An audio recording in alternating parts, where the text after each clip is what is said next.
All right, everyone, we are back. This is your host, Paul Gaither. This is Madden 12. I was messing around with this. This is a file that we're working with. We're working with our Bills.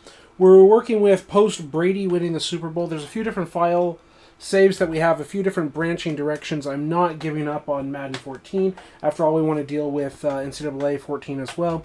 It's just I needed a break from all of that. I needed a mental break from all of that. And I thought I would mess with my team a little bit, since we've already had the post-Brady as a separate roster file save. You know, the thing I was thinking to myself, I was saying, self, what can we do here? And if I remember correctly, we had, maybe it was this linebacker, we had a linebacker who actually had really good pass rushing moves. And we wanted to kind of look at the possibility, 85 power moves. And then we also have something really solid here, 6 foot 249. You know, I didn't really want Mr. 5'11 to be like such I don't know. Like, should we have this guy be an outside linebacker? Like, is this guy even better at middle linebacker? Is he a pass rusher? I wanted to kind of look at this stuff. Look at that ability. Look at that ability. Ryan Boyd. 95 power moves, whatever finesse moves, the block shedding. You know, what's our situation at right linebacker looking like? 85 overall. Is he a pass rusher? Power moves, finesse moves, not so much. The block shedding, yes. I think let's try this guy out at right outside linebacker.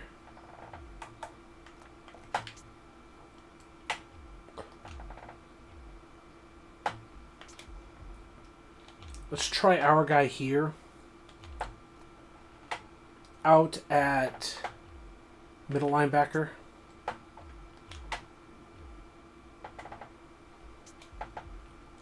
Where he pretty much keeps his overall as is.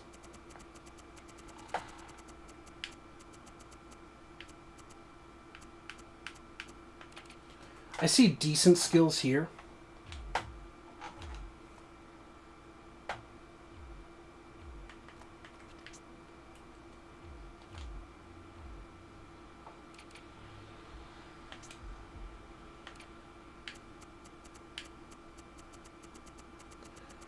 I know I want like more commentary, but I'm just like looking at their actual abilities, and I see the fact that we don't really have a lot of ability here in terms of, I mean, like, we're in the 80s, I guess. Like, no, sorry, that's hit power. Power moves, right? Like, we at least have one. It could be finesse or power moves, but we don't really have the skill here. So why don't we move you to Mike?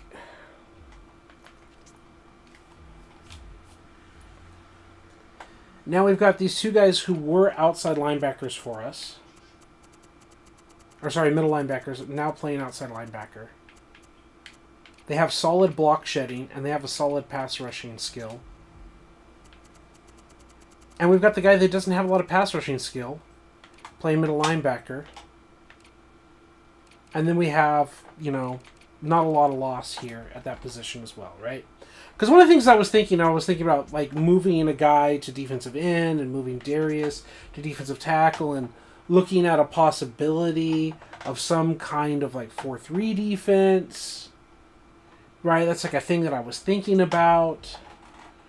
I'm like, no. And now I'm kind of like, what's the point?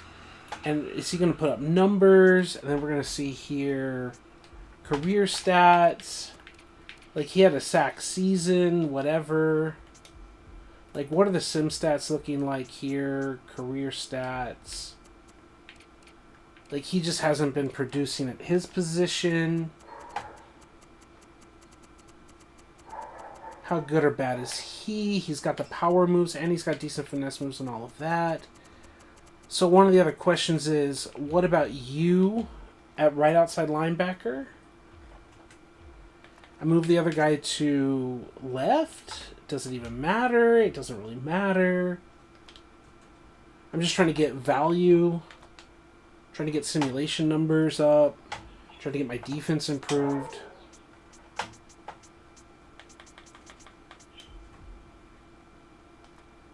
Right, so what if we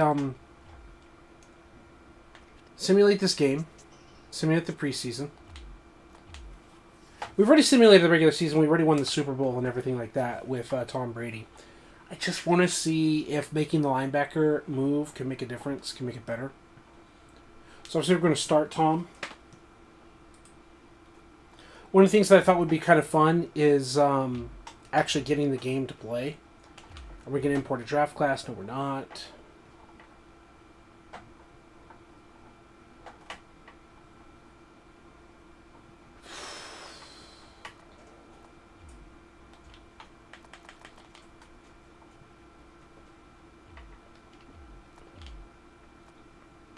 We're going to have Braxton at number 2, Fitzpatrick at number 3.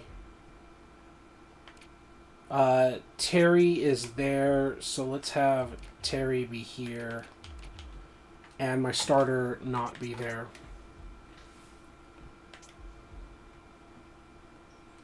Right, Stevie Johnson, all of that. Let's make sure that we've got our rookie. Right, yeah, okay. We needed to figure out the offensive line and everything like that as well.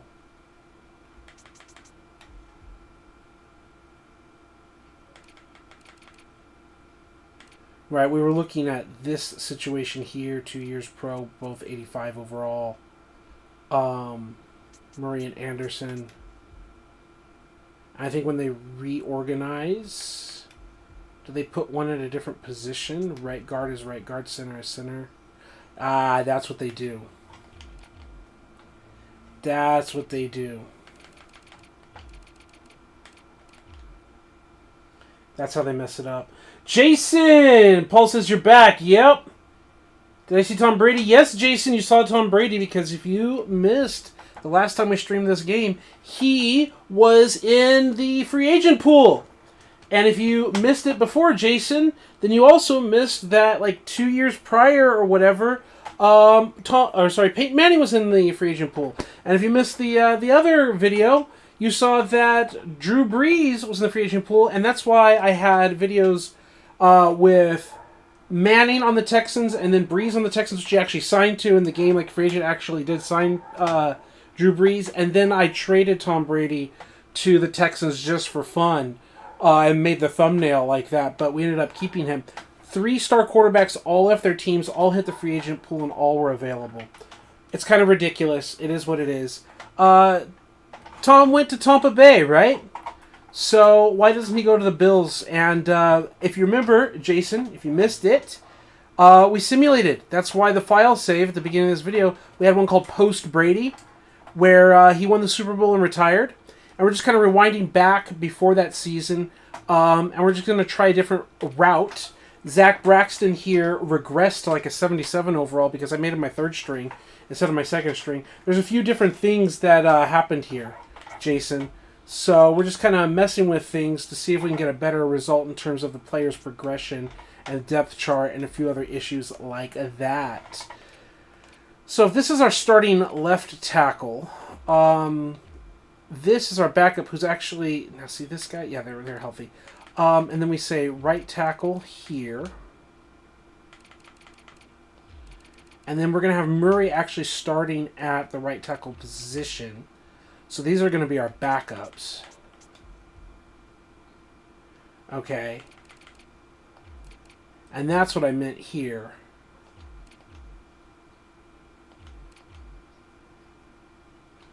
Okay. So we got ourselves our left guard.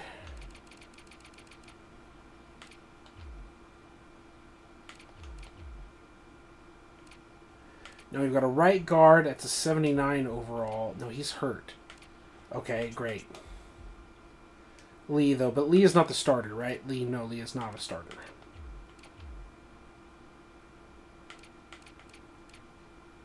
That is our starter.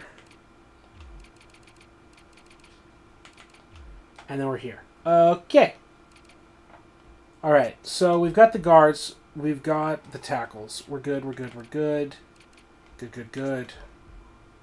Center position. Good. Okay. 3-4 defense. Marcel Darius. And then the 2 right-ins, I guess. Barry's a 65 overall. Whatever. Yeah. Here was the issue. Robert Quinn, we're throwing a whole bunch of money at him, and he was not a pass rusher. That's the problem. He wasn't getting, like, any production. That was the problem. With 98 power moves and a 3-4 defense, he wasn't getting any sack production in the simulation engine. Like, he was doing nothing. So that was the big reason why we wanted to switch over. So then we wanted to say player management. And we wanted to look at Ryan Boyd. We wanted to look at a few of these guys here. 63 overall.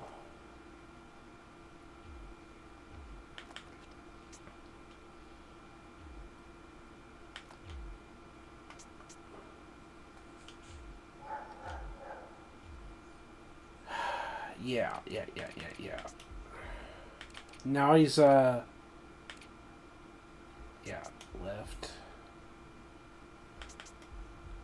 Yeah, 65 overall.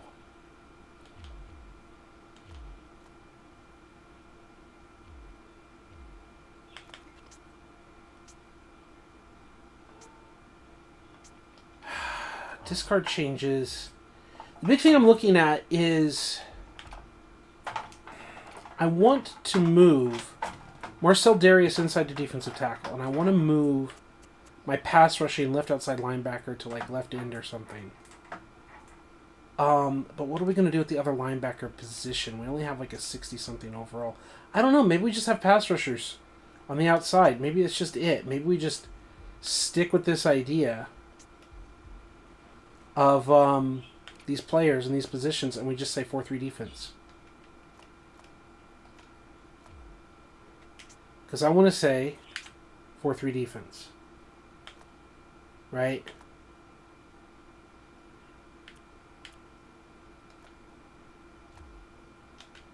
And I want to say coaching scheme, defense, defensive end, pass rushing, baby.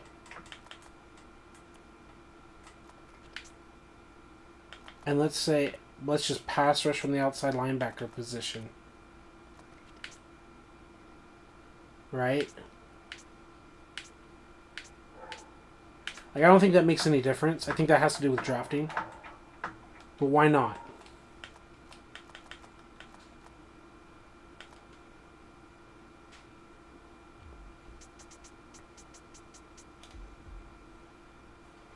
Everything else should be good.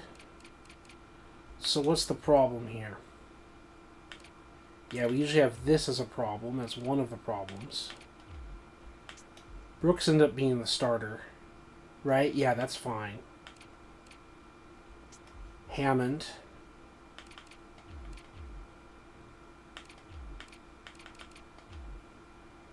Yeah, and Poe right there. Corners.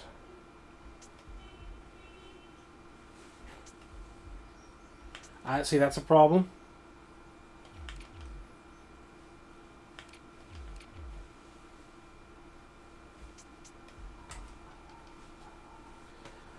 No changes needed there.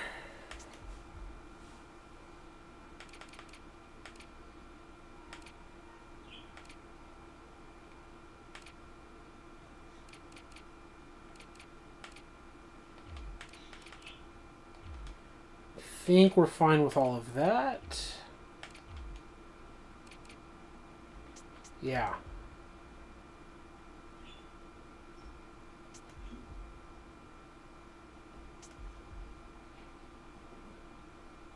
Yeah, I think we're fine with all of that. Okay, so let's go to save. Save franchise the Bills. Even if we want to go back to a 3-4 defense, that's what we're saving right now. We're going to see how the season plays out. Because we saw how it played out with post-Brady. If you don't know or you don't remember, I mean, one, you can go back and watch the video. It helps me to get the views. But basically, we did win the Super Bowl. We had a great season. But our defensive end, Quinn had like no sacks, and he's like a 92 overall defensive end. We threw a whole bunch of money at that has like 98 power moves. He had 0 sacks, so we're in a 3-4 defense.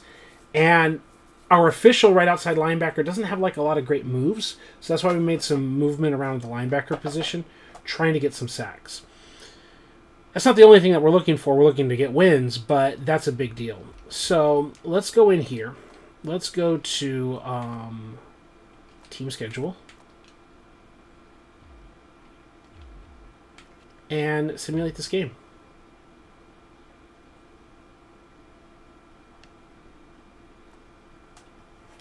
Win 24-22. View game stats, player stats, Bills, defense, sacks. We got it from our defensive tackle and our defensive end. Okay? We're in a 4-3, so expect a sack from our defensive end, and we got it.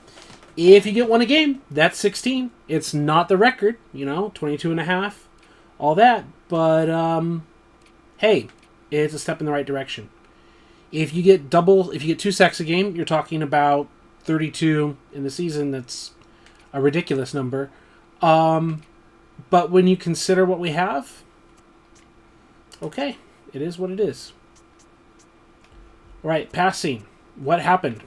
Looks like Tom Brady got hurt, and Zach Braxton ended up coming in and having more passes than Tom and actually played a better game in terms of rating, right? He completed 2 more passes, though it took him more attempts, so had a lower completion percentage, 2 touchdowns to Brady's none, and passed for more yards. So that's wild. And then we had our running game, which was non-existent, but you can't adjust that to coaching sliders, because our running back had great yards the previous years. So simulate this week. Once it finishes simulating, we will check the injury report and see if there's anything we need to do, put players on injured reserve, whatever, see if there were injuries to those linebacker positions or whatever. See where we're ranked across the league. Injury report, 7 weeks for our right guard. Awesome. Isn't that just so great? Okay, and then where are we? Stats. Team stats. NFL. Defense. 1, 2, 3, 4, 5, 6, 7, 8. Hey! That's what I thought. We're in 9th place. That's a good place to be in the passing game. We have one of the worst run defenses. Considering the fact that we had an awful pass defense in all those previous years, I would like to improve the run defense, but I gotta say, that helps.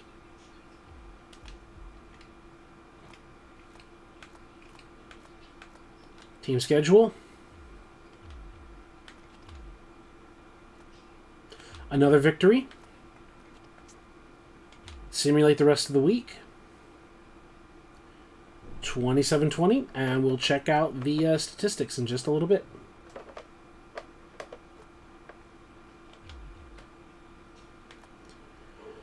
View player box stats.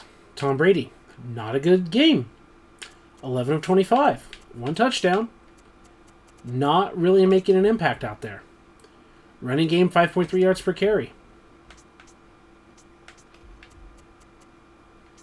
Defense, sacks. The right end. Did we get an injury? Because that's the backup with 2 sacks.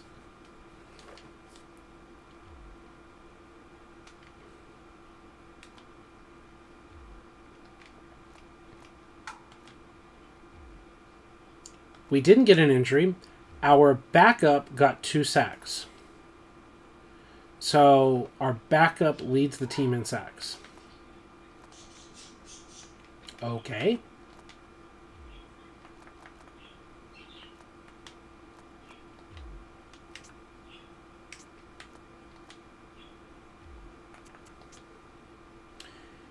And we've improved on pass defense. We've gotten better. We were 9th, and now we're better. And we've improved at run defense. Okay.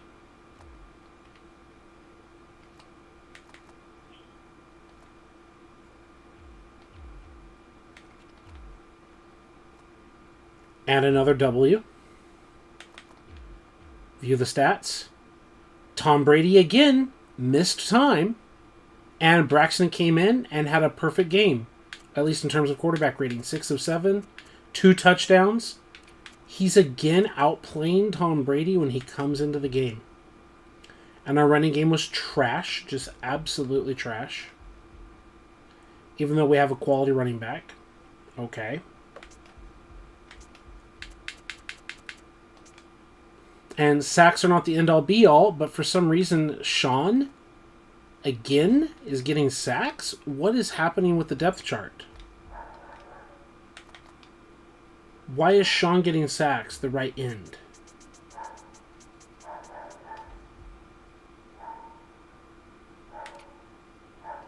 He's coming in and backing up Robert, and he's getting sacks? Injury to Marcel Darius, and now he's starting on the left end spot.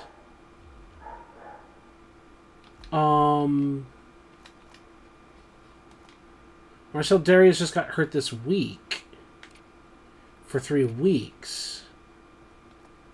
Wow. Okay.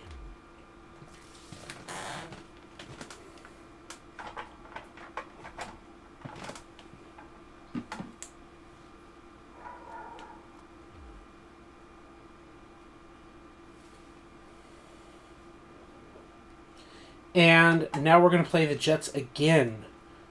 Twice in the first quarter of the season.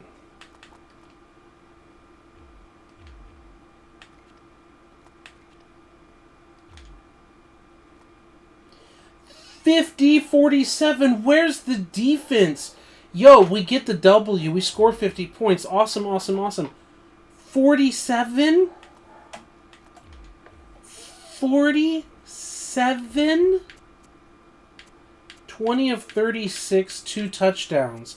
We scored 50 points with 2 passing touchdowns, 4 on the ground.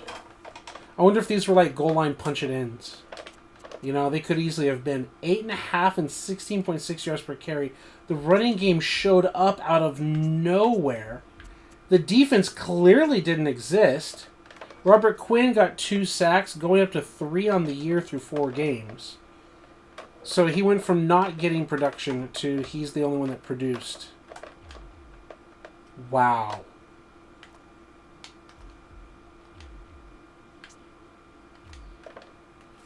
Interesting.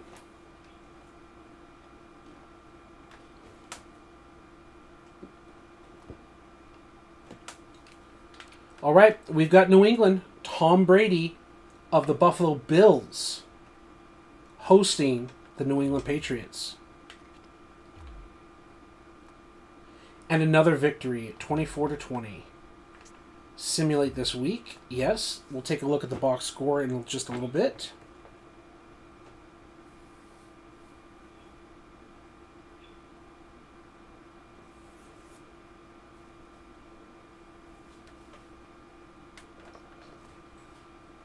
All right, let's go to the player box score.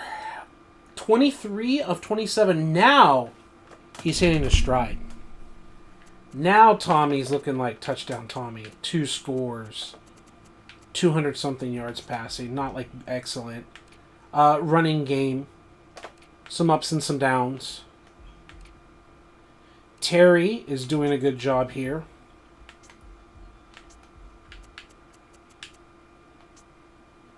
And Robert Quinn now has 3 sacks on top of the 3 that he had. Now he's got 6 sacks in 5 games.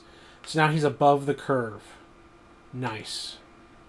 No disrespect to Sean. I'm thankful that Sean picked up like 3 sacks in 2 games or whatever. But I would like the guy who we're paying to play actually produce. But then it's something that many teams in real life have to deal with as well. Simulate this game. 41-10. Box stats. Tom Brady, 24 of 37, over 100 quarterback rating, 1 touchdown. 64% completions. Again, no interceptions, not turning the ball over. The running game is just abysmal. You can definitely see the running game has its ups and its downs. Finding ways to win. Absolutely no sacks for the team at all. It's not the end-all be-all, but just checking it out. And then simulating this week. And we're 6-0, folks. We're going to check out injuries. We're going to check out team rankings and all of that. But Tom Brady is obviously and definitely a big-time game changer. Injury report. We're also not suffering massive injuries at the middle linebacker position and others like we were in previous years. So knock on wood there. We're going to hit save all. Not that we want to save scum, but I don't want my Xbox to freeze. You know that that's happened to me in the past.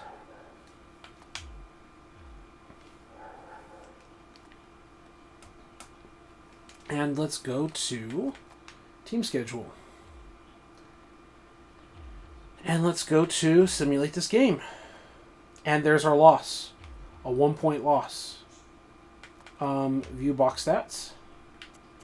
23 of 37. 1 touchdown, 1 pick.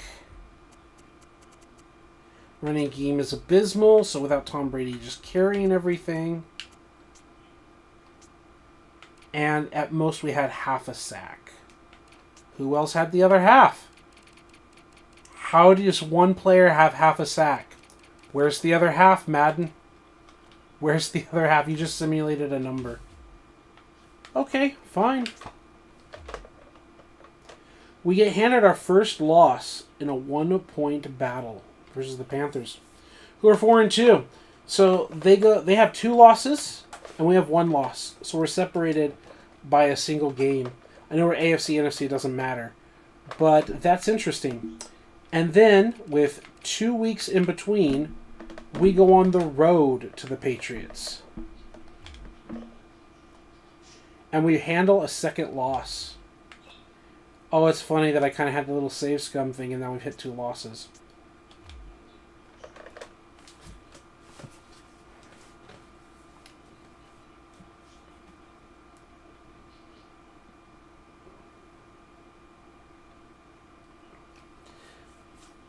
Okay.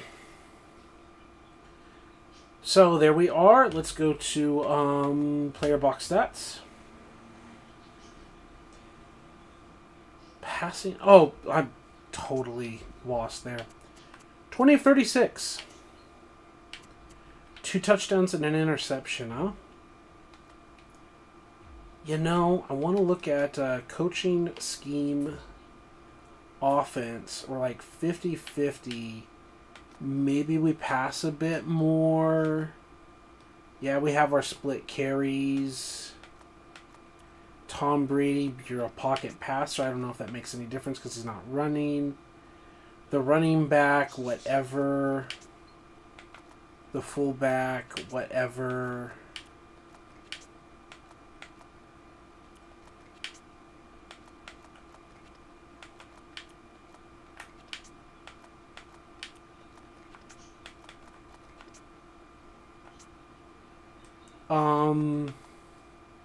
Try to have some aggressive passing.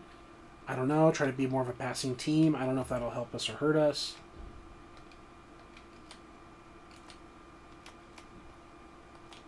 Injury report. The second half of the season, we might as well shut him down. Yeah, he might be able to work his way back for the playoffs, but really we're shutting this thing down. And team schedule.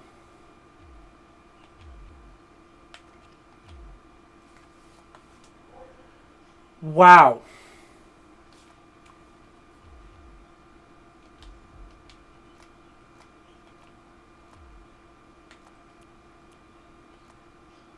You would think that you would want the quarterback, Tom Brady. Maybe it's the aggression. I don't know. I just thought that we would go with passes. Like a little 60-40 split. You want the star quarterback to be throwing the football. I like a good 50-50 split. But that's interesting. Our worst offensive performance is when we increase the amount of passes and we increase the aggression. So ask the quarterback to throw more with an elite quarterback and ask to be aggressive, and we had like no offense whatsoever. Could just be a coincidence, but it is what it is. Now, one of the other things that I want to do is I want to look at the stats of that game. So I've actually got to back up in just a second. Go here. Team schedule. Did we lose those stats? Looks like we did not. We lost to Mark Sanchez. Well, that's one of the answers right there.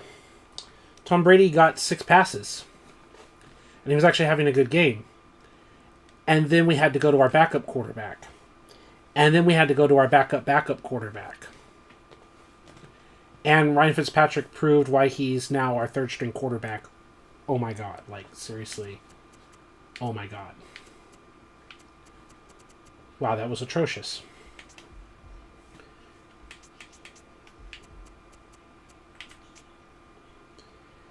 And our sack came from our safety. Okay, interesting.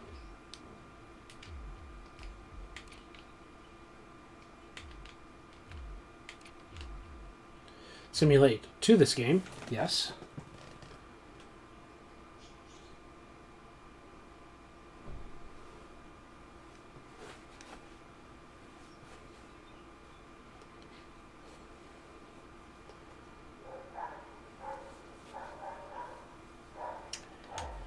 And now let's simulate this game.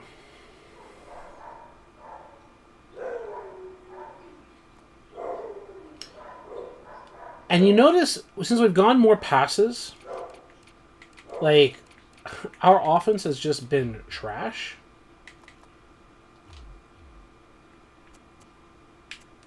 I mean, I'm willing to back it off.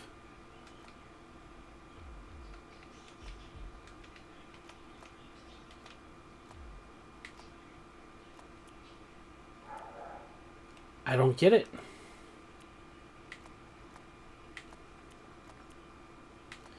I mean, you can't complain with the 50-50 that we had.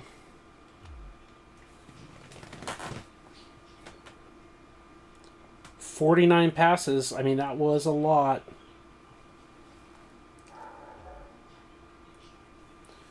Okay. We're 7-3. We're going against a 3-7 football team.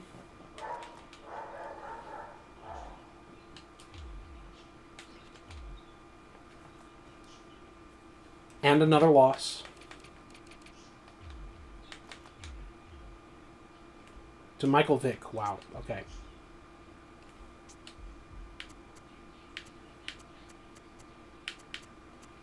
And then we wanted to look at sacks. Marcel Darius. We're just not getting any pass rush whatsoever. Right? No, it's very interesting.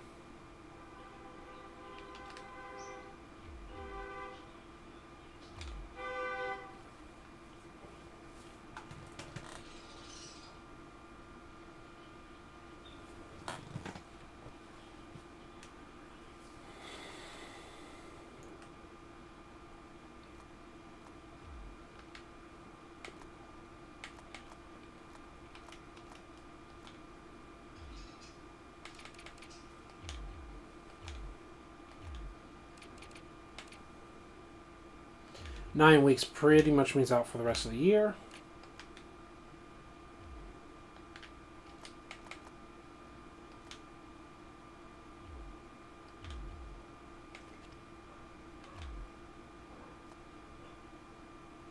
And a victory.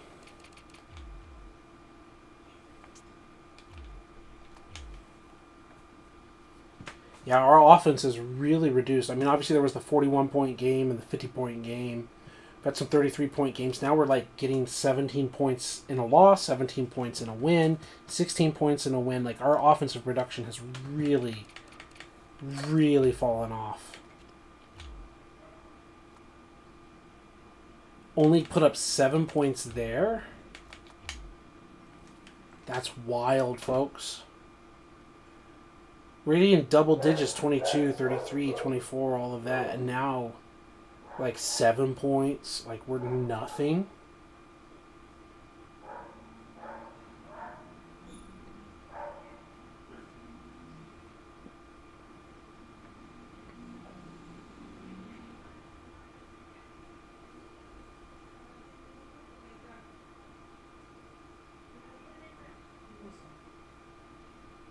We won 34-17. Looks like we got back onto schedule. 34-17. I like it. 31-34 we lost, but we also had 30-plus points.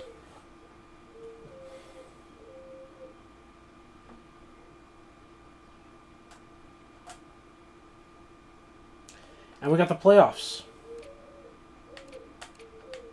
So this time we're at the Colts. And we advance.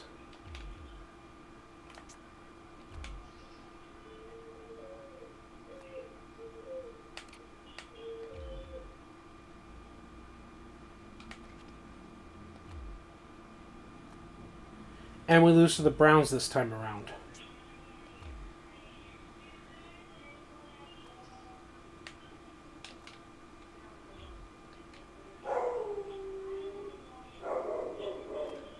So let's go to Stats Hub. Season stats. NFL. Passing. No, not NFL. Let's just go to our team individually. Wow. Okay. So, 4 touchdowns, no picks. Tom Brady ended up with 10 interceptions. 3,600 yards. Braxton ended up like that. Okay. And this was a big deal. Robert Quinn went from no sacks to 10.5 sacks. Okay. And that's how it worked out. Okay.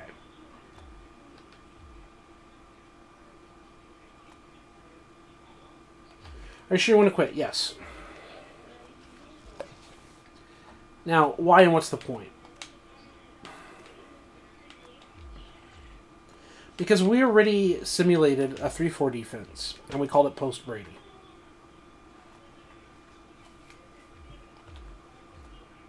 With a Super Bowl victory.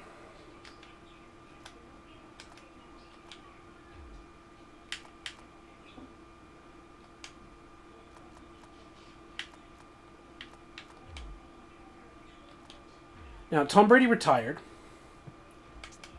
and our quarterback regressed, and blah, blah, blah. We had 8 sacks here. We had, like, more team sacks overall, right? We had, like, 10 and then, like, a bunch of nothing. So, this is how we ended up playing with a 3-4 defense. So, it pretty much is guaranteed that the 3-4 defense was just overall better for us. Okay. So, with that, we're going to go save franchise. We're going to save over the Bills. Because I got to test out the things I wanted to test out last time I turned off the post-Brady. And we can delete that in the future. That brings up the other question. Like, do we even continue with this franchise? Like, we got our W. We got our Vince Lombardi trophy. Right? That was the point. So we say all players, all quarterbacks, all overall. Zach Braxton fell off, right, to a 77 from, like, what, an 81, 83, whatever. 3 to 6 points he lost overall. These contracts are up. His is still undergoing. We got our ring. We brought home a trophy, the first trophy in Bills history. And Lewis. How'd you do? You didn't even have a good year. You didn't even play well. And you didn't play well in our other season either. Like, I can't justify keeping you. I can't justify giving you a contract. Like, I don't care what your ratings are. Like, what is that? Seriously, what is that? That's his best, well, second best year, his rookie yard. I mean, in terms of yards per carry, but 4.7 yards per carry. 4.1, 4.6. Like, at least in terms of yards per carry, the backup has done far better than you. They want a pile of money. I would say this is where we're cutting bait. We want a ring. Our quarterback retired. Our running backs don't deserve big contracts. Like, let him go to another team and get production and make us feel bad. Like, talk about, like, oh, they had Kajon Lewis on their team. How could they let him go? It's like, you want to know how we could, like, let him go? Like, look at those numbers. Okay, he got 1,200 yards, 4.1. 9 fumbles, 7 fumbles. He had broken tackles. 9 fumbles. He turned the ball over 10 times for us. Fumbly. He almost turned it over almost as many times as he scored touchdowns. And he got worse. He regressed. Go find a way to be good somewhere else. Congratulations. We'll figure out rebuilding the team. So we'll figure out the quarterback position. We'll figure out the running back position. There are no questions here. A guard.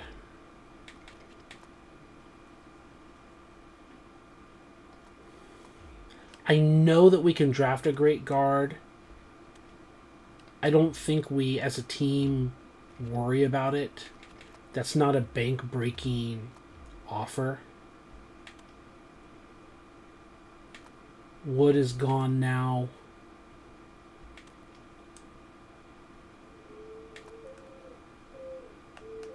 Go get paid somewhere else. Buy.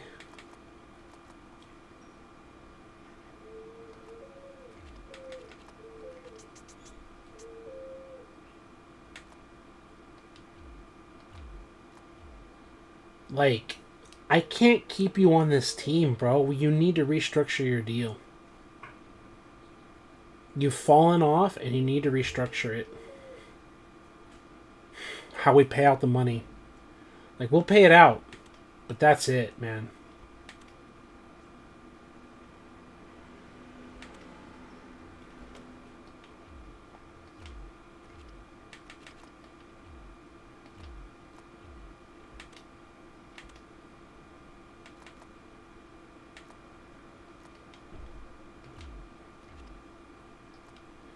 You want a lot of money.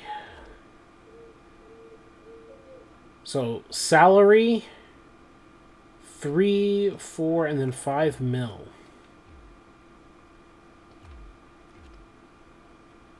4, 5, and 7 mil, or 6.5. To be at that skill level. Like, nope, we're just going to have to find more solutions at the cornerback position.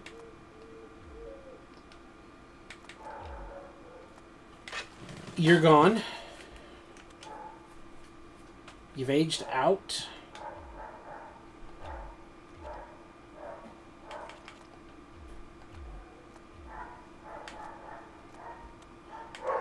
This is our undrafted free agent. I just love where he's at. Punter retired. Makes sense.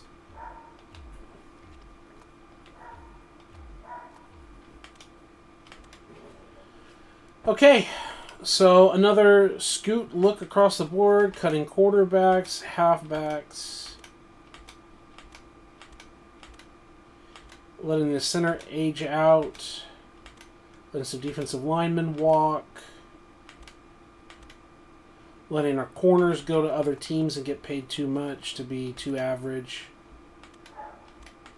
let our veteran safety walk, try to find a payday somewhere else. Yep, let them cut the rest.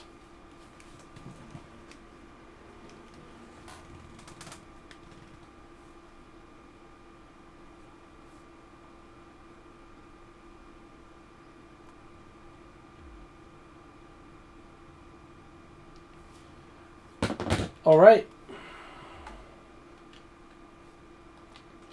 Combine Scouting.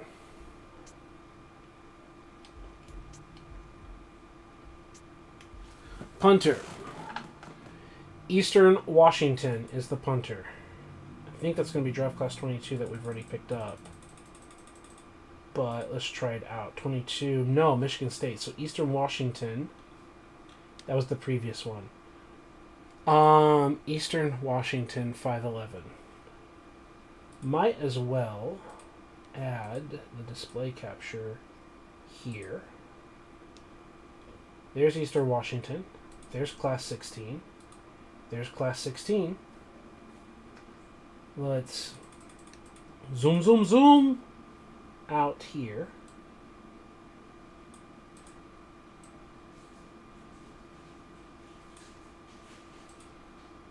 Convert to number. Save.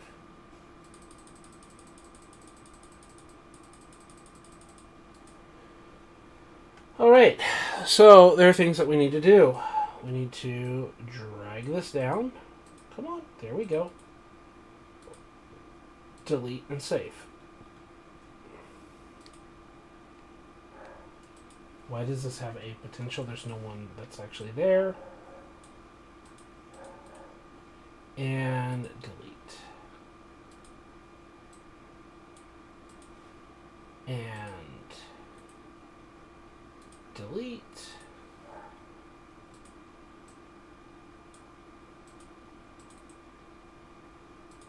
Delete.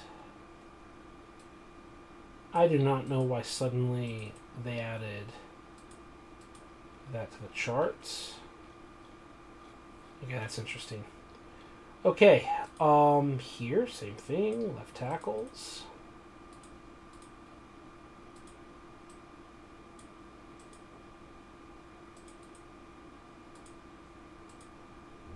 Left guards.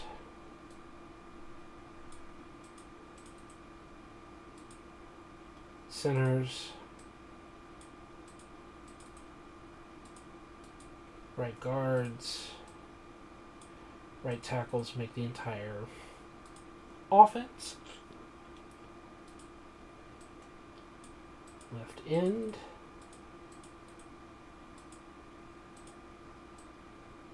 Right end.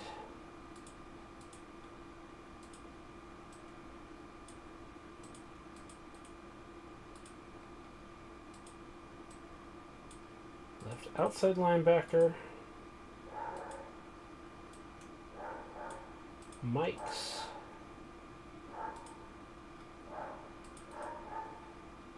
Why do right outside linebackers just change the font size?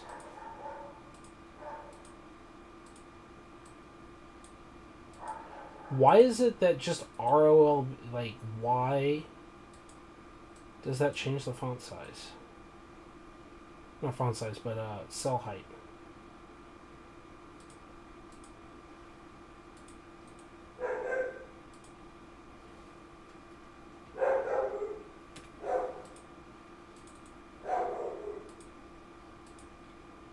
Corners.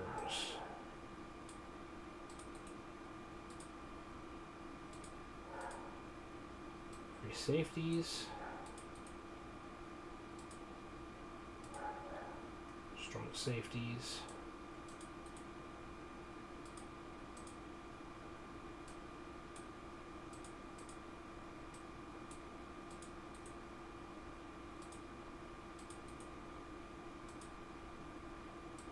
Okay, so for future use, it's all set up and saved.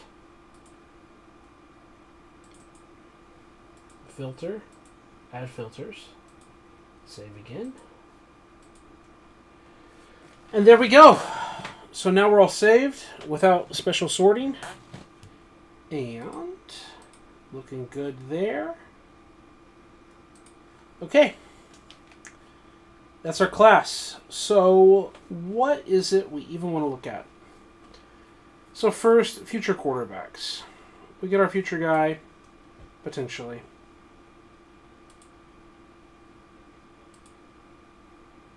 Denny's here. Let's go, Denny. Let's go, baby. Man, I was like losing my fire too, Denny. Being here all alone, I'm telling you what, I was losing my fire. I was like halfway on the verge of just shutting this off, saying fuck it till next time. I'm telling you, with how much of a mess it turned out to be and no one was here, I was on the verge, Denny. I was on the verge. Alright, here's what I'm going to do. I'm going to go look at my channel on my phone. I'm going to click on my video so I can see the comments on my phone so you don't have them on my screen. I hope you're up to date, or when you are up to date, if you're watching back on 2x speed, Denny, let me know where you are and what's up. I've got my phone set up so that I can read the comments there, so they're not on the TV screen, on the computer monitor screen. And let's kind of go through this draft. And obviously we would love to find our quarterback, but there's no guarantee that we'll actually get it.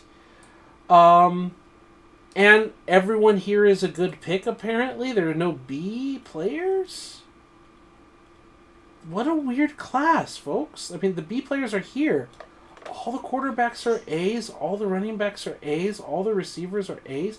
Like, I know I clicked the thing, like, convert to number. But what happened? I've never seen that before. Like, did I mess it up when I clicked convert to number? I don't think so, because I even started with this. It's so weird. I've never seen a class like this. Madden 12 Draft Guide. Complete draft class. Right? Draft guide here. And we're talking about class 16.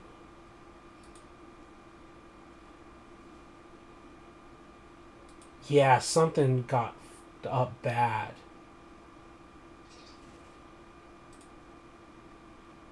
Something got messed up bad.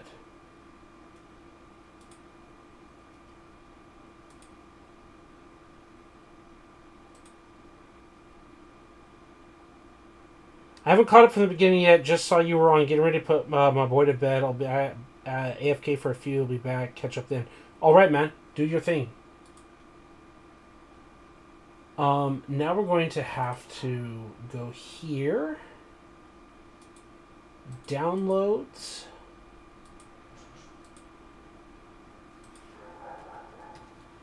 Yeah, something got messed up.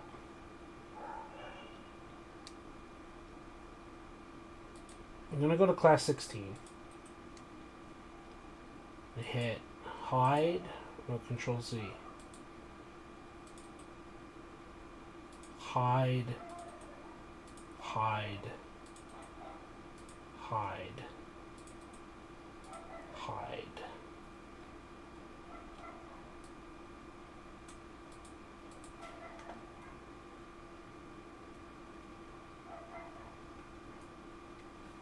When it comes to left tackles,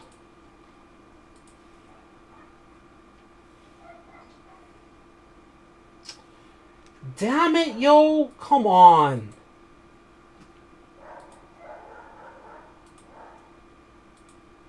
I'm gonna have to delete the rows.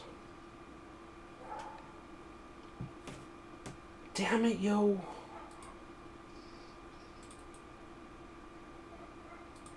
Oh, because I have to go to enable editing. I have to delete. Delete. Delete. Delete. Copy through to tight end.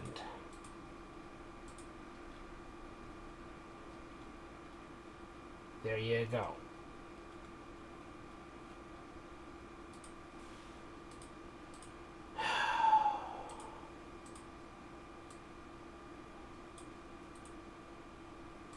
Delete. Delete tight end. Left tackle. Left guard. Delete there. All the way through right guard.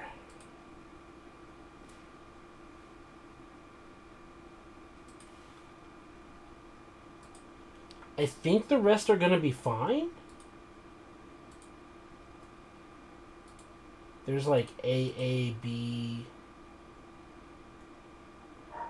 Yeah, AAB and all of that. I think I must have like drugged the letter A down to a certain point, and then it just started messing up. That's what I think ended up happening.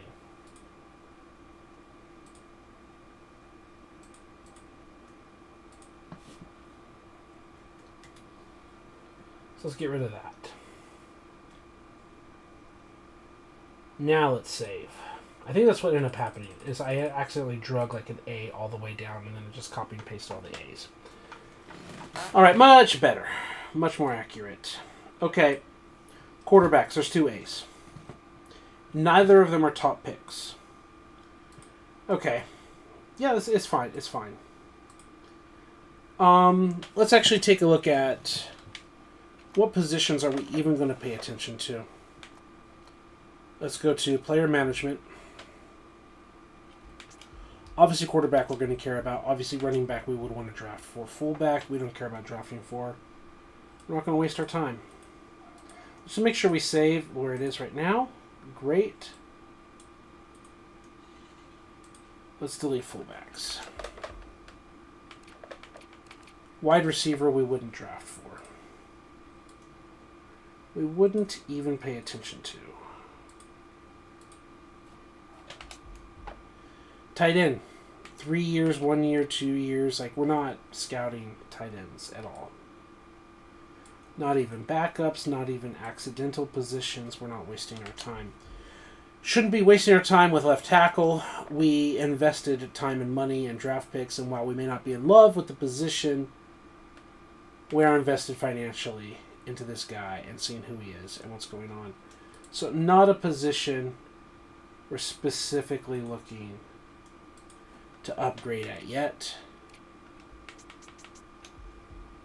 Right tackle, neither. But let's go to left guard. 84 overall. Center, a young player. Right guard. Really the entire offensive line.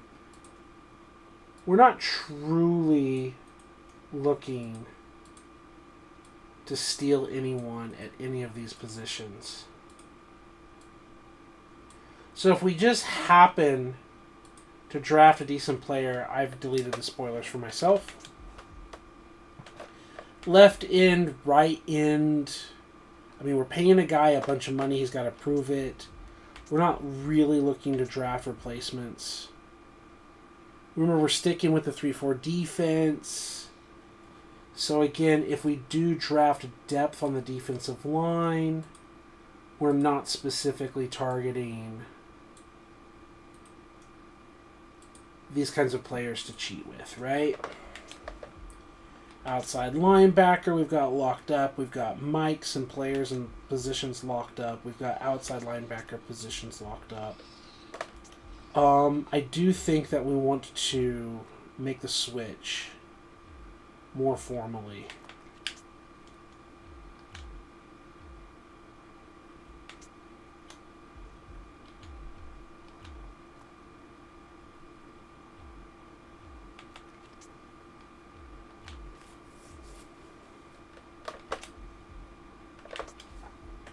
So when it comes to linebacker position, we're not really scouting that spot. I mean, yeah, we're going to scout everything as a team, but you get my point. We're not trying to get our steal. It's not a position of need. Corner definitely is. Safety, not really. It would be nice to get an elite safety. I'm really happy with this guy. I'm really happy with his career so far.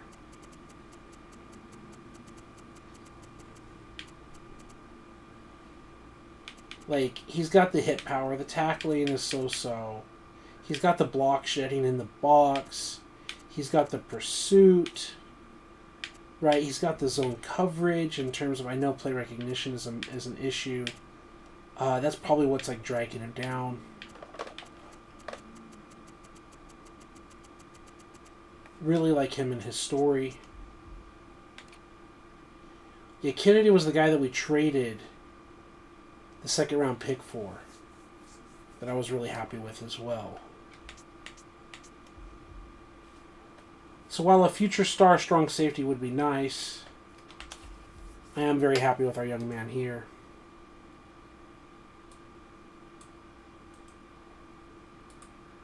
So if we happen to land a kid, you know, then we land a kid. But yeah, I'm really happy with this dude. We don't want a perfect team either, you know, so actually let's just cut it. And we don't need a kicker, we need a punter. So quarterback, cornerback, and halfback. Those are positions that we're looking at. Okay. Let's go largest to smallest. Yeah. So we won the Super Bowl, so we're definitely not taking these players.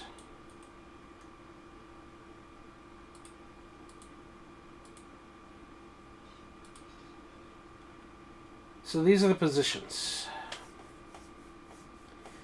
Now, are we taking our franchise quarterback, kid out of Miami, 6'6" at the bottom of the draft, or a kid from Connecticut? I don't know. No, sorry, there's the other quarterback, Oregon State. Right? All right. I think that tells us a lot. Let's keep combine scouting. Let's look at free agency.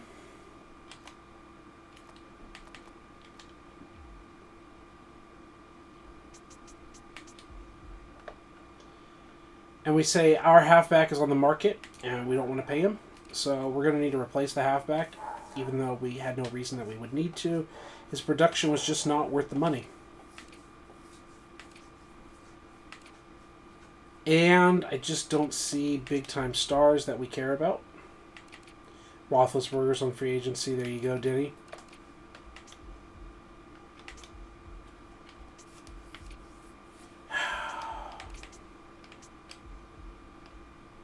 Greg Jennings.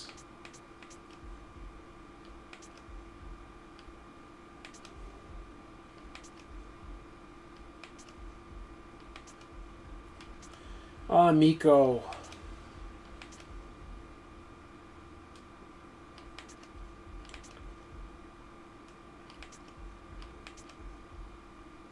John Ryan. Okay.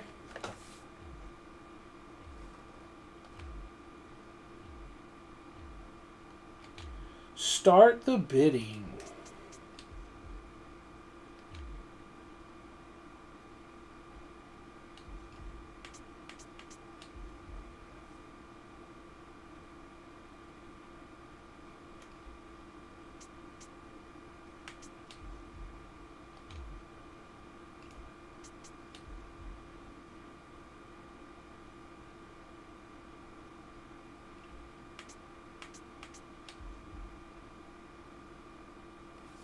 Yeah, look at that money that our running back is getting.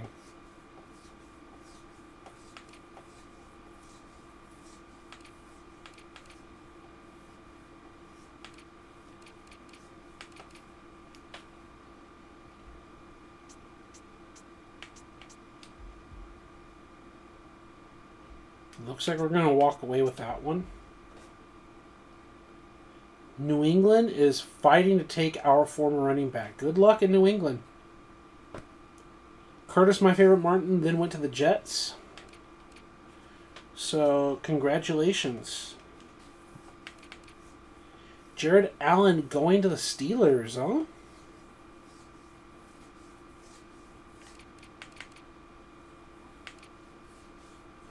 Prater, Breeze going back to the Saints, huh?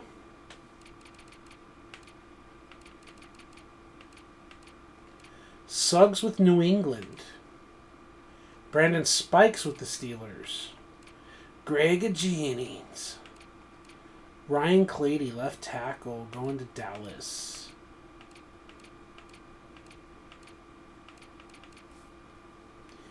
Mark Sanchez with the Saints as well, huh? And John Ryan went to our team. Okay. I'm finished with bidding and I want to simulate a contract signing. Yep. 6 years, 47 mil. Yeah, good luck with that. Backloaded.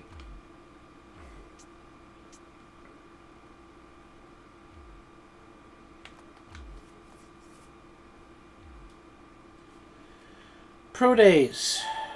Skip pro days. Individual workouts. Skip individual workouts. Go to the draft. No. Draft order. Bills. 32nd overall. Then 44th and 50th before that. So we've got 4 picks, 5, 6, 7, 8, 9, 10 draft picks. Go to the draft. Number 1 pick overall.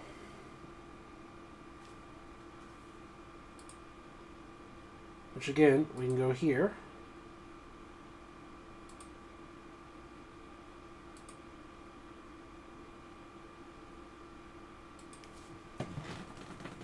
And we can say all drafted. So Saints are going first overall.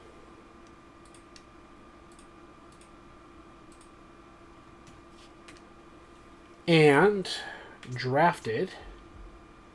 Saints go left tackle.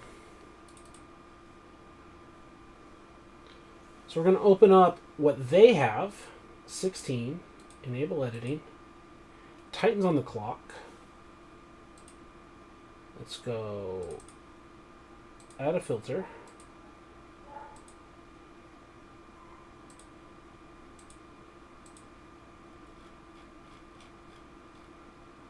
And let's zoom in.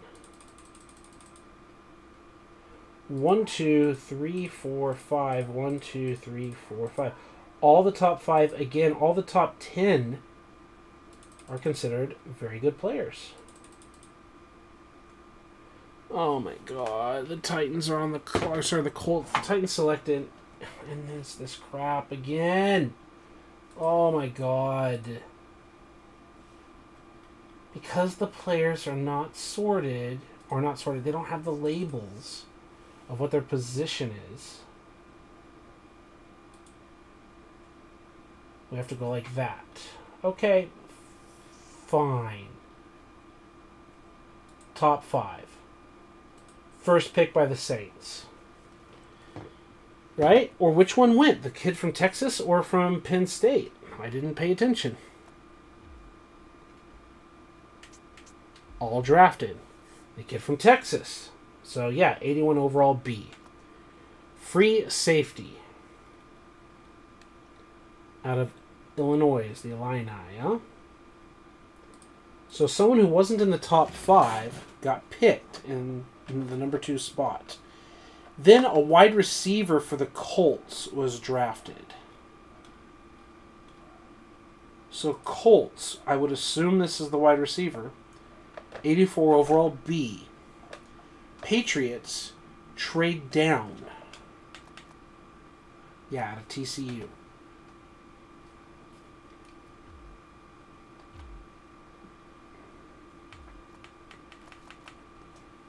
All right. So the Vikings, I believe, are the ones that picked here. Steelers were on the clock and just grabbed a quarterback. So we're going to look at the defensive end that was taken by, I believe, the Vikings. And there's 2 of them here. Great.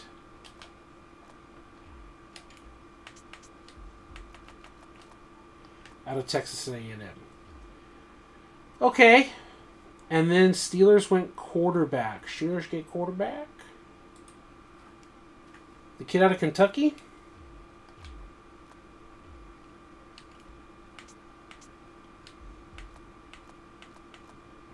Yep, kid out of Kentucky. So, second best quarterback in the draft, right? The best being here. Well, I guess you could say this is probably the second best, right?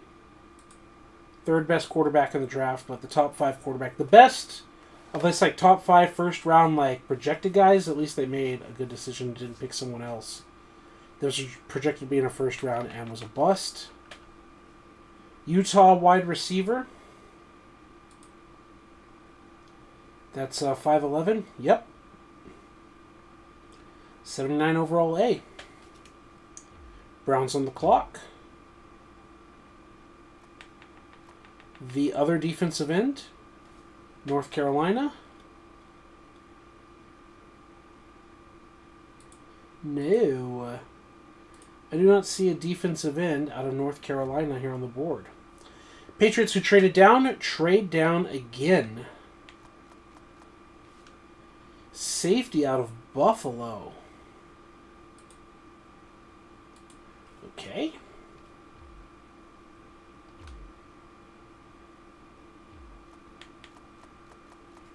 Tight end out of Vanderbilt. Okay. And the 10th pick in the draft is a cornerback out of Boise State. Boise, let's go. Boise, corner. Top 10. 75 overall B.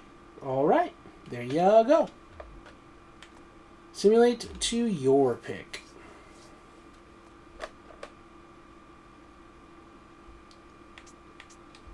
Available. Well, at our spot, defensive tackles, right tackles, outside linebackers, guards, corners, we have a corner that we're interested in. So let's close that. Let's go back here. Corner out of Connecticut is a good call. So he's a position of need. He's on the board. He's a top projected pick. We pull the trigger. That's our guy. And they're trading out. Simulate to our next pick. Let's also get rid of those. Let's hit delete. Now, we can get more corners. That's fine. At our selection, defensive ends, wide receivers, another corner. This one out of Texas in the second round. The only player worth taking is a halfback out of Houston. Halfback out of Houston is on the board. How far down on the list is he? 1, 2, 3, 4, 5, 6, 7, 8, 9, 10. He's not too far down. And we have multiple picks. As far as what the board is saying, there's no one else to take. This can be our A player because we've got a B at the other position. There's a corner out of Purdue that could be our A player. There's a quarterback that's an A player. There's the Oregon State quarterback.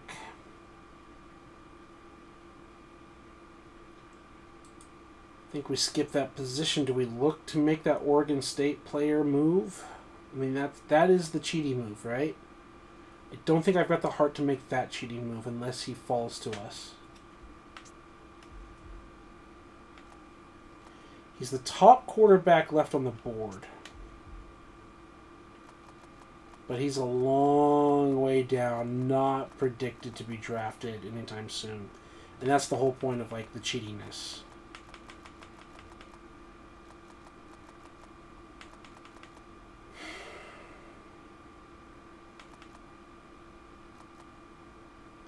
.58201 I wouldn't draft anyway, and 5'9" I wouldn't draft anyway. That's what we already did, right? 6'2", yeah, that makes sense.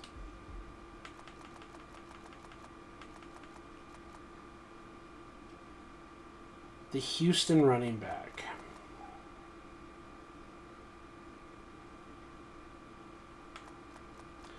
I think that's going to be our A player. It makes sense. There's our A player, folks. Simulate to your next pick.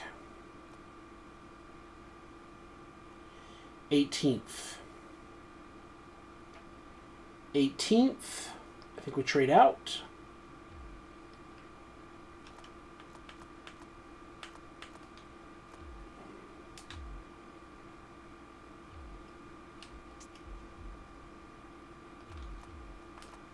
And you say, give us a future first.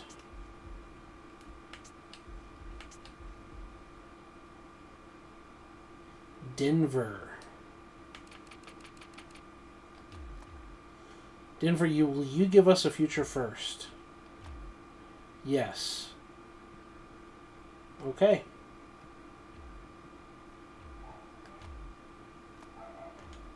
Because they're in the bottom 20s. They're like a playoff contender team.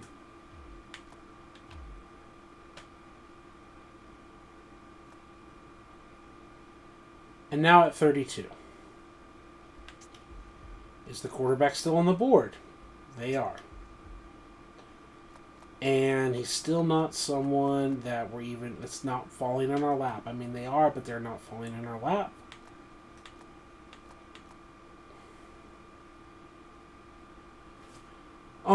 We already got our A potential player. Let's hit delete. Let's back out. Let's just remove the other A players from the board. Because we don't want to cheat like that. I mean, we are cheating, but we're limiting what we can do. As far as another halfback goes... I could see us grabbing a 5'1" guy. How if 5'1"? That can't be true. It's got to be like 5. No, it's got to be 5'10". That has to be 5'10", and just the computer wants, or yeah, like Microsoft whatever wants to. That has Microsoft Excel must be just getting rid of the digit. It can't be a 5'1" running back. Available, it has to be 5'10", and it just doesn't want to show up. Third round out of Maryland, yeah, 5'10". Yeah. That's what it means. It's not 5'1", it's 5'10".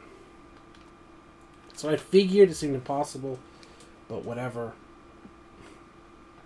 Are we gonna draft back-to-back, like second, third round halfbacks? No, we're not. It's not gonna happen. Second round, fourth round could happen. Second round, fifth round, whatever could happen.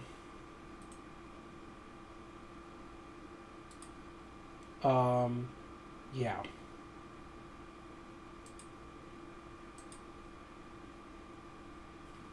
Another 6'2" corner. Go to the draft. Marshall corner.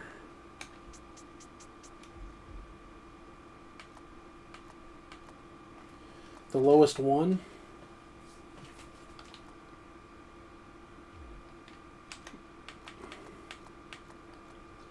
I think we trade this spot.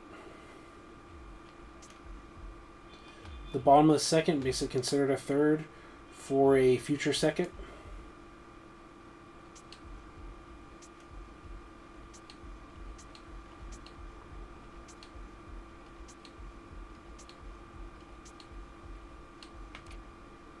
Ravens.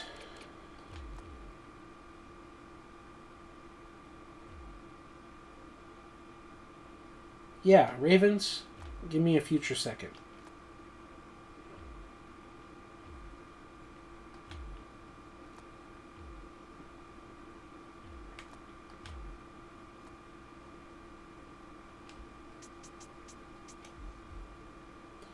Now the corner is gone out of Marshall. Now remember, we're 32. It's the bottom of the round. Like, I get it. Like, we missed out on the kid. And that's fine. It's a nice big body player that I would have looked at. But that's fine. A second running back. 6'5" quarterback.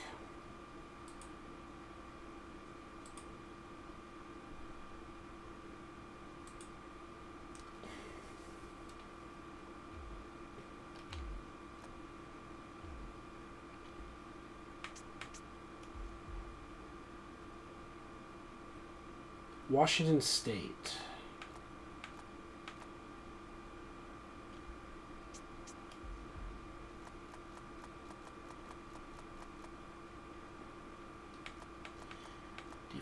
tackles.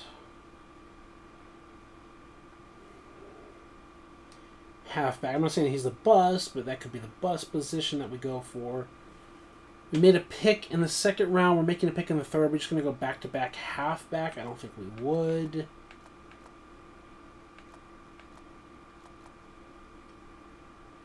I don't think we would.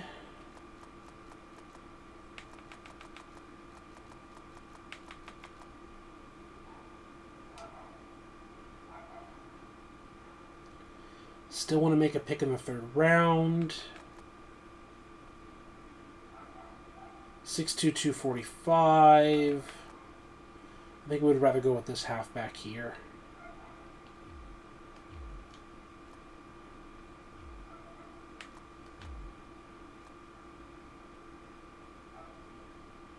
Now we're looking at corners.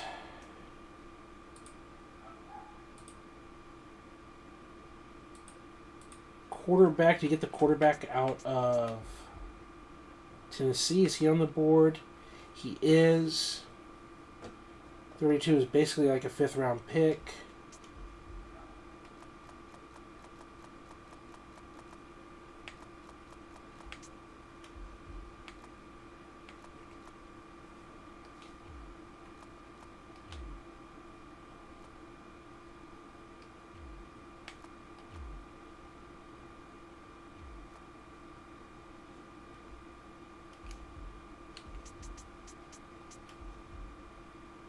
Is the corner out of New Mexico available?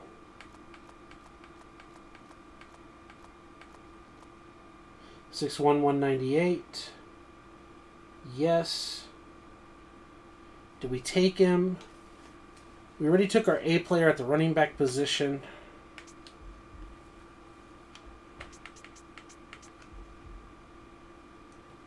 It was a B, an A, an unknown, and a B.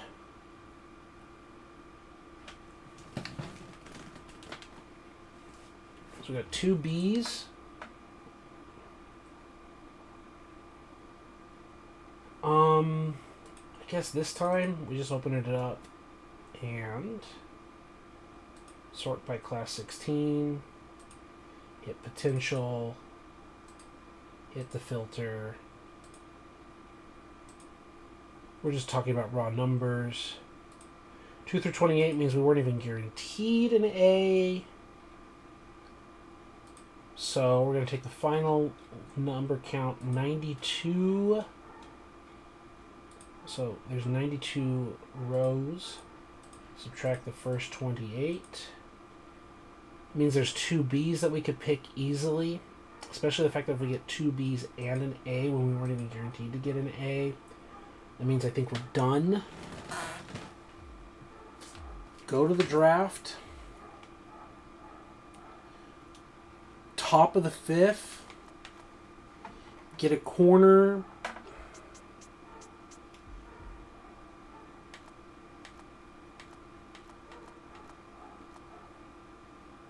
Out of Penn State. It's a 6th rounder when a 4th rounder is there.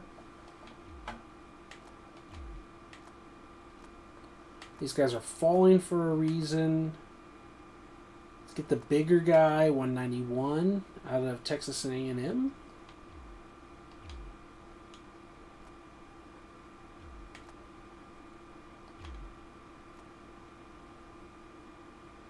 The bottom of the 5th, start of the 6th.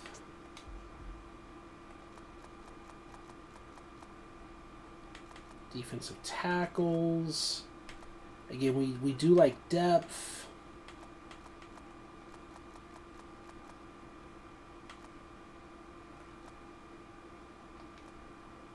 How many players do we have at what positions?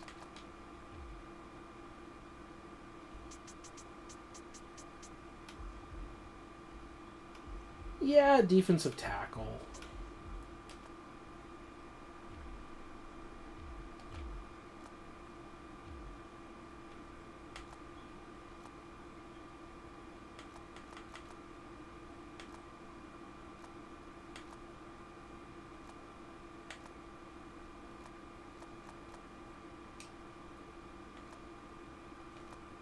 6'5",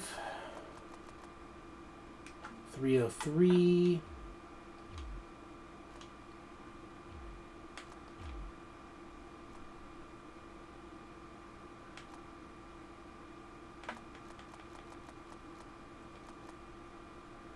It's not the size of a defensive end that we want.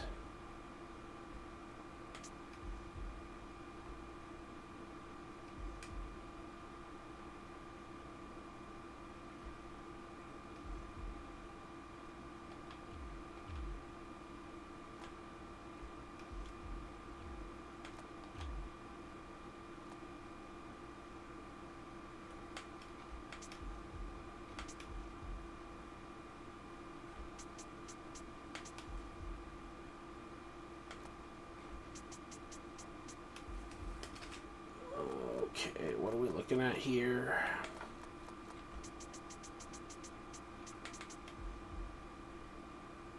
$6'1", $299.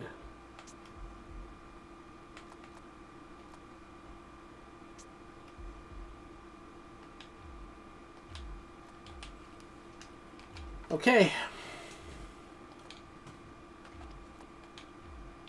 Contract accepted. Accepted. Sorry, try again. 2 clicks. Sorry, try again. Two clicks. Okay.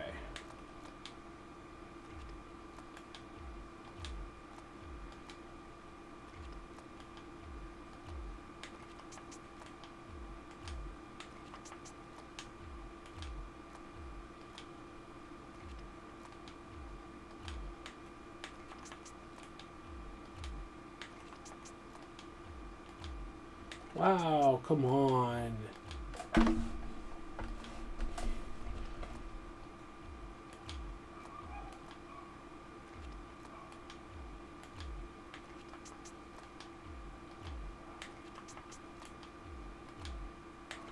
Wow. Take the deal, kid.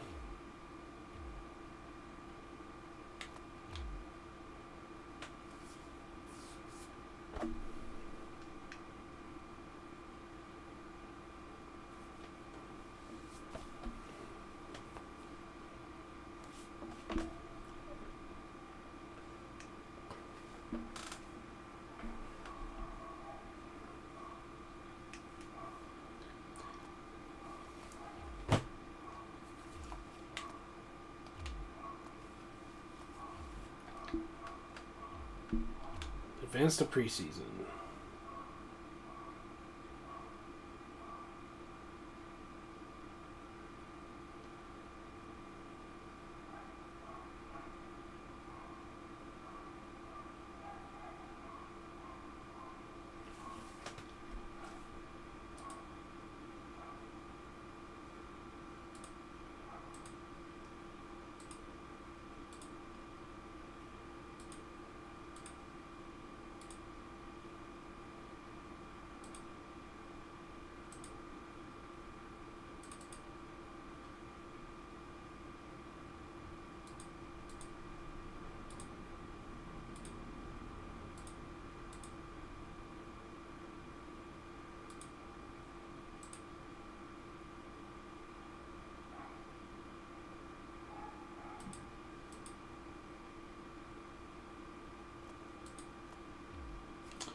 All right.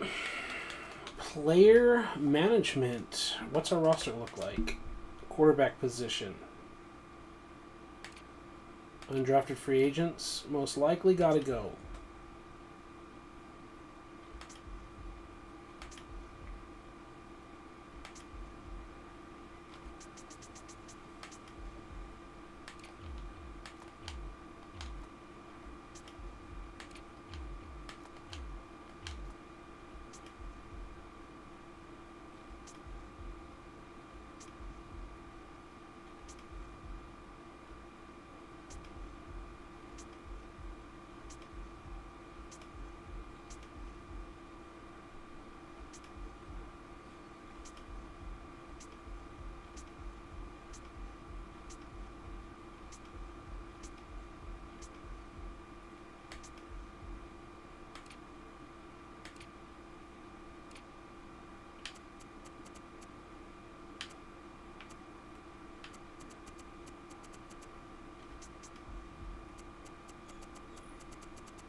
One thing I don't like here, if Denny or anyone is watching, they have an absolute question mark in the speed. Like, you don't even know how fast he is. You don't know if he's a 26 speed or an 80 speed.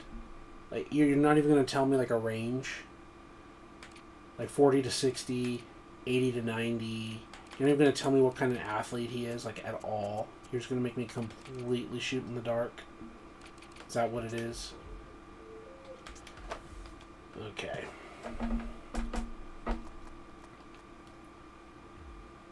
Still need to cut 2 more. Got it.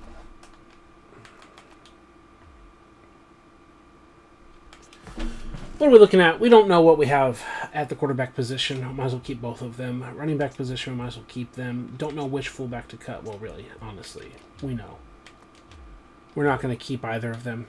We both know that. Like, we already have a fullback. We're not going to have multiple fullbacks. So, thanks. Bye. That's our cut down days. Now, depth chart. Auto reorder.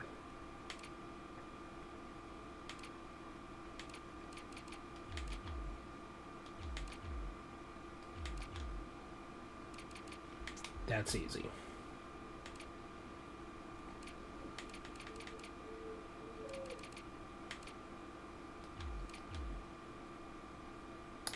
So we don't know how good or bad anybody is, so that's fine.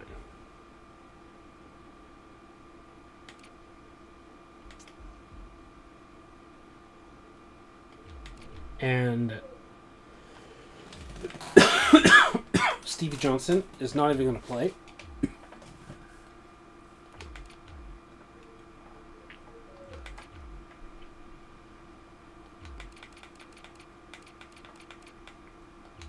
There you go.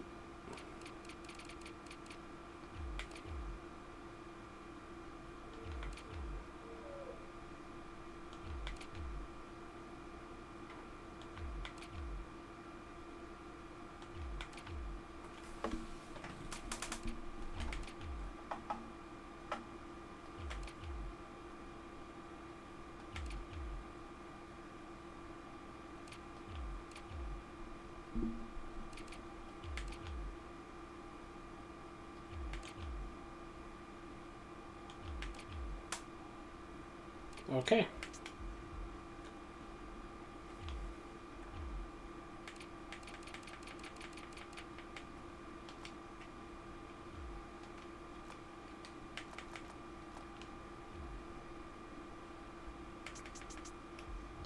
One, two, three, four, five, six. So one of those two guys could potentially stay. We're never going to use the other tight end. It's never going to happen. 79 overall B potential backup, Mr. Backup.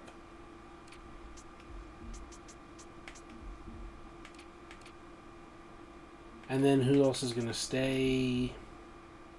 Fine.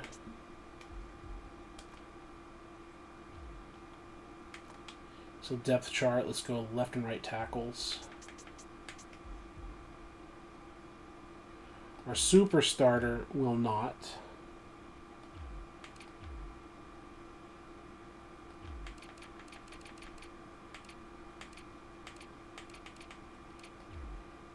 And our other left tackles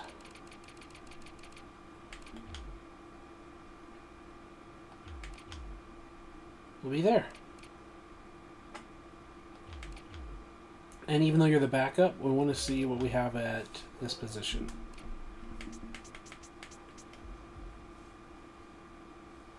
Okay, so normally you're the starter. And there's a right tackle here.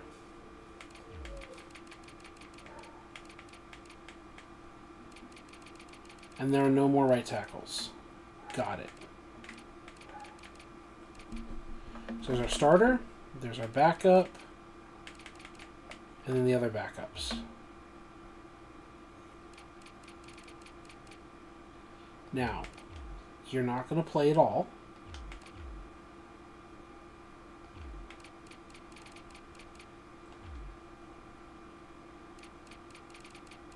So let's have the undrafted free agent Now, this is Caleb as the backup. Caleb is starter here. Okay. Gives him a chance to play both sides. Got it. Okay. Good so far.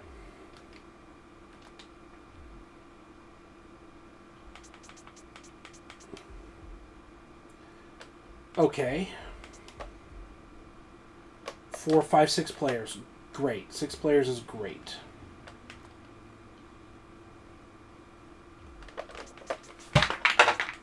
Let's deal with right guards first, since we have 2 undrafted free agents or whatever. I think we have like 1 guy that we signed. And the chair fell off again. Okay. And we're back again. Okay. So, right guards. And then other right guard. And we know that our starter is not going to play. He's not even going to dress. So that solves that. Now the backup. We already know what you are, so we won't worry about the other guys. So Mike McLean will play. Okay. And now, we're going to look here. The normal left guard situation. We have our starter here. And then, let's just say Mike McLean, right? So we know that that's not going to happen. And then we want the unknown players. So McLean's going to start. He can be the left guard later. And we're fine. And now the center position. Do we have other centers? Yes, we do.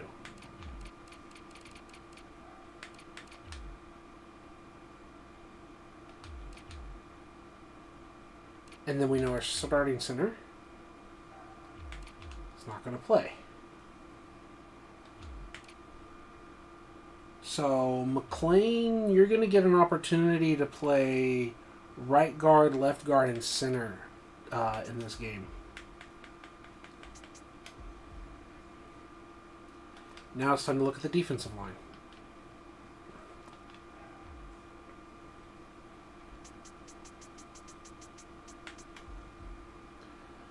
All right, 6'4", 308.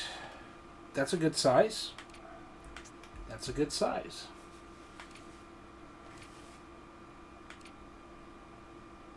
Okay.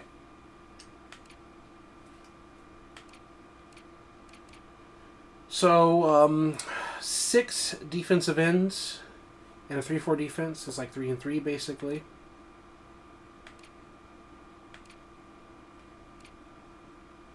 So that's fine. Okay. So let's do the same thing that we did with tackles and guards and all of that. Let's start with the right end before we worry about the left end. Right end. Right off the bat, you're not even going to dress.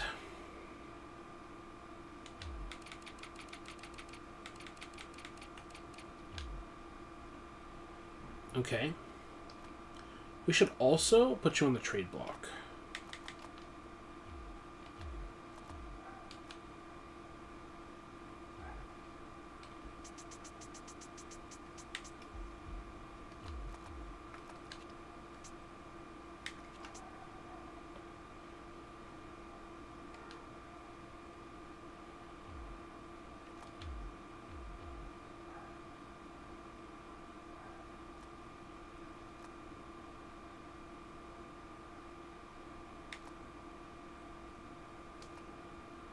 I don't see anything. I mean, I'm probably asking too much. I don't know if like the offers come through later.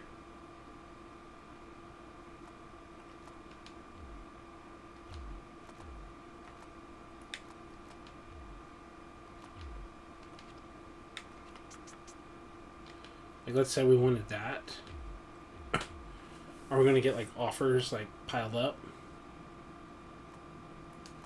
Yeah, I don't know. Let's just say. Right? I don't know how that's going to go. Depth chart.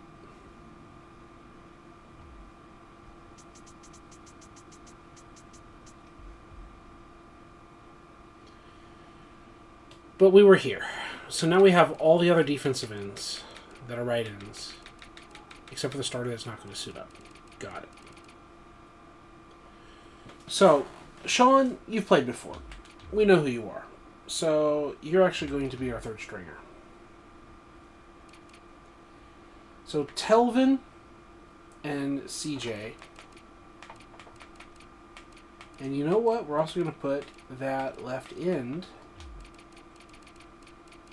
here in this rotation. A whole bunch of we don't know who they are. So let's have Cobb start on the left-hand side.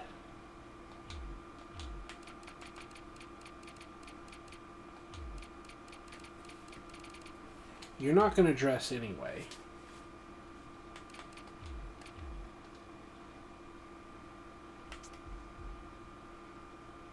You can play on one side and then play on the other. And then Shepard can play.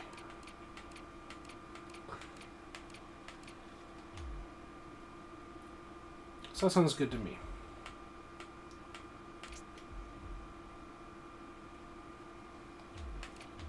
Our starter won't play.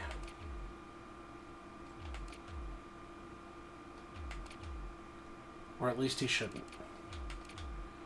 Our backup, we know what we have. So the other guys should get playing time.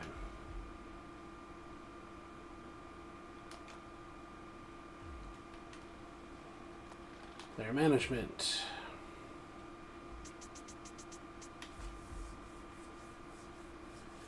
All right. So, yep, 3, 4, and 3. Okay, that's fine. That's totally fair.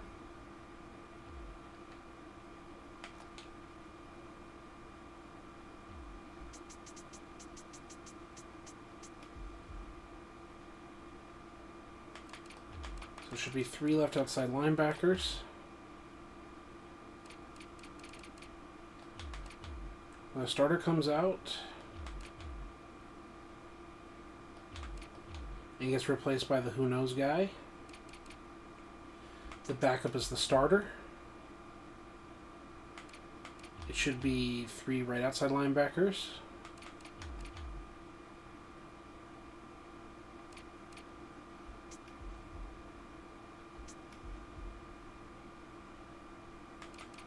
And the right outside linebackers at the bottom.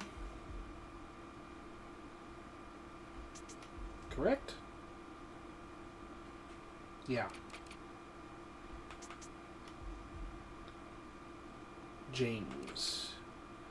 So James shouldn't be at the bottom.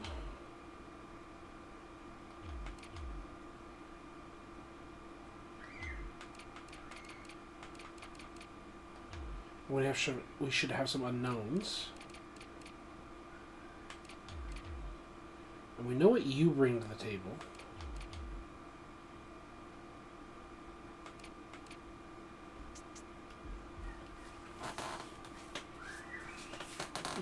So if we start Samson, no.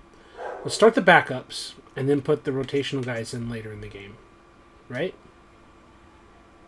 Yeah.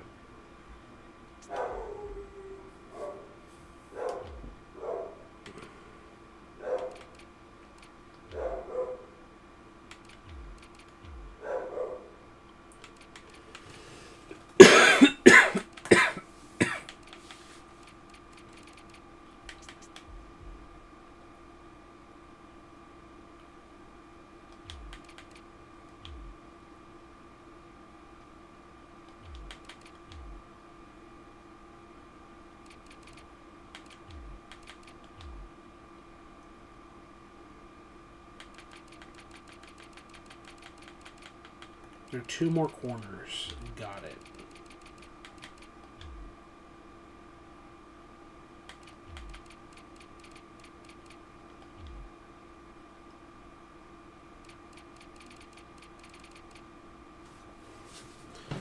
Okay.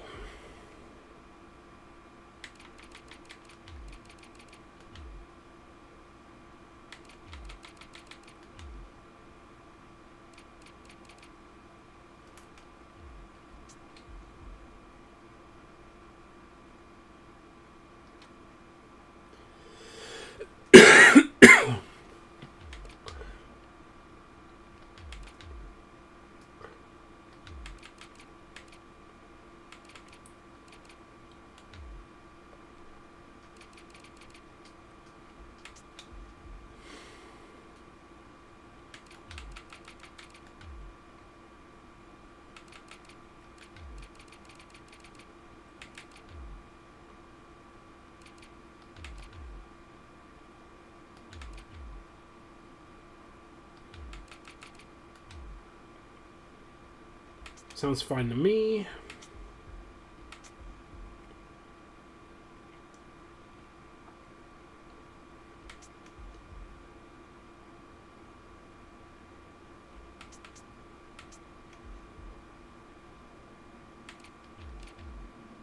Okay, seems fine to me.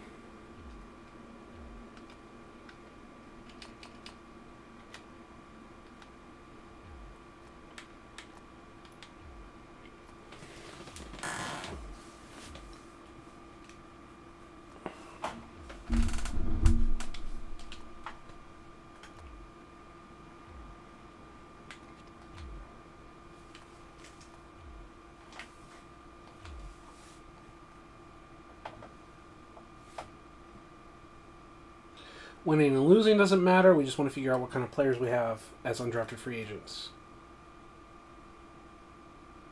We're also going to start checking, especially after these cut days, like the fourth preseason week, the players get cut, right? Like Tony Romo is cut. No 90-something super players are cut.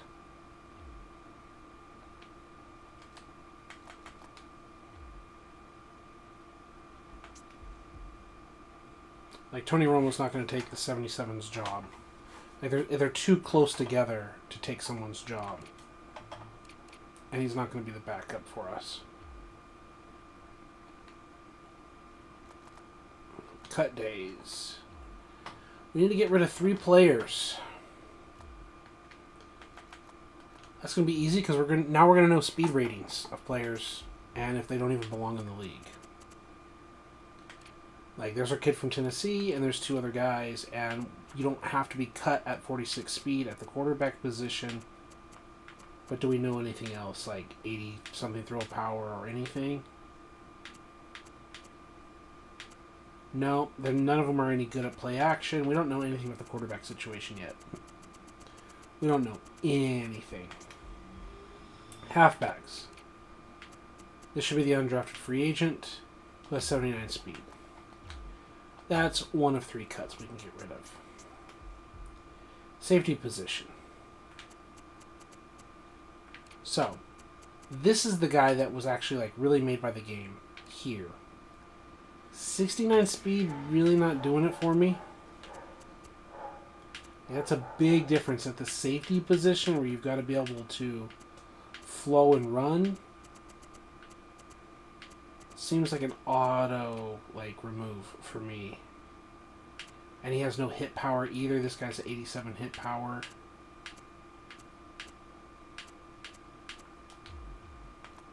Yeah, you look like you're gonna get cut.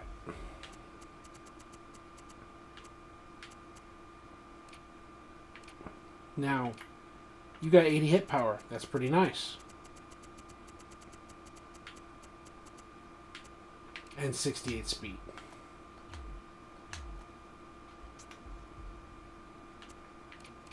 And 71 speed, and he's hurt.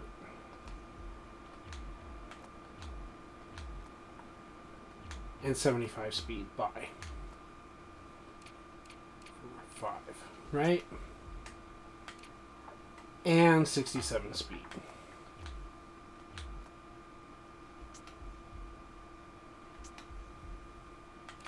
And 57 speed.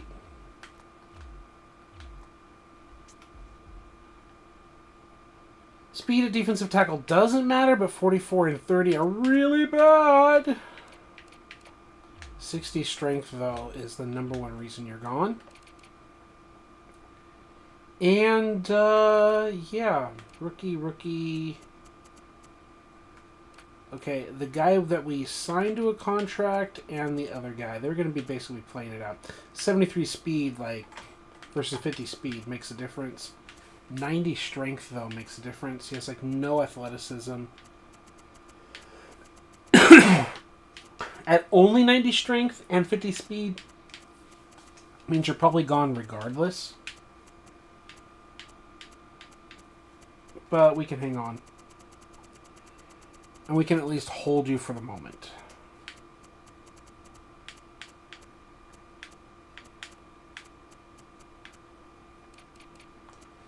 Okay?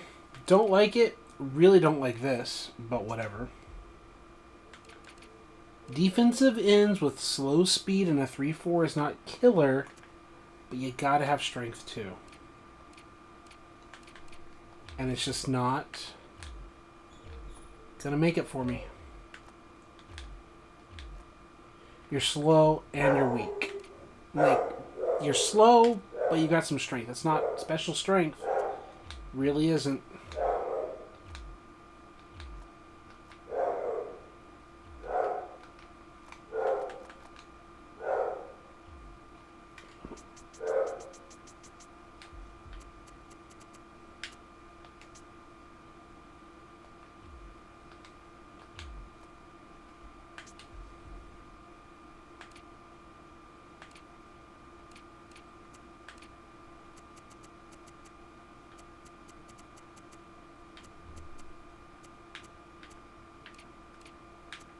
Even though they're slow, they have 95 acceleration.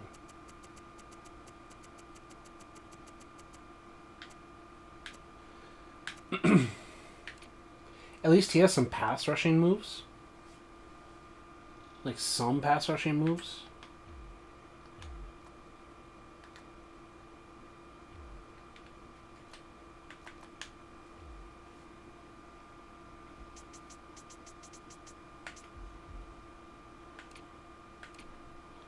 And he still probably won't make the team.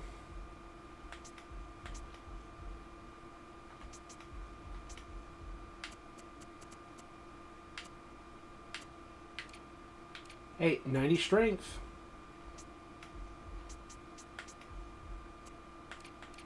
$76 and 72 strength. Bye.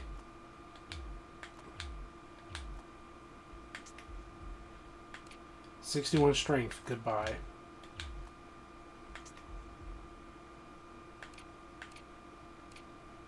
Just looking at the strength alone, 38 speed. It's really bad.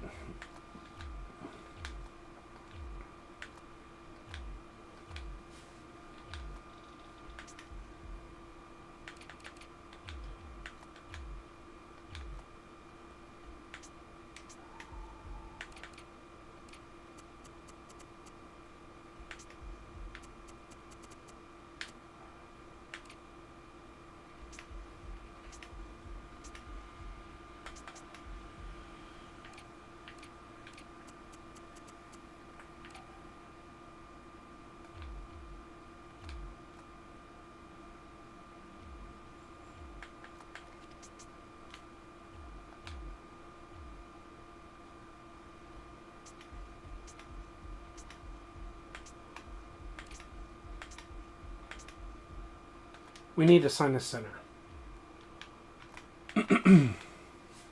Not league schedule. Free agents.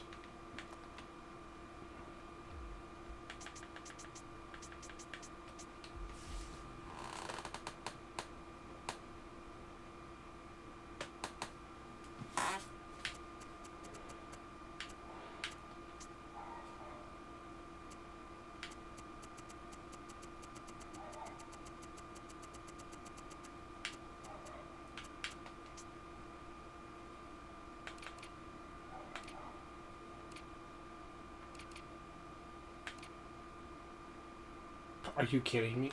Fine, you know the system. You know the calls. You know the calls and you're inexpensive. So there you go. Tried to replace you. We couldn't replace you. Congratulations.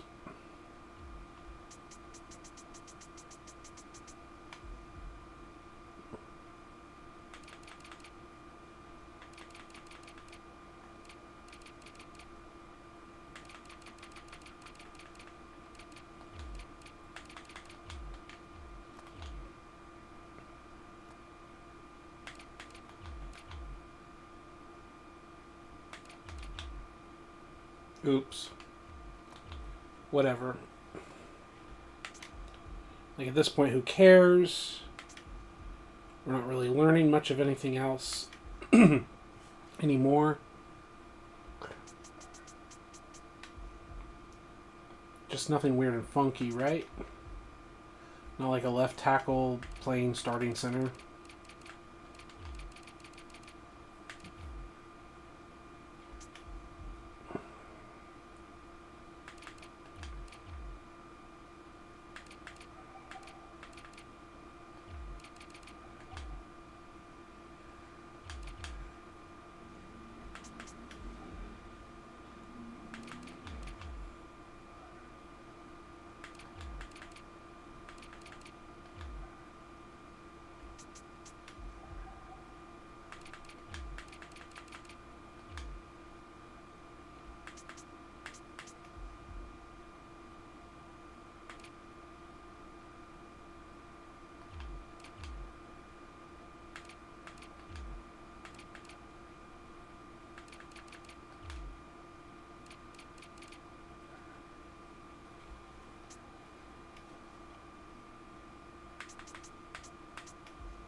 I don't want defensive ends starting out outside linebacker or some other BS like that.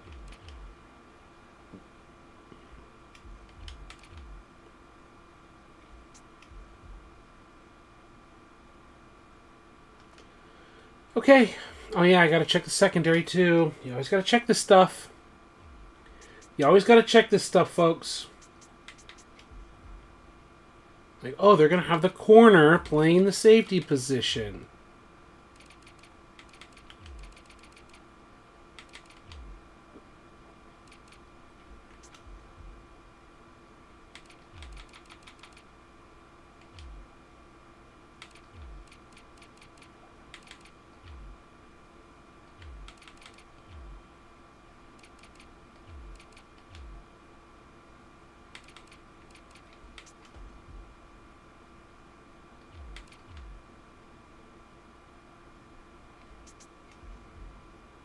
And they have safeties playing corners. And na.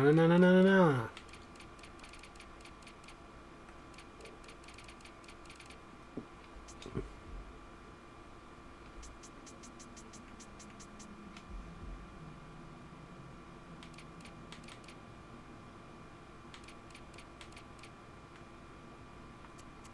have a 75 speed wide receiver. Are you kidding me?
What do we know about our team now?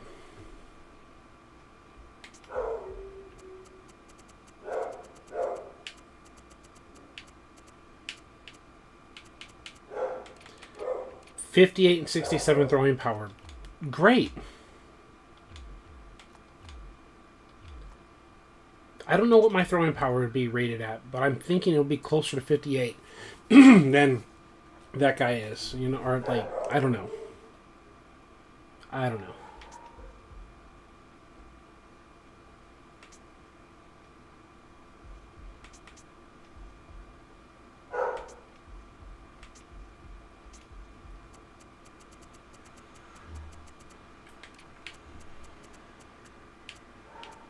Well, this is the rookie that we signed to a multi-year deal.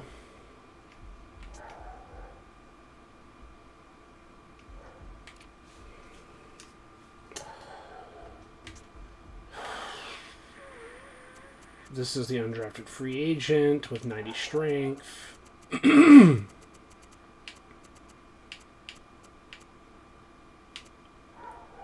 Not so great, not so terrible.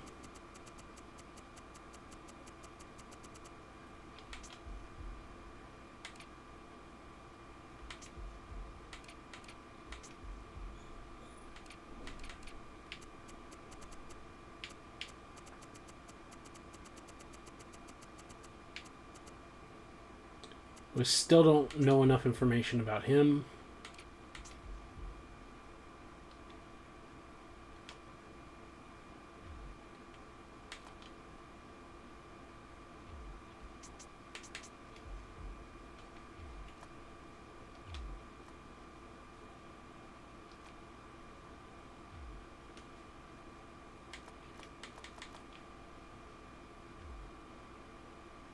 Drew Brees has been cut. Drew Brees has been cut. Okay, great.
I hate doing this over and over and over again, but you have to. It's so ridiculous.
And where are we sitting here?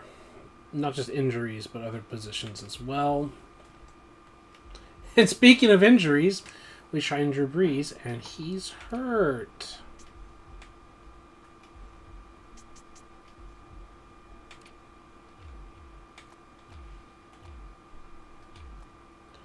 So we're going to need a safety, and we're going to need a safety.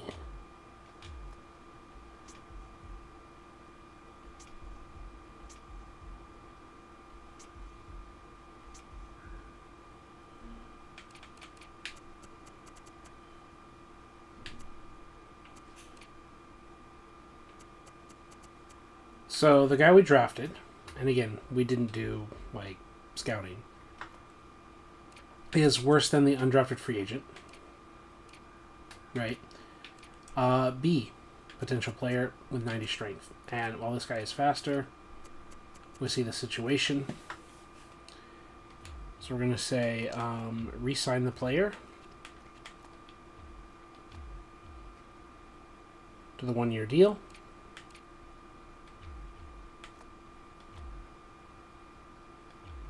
And then take the salary cap hit.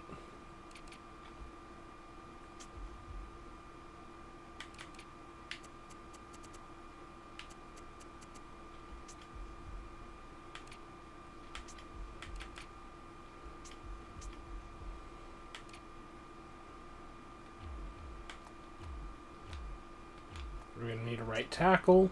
We're going to need another Timmy.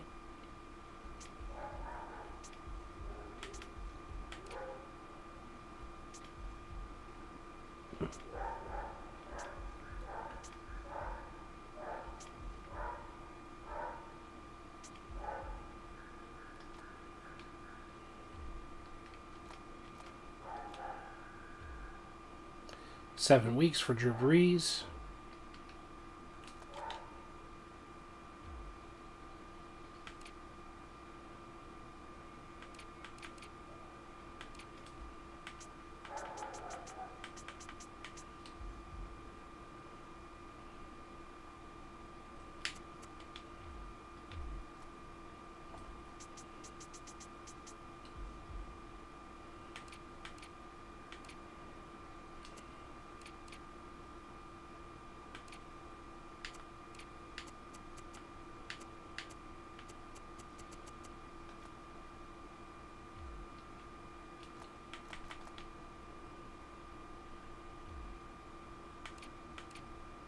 Okay, I think we're happy with this.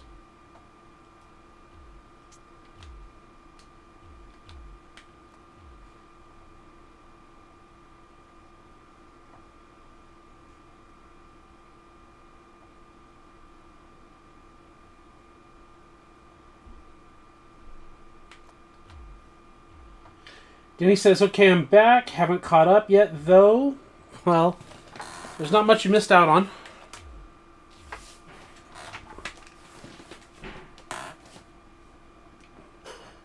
And simulate this week.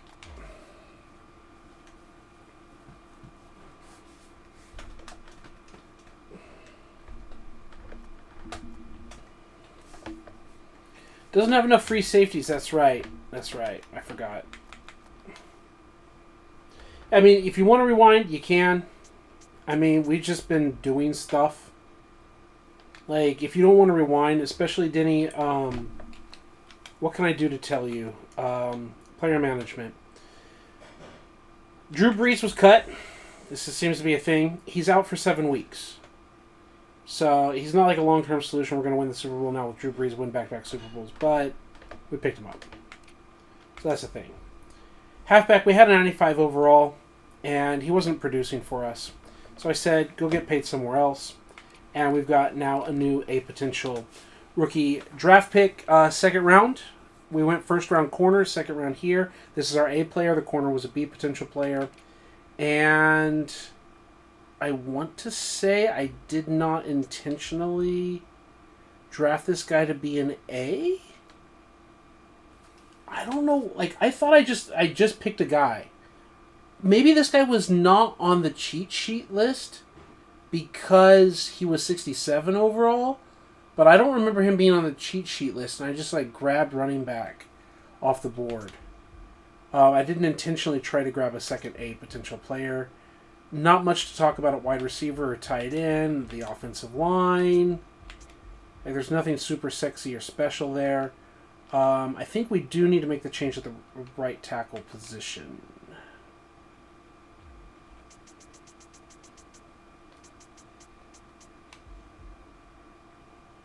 Yeah. And then the backup there. Okay. Yeah. We're fine there.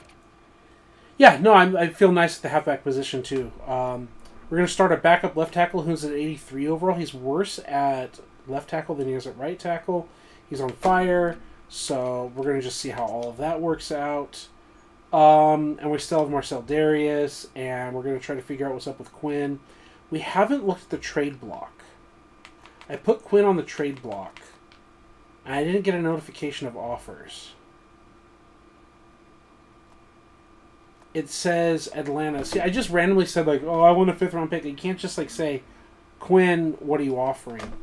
Because it wasn't doing anything. So I'm going to say, we're going to go to depth charts. And we're going to look at defensive ends. We're going to see if we can just flip Quinn to some other team that needs it. Oh, not depth chart. Let's go to player management. And what team is just the most desperate at defensive end that also... Yeah, see, they've got this 5-year deal guy, 4-year deal guy, 4-year deal, big money guy. The Brownies, not really. They're loaded up at the position. Look at the freaking Bucks, man. Cardinals got a big-time guy, big money guy. I could see the Chargers situation, but I think they're also a 3-4 defense kind of team. It says 4-3. Chargers could use a defensive end. Chargers are on my short list. Kansas City is on the short list.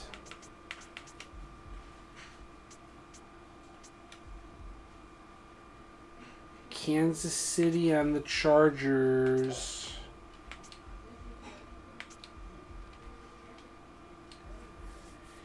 Eagles. Eagles got a big money man. Not the Niners. So far, the AFC West.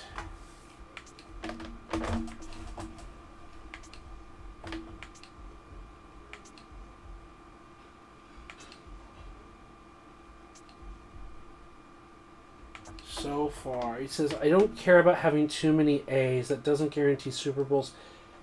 To a degree.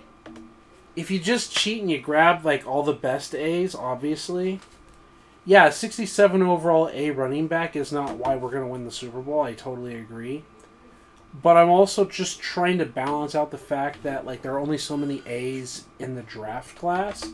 So I want to give an opportunity for the different teams to have them. I don't just be like, oh, we picked like 3 A's or 4 A's in this draft class. Like, no. It's their overall and all that, the sim engine. Narlands, they are not paying someone a lot of money. And that seems like a good place to send him. So let's go to trade players. Let's send our defensive end.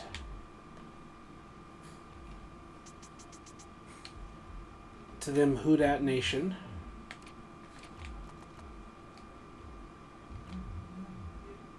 If the only rejection is players, then give us back a defensive end.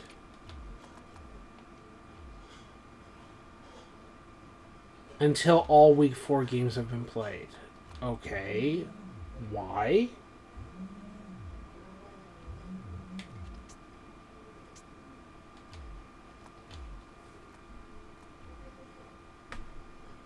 And my wife is about to arrive. So she says, help me. I'm going to be here in a minute by taxi and all of that.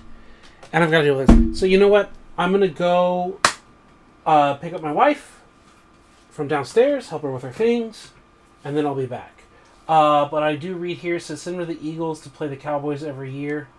The lower overall high potential players is more realistic prospect. Yeah, we can talk about that in a little bit. But yeah, I just got like the triple messages and missed phone call. She goes from instead of like I'm on my way or I have a taxi. No, she just said like I'm in class a long time ago at like 5:46 and it's almost 8 o'clock now. And then 2 hours later, she's like I'm here, and that's the doorbell. Sounds like she's already here in the time I talked. She couldn't have said, hey, I'm in a taxi, I'm on my way, I'm near the archway, I'm blah, blah, blah. Okay.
Yeah, babe, I don't know what you're gonna do for dinner. But I thought ordering the pepperoni first week. Okay. Yeah, okay. Make some for me then, yeah. Alright. We're back. We are back. And what is this? Alright, Denny, I don't know if you're still there. If you're patiently just waiting in the background for me, doing whatever you gotta do and listening, let me know in the chat. I will respond. It says the low overall high potential is a more realistic prospect. I think they're all realistic prospects. If there's anything that's unrealistic, we've talked about it, is like the 60 overall D player like that goes in the top 10, which I don't think exists. I don't think that actually exists. But yeah, okay, so it's still here, awesome. The real thing is like whether they be a 67 overall A potential player or a 51 overall F potential player. The things that I don't think that really exist are, you know, that running back that's like 71 speed or whatever. Like, what the fuck is that? The wide receiver that's 71 speed, whatever. It's like, come on. You know, the defensive tackle with like 48 strength or whatever. I'm exaggerating there, but you get the idea. Like, there are positions that they did create that you're just like, this doesn't exist. Why is this here? You wouldn't even make it to the practice squad like this. You know, those are the things like, you don't have to give me a 98 strength defensive tackle. But give me like an 86 strength guy. Give me someone that was at least good enough to get a look, but maybe has like F potential and like 71 abilities. Like they're just not good enough abilities and they're going to drop off or whatever. Like give me something, right? Give me something. And it says, yes, I can see high overall but low potential where they either don't grow or automatically regress. Exactly. So yeah, we need to deal with the safety situation. I forgot where we were. And what is this, like, the league schedule? Games were played. Oh yeah, games had been played because I hit Simulate 2 this week. Okay, that was the other issue. There was the trade that I wanted to make. That's fine. So free agents, I think it was free and strong safety that we needed to sign. So not someone that's going to compete for a position. I mean, Weddle is not even going to be on a roster. Like, yeah, Weddle is there. It's like, oh, sign the highest overall player. Yeah, but it's like,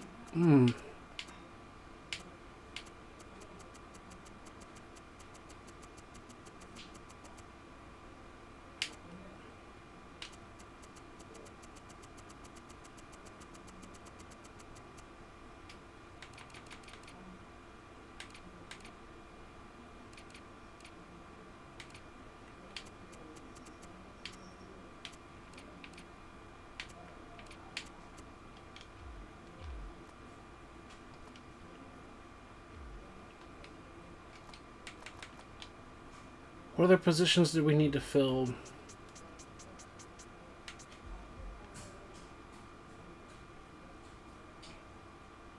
Whitney Bill's reunion?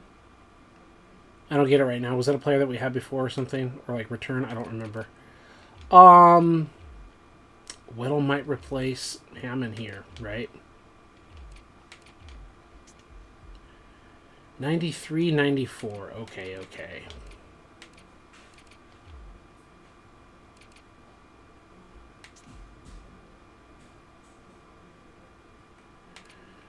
I mean, Weddle the veteran, he's just the better overall player, right? I really love having this like hard-hitting dude and all that, but his play recognition and all that might be one of the reasons why we have a bad defense. I really like his story. I like his story a lot. But there we are. Oh, Whitner. Yeah, Dante Hittner. Yeah, I mean, Could be. I could cut the other guy. I must have missed it.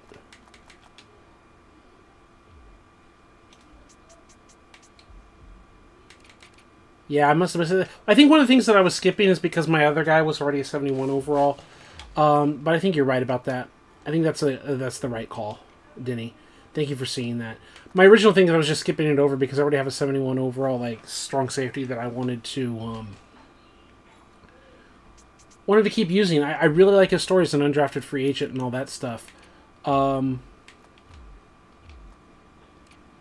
But yeah, he's just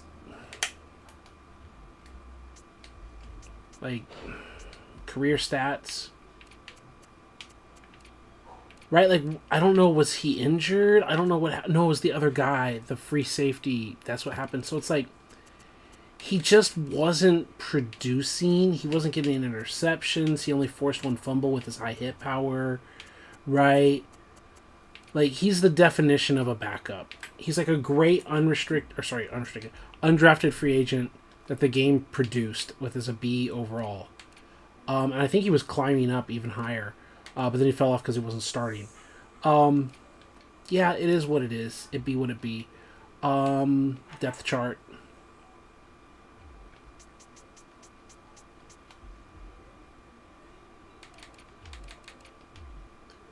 And then, like, the super veteran.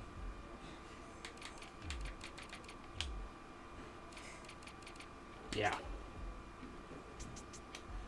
I think there were other positions that we also made some cuts with, like right tackle or whatever.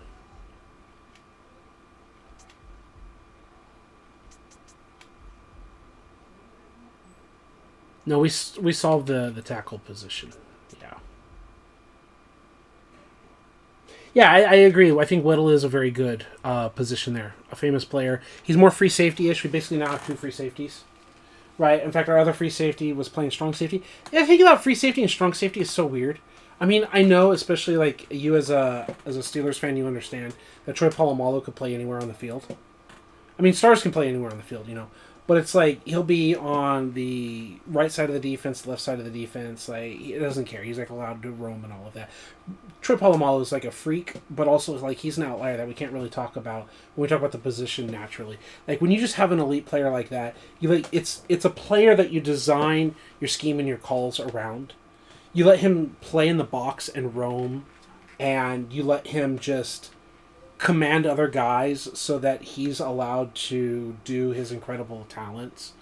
When you have like Ed Reed, and I know it's not the same skill. Like, Ed Reed is one of the greatest players of all time. I know I'm saying that about a Raven, but versus, let's say, the Seahawks.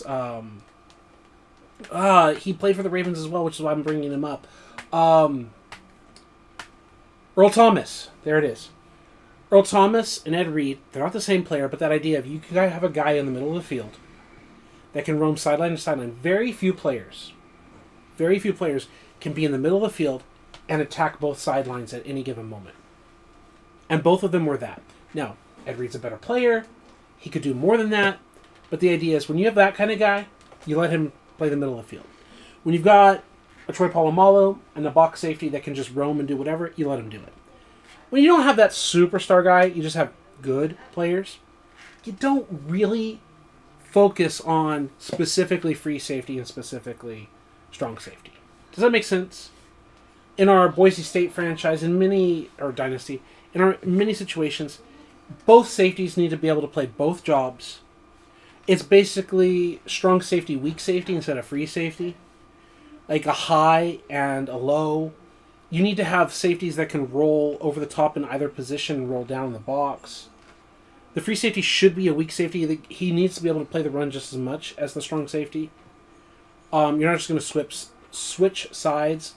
So they both got to be able to do their job, so I don't mind. Yeah, I agree on Ed Reed. Yeah, exactly at his best. That's what he was. And now, Ed Reed is another example of, and then he fell off a cliff, right? Like, I think by the time he was a Jet, or his final year with the Ravens, whatever, he was just like, he was barely starter capable. I think he started because of his name more than his ability. Remember, like, he wasn't a complete liability, but he would struggle to be a top 32 safety in the league. when he was with the Jets. It's my understanding. I think a lot of the reason he was playing was because everyone knew who he was. And it's not exactly the same, but it reminds me of like Jerry Rice. With Jerry Rice signed with the Denver Broncos, and Mike Shanahan, my understanding basically said, look, Jerry, I'm not going to be the coach that cut Jerry Rice, but you're going to be like our 6th wide receiver when we only need 5, you know? And it's like, maybe instead of making me the coach that's going to cut you, how about we just hang him up, you know?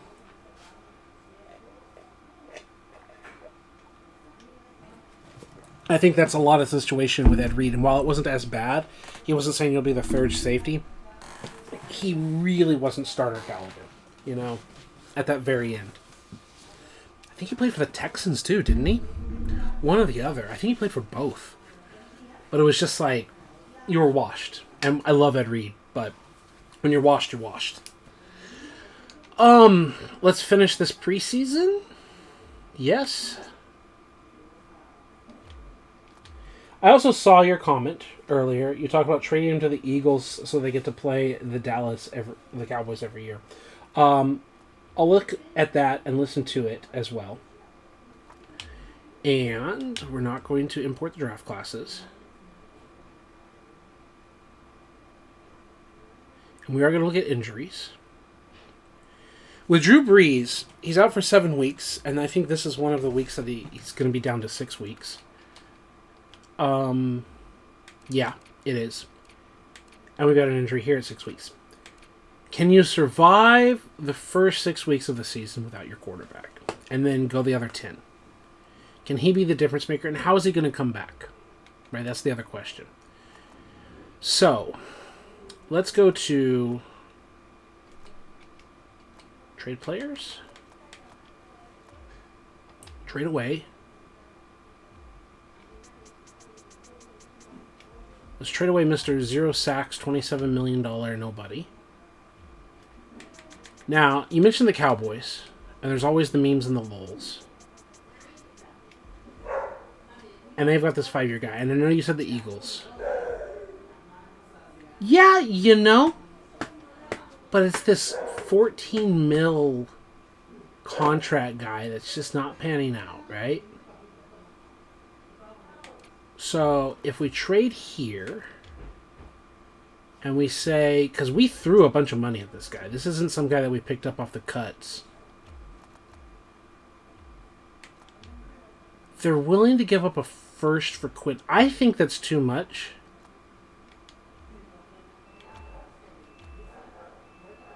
I think a first for a guy who had no sacks is too much, even though they'll accept it.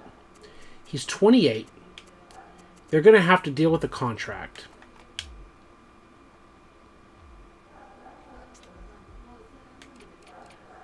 There's this thing about conditional picks and all that kind of stuff. If we can get a second,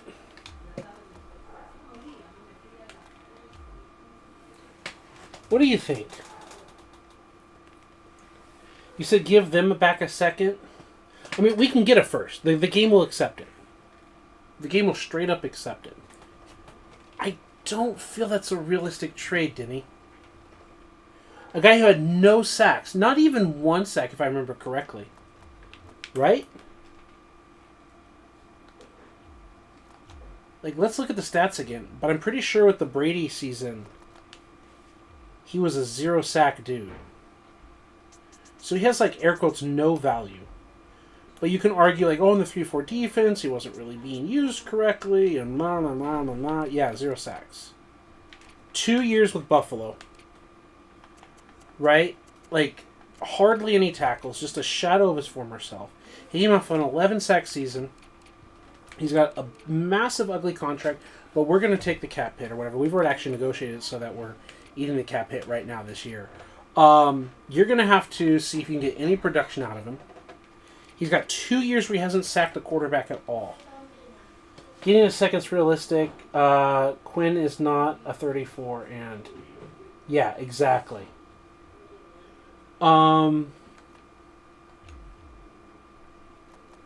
Trade player.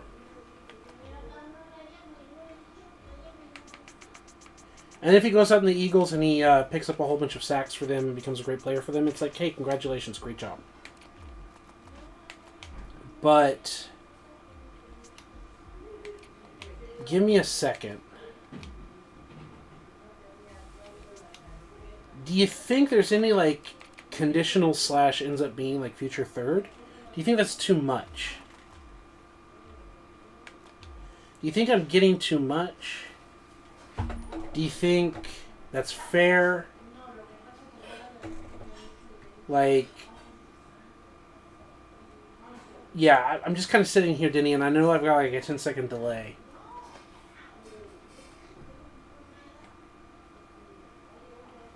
I just like to get your feedback on this.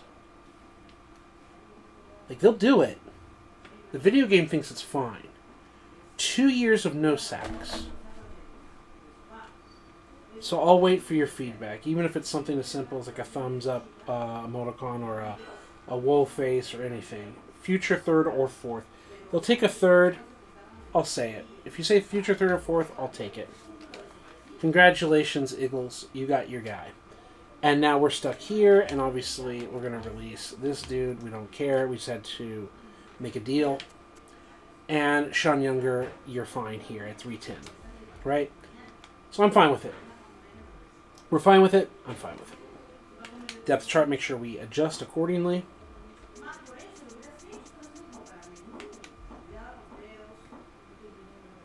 Yep. Marcel Darius, no.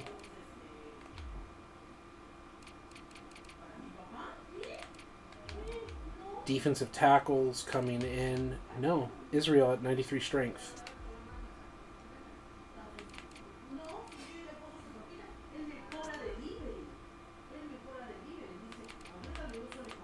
Do we have another? Yeah, we have another right in. There it is. There it is. Good, good, good, good.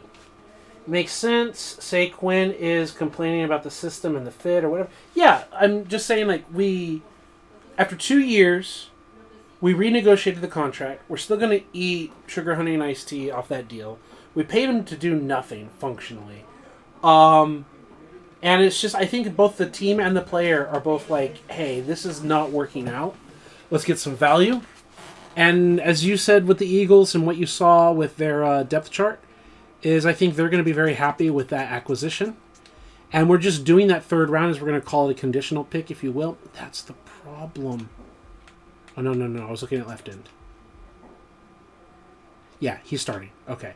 That was the problem. Remember when we traded Peyton Manning and he wasn't starting for the Texans? That was the problem. Okay, yeah, but we made the move, and now he's starting. Now they are playing this kind of system that works for them.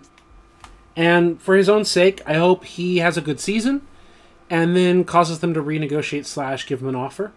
And otherwise he hits the open market, right? So, yeah, good luck with that. Let's hit save everything. And we'll just kind of watch Quinn on the side, right? In the background. We're going to root for him, but we threw a bunch of money at him and it didn't work out.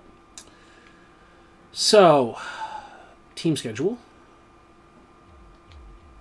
Texans. Sim this game.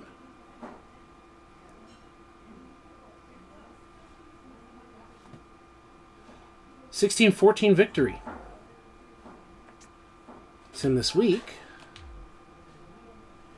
And we survived a game without Drew Brees. Right? Every win that we can steal before Drew Brees gets back is a bonus. Big Ben playing for them. Let's go. 14-year pro Big Ben is playing for them. We had 3 quarterbacks. All 3 quarterbacks played for us, folks. In a 16-14 game. Means something must have happened in terms of injuries, right? Ryan threw a pass. Oh, this is another depth chart thing.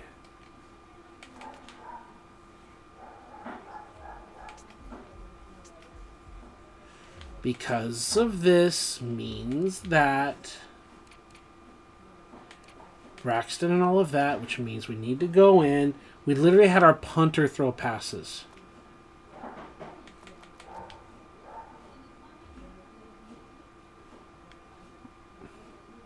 So,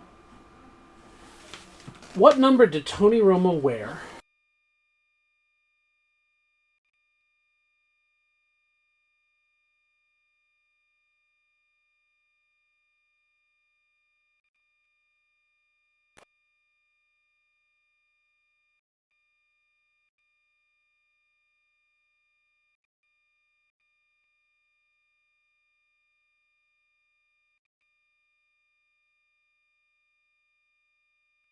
Just, you know how this is. We all know this pain.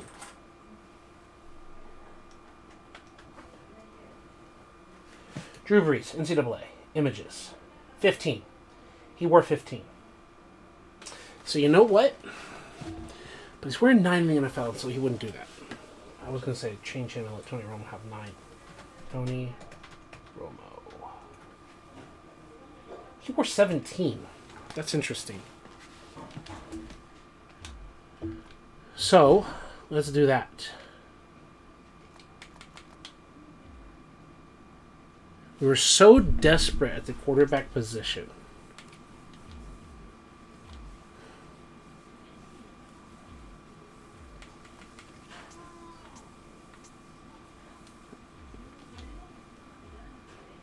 That we literally had the punter out there.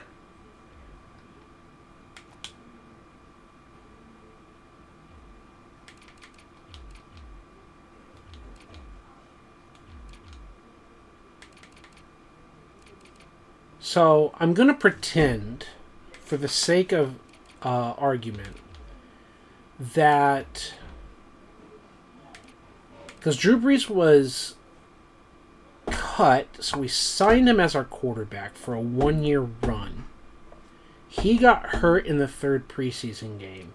We brought in Tony Romo. He wasn't ready to dress and learn the playbook yet. So he's going to come in maybe for weeks 3, 4, 5 or 4, 5, 6 or whatever to have the playbook down. We've got this guy who's been playing. We've got the rookie that's been here since minicamp.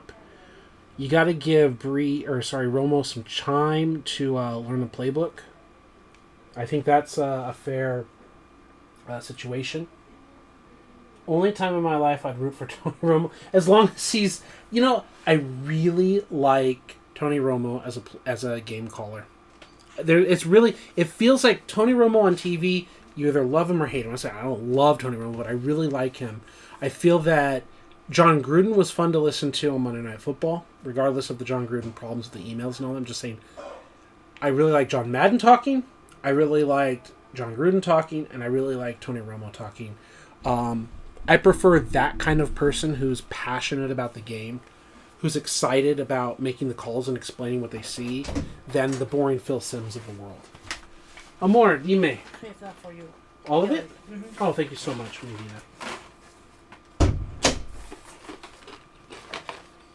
Also, my wife explained why she didn't message me.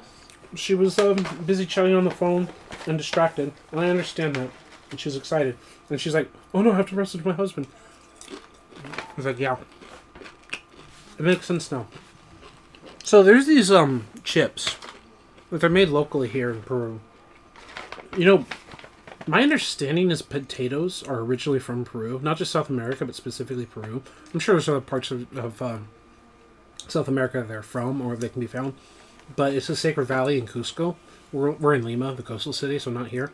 Where there's literally something like 2,000 varieties of potato or whatever there is. And it's like the home of the potato. And there's so many varieties here. And there's this place called Flora and Fauna that's like a health place. So they don't load up with salt or anything like that. And they have these specialty potatoes. And they air fry them or whatever, so they're healthy. But they're basically potato chips, and with the wide variety of flavors and everything that they have, and you're not paying expensive import costs for these specialty potatoes, they're so fucking good. You said you loved him at the beginning of his career, but then you think his ego got overinflated too quickly. That's valid. I think Tony Romo also took the criticism of him, air quote, like ruining the plays. You know, the casual football fan doesn't like him like ruining the play. They want to see it happen. But I really like I like the matchup. Hey Jim, here I like the matchup with Edelman here in the slot, right over the middle. I think they're gonna go to him again, and then like they hit it, and it's like whole prophetic, whatever. I thought that shit was exciting. Patriots versus Chiefs. Edelman 3 times on 3rd down and long. I thought that was good television. You know, I can especially understand like in a Super Bowl where they really don't want him to like ruin the suspense, but like I think that also caused him to like go down a notch. They're like, hey, this is the biggest game of the year. Don't ruin it for all these casual fans that like are super casuals because their only football game of the year is the Super Bowl, and you're gonna tell everyone what happens. But weeks 1 through 16 or whatever, even the excitement of the playoffs, I really like what he brings to the table. Anyway, that's our situation. Drew Brees was brought in. Romo was brought in because of the injury. And let's just say he didn't even dress for the first week game. And they had to go to the punter, which we saw. And that was how desperate it was. At least Tony Romo was going to dress for this game. But he's still not completely like ready for it. And we're going to simulate this game.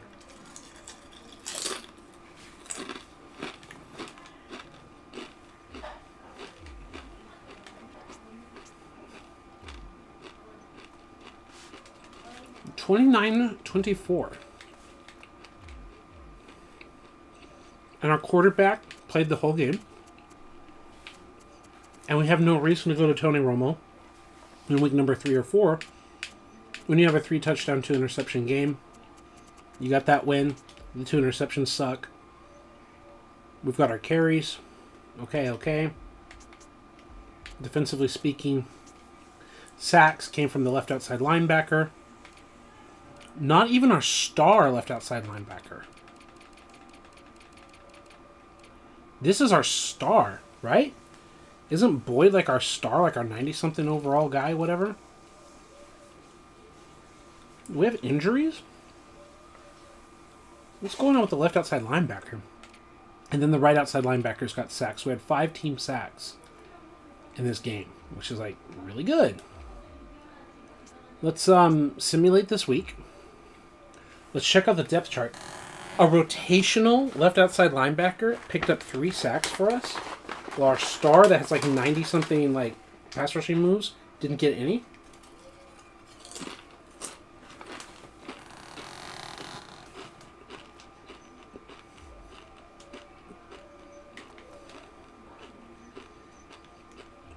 So Tony goes from not dressing to dressing to backing up.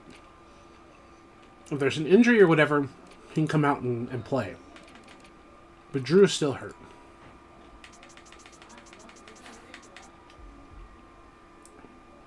Yeah, Boyd is our starter. 92 overall. And yet, it was Watts that got the 3 sacks.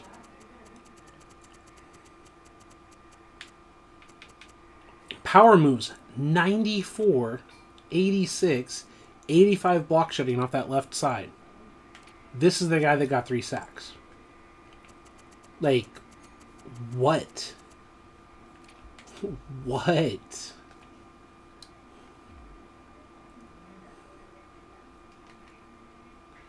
Let's go to Stats Hub, 2 weeks. Season stats. Look at them Eagles. Defense.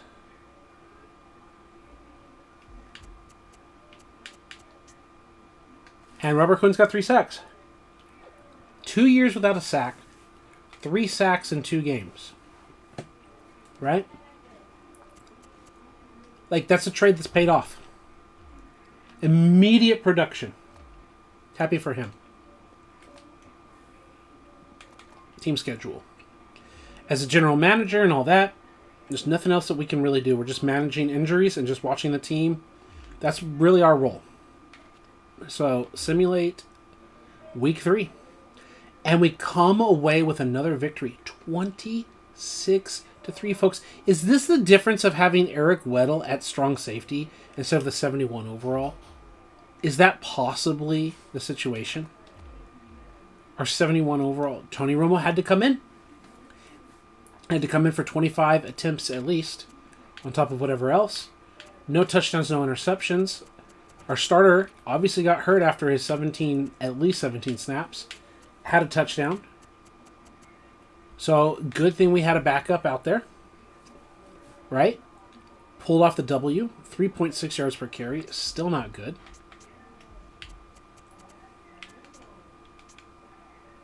And this is the classic. If you missed it, Denny, we have a half a sack. There is no other player with the other half of the sack. It's just the sim settings just say, here's a half sack. And they didn't bother to have 2 players with half sacks. It's got to be one of these other players that's ranked as a 0. I don't know. I don't get it. You can't just have half a sack. He either was sacked or he wasn't, right? Yeah, it's just like, yeah, perfect trade result for Quinn, exactly. So, I do not get it, but I do get these delicious chips.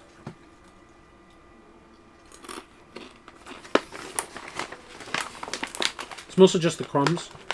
She shared it with the rest of the family. She splits it up.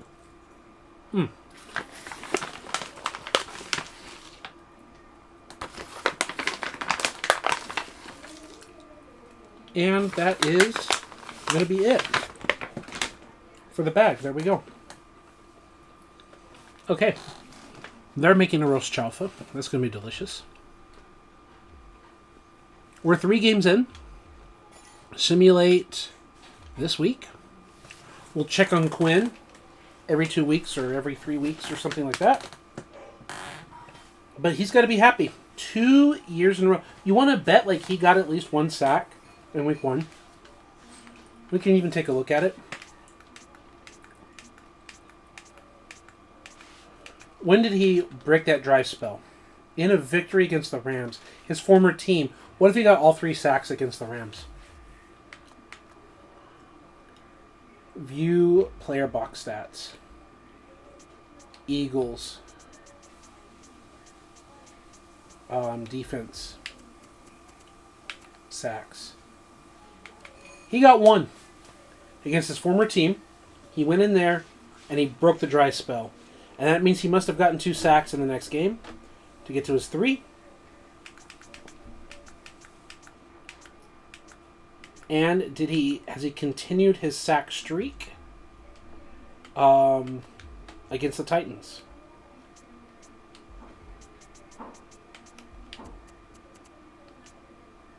No. So, did Quinn do anything? He had 2 solo tackles. None for loss. You can't expect production all over the place. Hey, he forced a fumble. 3 sacks in 3 games and a forced fumble at least. Not bad. Simulate this game. And we lost.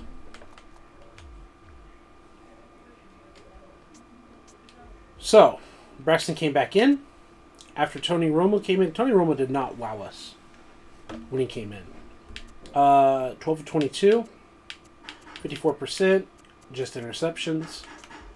Is that enough to lose the job? I don't think so. Another half sack just kind of sitting there.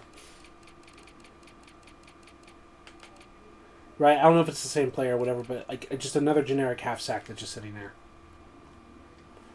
Zach here is actually getting sacks. That where we switched the middle linebacker and the outside linebacker, so that's good for him.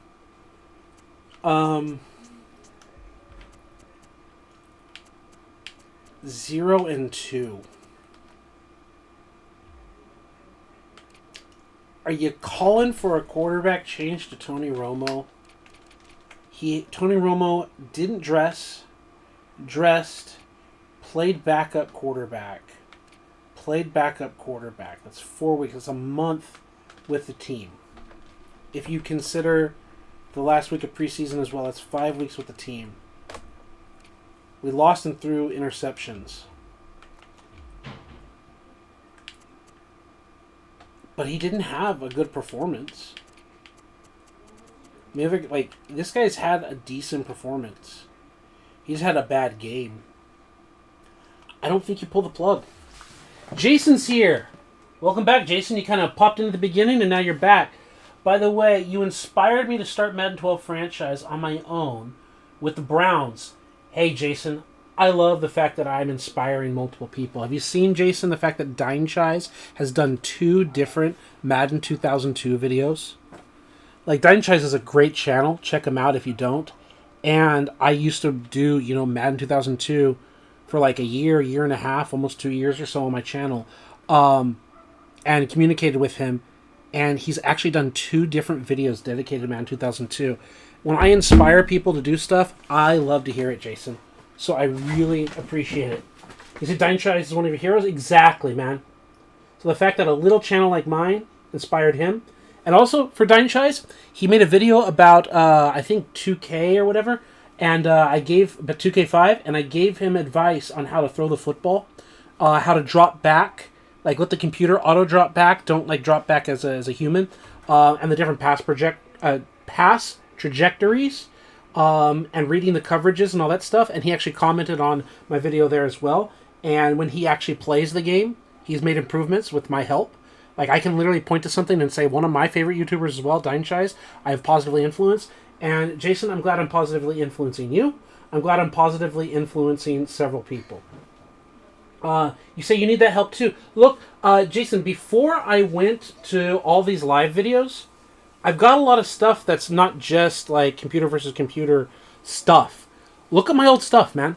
I've got my defensive video. I've got my passing video. I have some stuff, obviously there's things I have deleted in the past, but I've got other stuff on my channel for these last 2 years or so.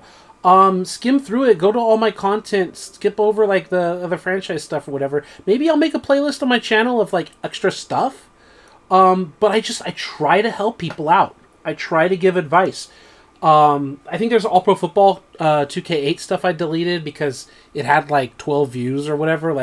It helped the people that watched and nobody else watched it.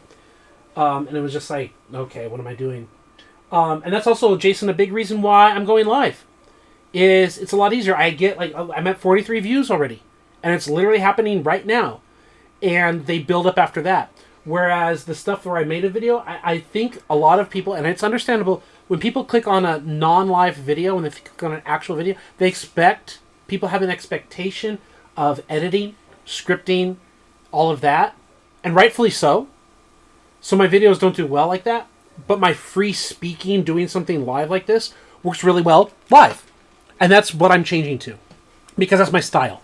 Turn on the game, do stuff, share my opinion, play live, and it works. I'm tailoring to what I should be doing from the beginning. I should have been going live years ago. And then I'll do any recorded games as regular gameplay to upload back to my channel. So that's awesome. Now I'm going to read the rest of your comment. Jason here, 3 straight 7-9 seasons. Then I hired Andy Reid, won a Super Bowl his first year. I want to say you've told me that before, Jason. And I think I give you credit as well. That's really awesome. I think you told me that part of the story before. And that's really, really great. And I want to do Madden 10. And I want to do some other games as well. I want to get back to Madden 14 and NCAA 14. I just felt that this break was going to be a lot of fun. And so far, it has been. So, also, Denny, if you're watching, what do you think? I think that we keep Tony Romo as our backup. One bad game is not enough to have our backup quarterback lose his job. And Drew Brees should be coming back soon. That's my thought process. We're going to simulate this week. We're going to check injuries. And then Jason's got another comment. It says, I like what you're doing with the games, get into the player management and stuff, but when I send the games, I feel like something's missing. Then I start playing the games myself and realize that I stink. Jason, you can do it, man. You can do it. I have every faith in you. No matter how good or bad you are at the game, I have faith in you because I feel that barring a disability that keeps you from physically manipulating the controller, barring a disability like being blind and you can't see the TV, barring a disability, obviously, I think anyone can play this game. And anyone can play this game well. And it's going to take practice. It's going to take concentration. Obviously, ADHD and stuff is a thing is going to hurt. But there's a guy named Corey who responded to me, and I went and helped in his channel as well. He was playing 2K5, and there were 2 different times he went live that I was directly helping him, and he increased and improved dramatically. It's all what I'm about. It's helping people, man. So, Jason, you gotta tell me what you want help with, and I'll make videos for it. I've done that on my channel. I'll continue doing it on my channel. So, don't get down on yourself, Jason. I'm here for you. I'm here for everyone. I've helped Dynechise. I've helped many people. Playbook Gamer, who does NCAA games. He's got his own website and all that. Playbook Gamer. Like, Al, cool guy from Tennessee. I helped him on defense. I helped him in his Hawaii franchise. And he got a lot better. Like, scheme and understanding concepts and adjustments. I think it was literally maybe season 3 or 4 of the Hawaii franchise, whatever it was. But it was somewhere in the dynasty of his Hawaii NCAA 06 franchise that I met him, like 3rd year, 4th year, whatever, into that dynasty. I started watching his videos. I started commenting. And then week after week, you could see him getting better and better. There were a few times that he was frustrated. He didn't understand the help I was giving him at first. So if you watch some of those videos of the early season, like week 3, 4, 5, whatever, sometimes he's like, oh, no, this doesn't work, or whatever. He was getting a little frustrated. And it happens. Whenever you say something and then you think you're copying it, but you're not copying it. And he started getting frustrated, and we started doing some live sessions. And when I started doing live sessions, like, he wasn't live here, but it was just like over Discord and projecting the camera and all that. I was doing like private tutoring with him, if you will. He learned a lot, and it took like 2 different sessions, and suddenly he got way better at defense. He started doing dramatic improvements. He gave me credit for it, and he proceeded to continue to make even better videos of even higher quality because his defense was getting better. So that's what's up, Jason. Is you gotta tell me, like, I'm a teacher, and you gotta tell me, like, we're gonna focus on something. What is it, Jason, you want help with? Like, pick something you'd like help with, and either I already have a video for it, or I can make a video to help you with it, right? Like, and that's to any of my audience, Denny, anyone. Like, Denny has been the one helping me at certain things, right? Denny, like, one of the first things, it's not the first comment, but one of the first things that comes to my mind is we were doing in Madden 14, and we were talking about pulling guards and pulling tackles. And it's like, that made a big difference, and then Denny has been with me, especially ever since, doing playbooking and doing simulations and all that, and he's still here, and it's awesome. And Denny, you also made a comment, Romo is the emergency guy. We're developing a young guy no matter how bumpy the road. Absolutely agree with you. He didn't play bad enough to get pulled. He hasn't been a liability. And it's 6 weeks of Drew Brees that we have to survive. So there you go. Drew Brees, yeah, 2 more weeks. Free safety has a broken collarbone, so our backup safeties are there, and our middle linebacker is hurt again. He is 11 weeks. That means he could be brought back. 11-5 is week 16. He could come back for the playoffs. We could ease him back in like that week 16-ish. Week 17, whatever, right? Because 11-5 is 16. There's also the week 17. If we make the playoffs, it could be even the bye, whatever. We could ease him back in, like getting healthy. But he could come back for a playoff run. So that's a thing. Let's go here. Let's go to team schedule. And we've got New England, division rivalry, 2 3-1 teams. We're going to simulate this game. And we come away with a really close loss, 19-22. Box stats. And not a bad game. Not quite 100 quarterback rating. But 14 of 23, just shy of 200 yards, 66% completions, more touchdowns than interceptions. We're fine with this kid doing this. Right? 6.4 yards per carry, nothing to complain about. And defensively, a defensive end, a right end, gets a sack. Quinn was our right end and couldn't get a single sack in 2 years at right end. And we get a sack at right end. We get a sack at both defensive end spots, and neither, like, it's also not Marcel Darius. This simulation engine is so weird. All right. Jason says, I'm the guy who sims the defense if I can, or if I can't, I Madden the play and let the computer play D. On offense, I'm a one read and throw guy. I get impatient or I hold on too long like Jimmy G. Yeah, I'm throwing that Jimmy G comment, huh? I'm not going to blame you, I understand. Let's hit Simulate This Week and start responding to that. And also Denny's comment. Someone on the coding team has a thing against middle linebackers. At least one, always at least one injury. It was really bad for us in year number 1, year number 2. Like, we had like all the middle linebackers out. Something is up. Yeah, there's something happening. Have you tried the new rookie scouting feature? Yes, I have tried it. I wish there could be like do not show me again feature. That would be great. So we're still one more week without our quarterback, but he played well. If he played a little bit better, we could have won, but that's not the issue. That's not what's holding us back. Let's go check out our injuries here, and let's respond to what Jason had to say here. 1 week, the 10 weeks, the 8 weeks, the 2 weeks, all of that. Okay? So, Jason, I'm not going to do the whole video right now, but I'm really appreciative of you making this comment here. Okay? So, Jason, go watch my video of All Pro Football 2K5 about defense. Let me even see if I can actually bring up that information here to help you out. Let's go like this. Let's go here. Let's go to my videos. We go to regular videos. There's shorts and live. In my regular videos, you can see I have like all of these, like just franchise upload. Let's do 50 per page. Right, all these dynasties and stuff I was just recording and going, like music that I made. And try to go through as quickly as possible. I don't know where exactly it shows up, the 31 teams, all like that. I was just uploading. Some AI music I created, uploading. I was doing the NBA, that failed, like no one was that interested. Here, Deacon Jones head slap, like a 30-second thing. These are some clips that I was clearing out on my hard drive. Franchise till it breaks. I was doing those. I was letting it sim. There was no commentary, just until the franchise actually broke. An epic exhibition game. Xbox 08, high school play. Yeah, that was also just showing how that was broken. I really love the audio here on that replay. Using the halfback and the fullback in the passing game. I mean, you want to talk about being a one-read quarterback, Jason? I have a whole video where I spent about half an hour talking about using the running backs in the passing game. And let's also, can we control zoom in here so it also, and we can scroll here, no, dismiss, whatever. Yeah, apparently I can't just get rid of like this top quarter of the screen here. But I've got a video that's going to help out here, just using the running back in the passing game, something I enjoy doing.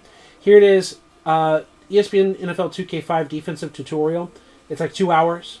And it doesn't matter if you're playing Madden, college, ESPN, you're playing 2K8, it doesn't matter what you're playing because this is all about just defense. It's about gap alignments, all that stuff. Watch it multiple times. Give me feedback. Maybe I could do better. I'm just like speaking off the cuff just like right now. Me playing exhibition games and like talking through it. Practicing running the football, things like that. Practice passing the football. I think this is where Dying Chai's actually responded to me, if I'm not mistaken. We can go here and then click on the link. I'm just going to look at the comments real fast here.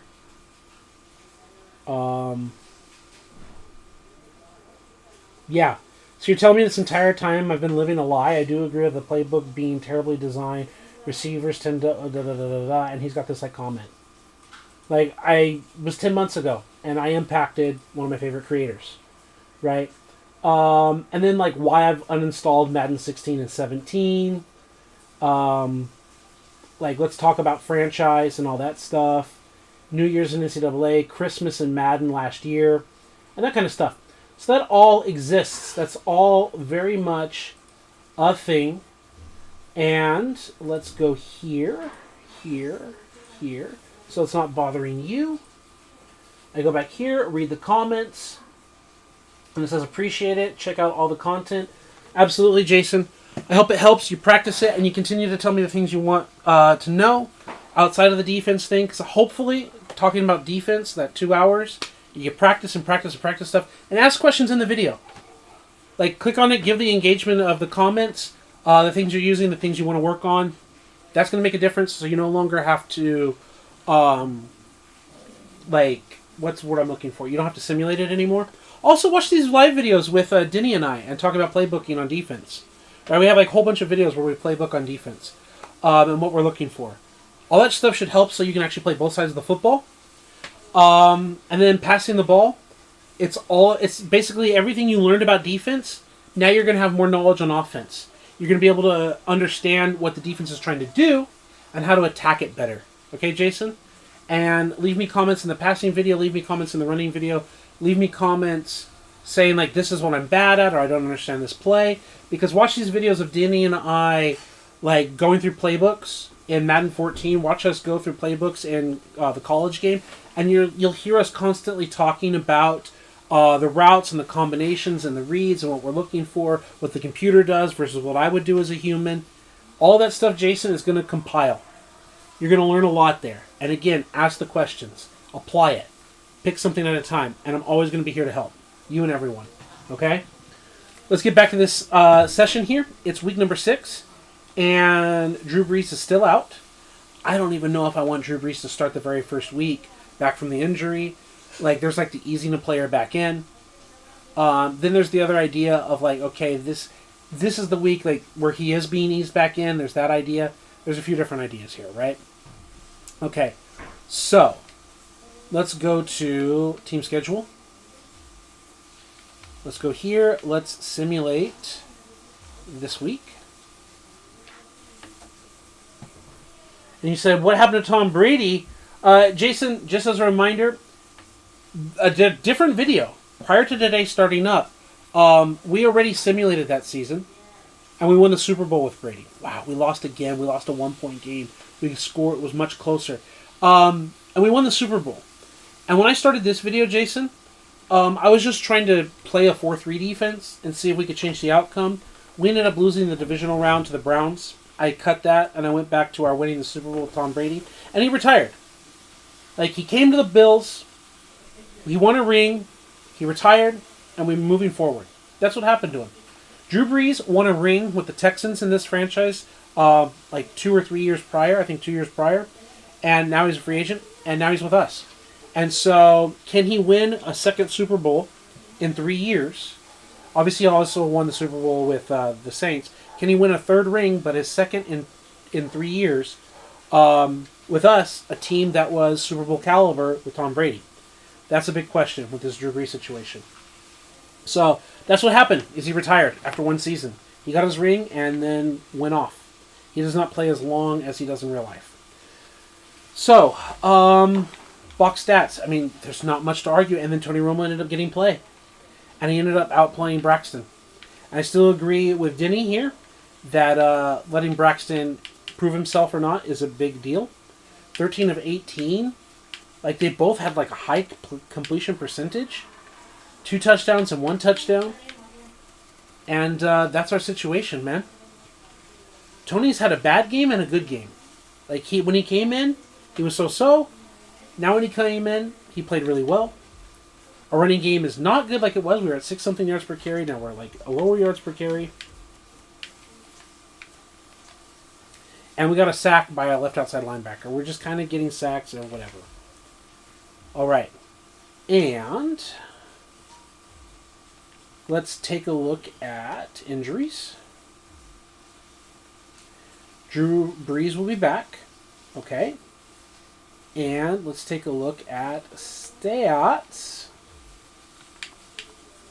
Season stats. A man who started with, I believe, 4 sacks. I think 3 sacks and then got another sack later. Nope. Yeah, Quinn is just stuck at 4 sacks through 6 weeks. He's got a tackle for loss. He's got so-so tackles here. He's got 2 forced fumbles. That's pretty good.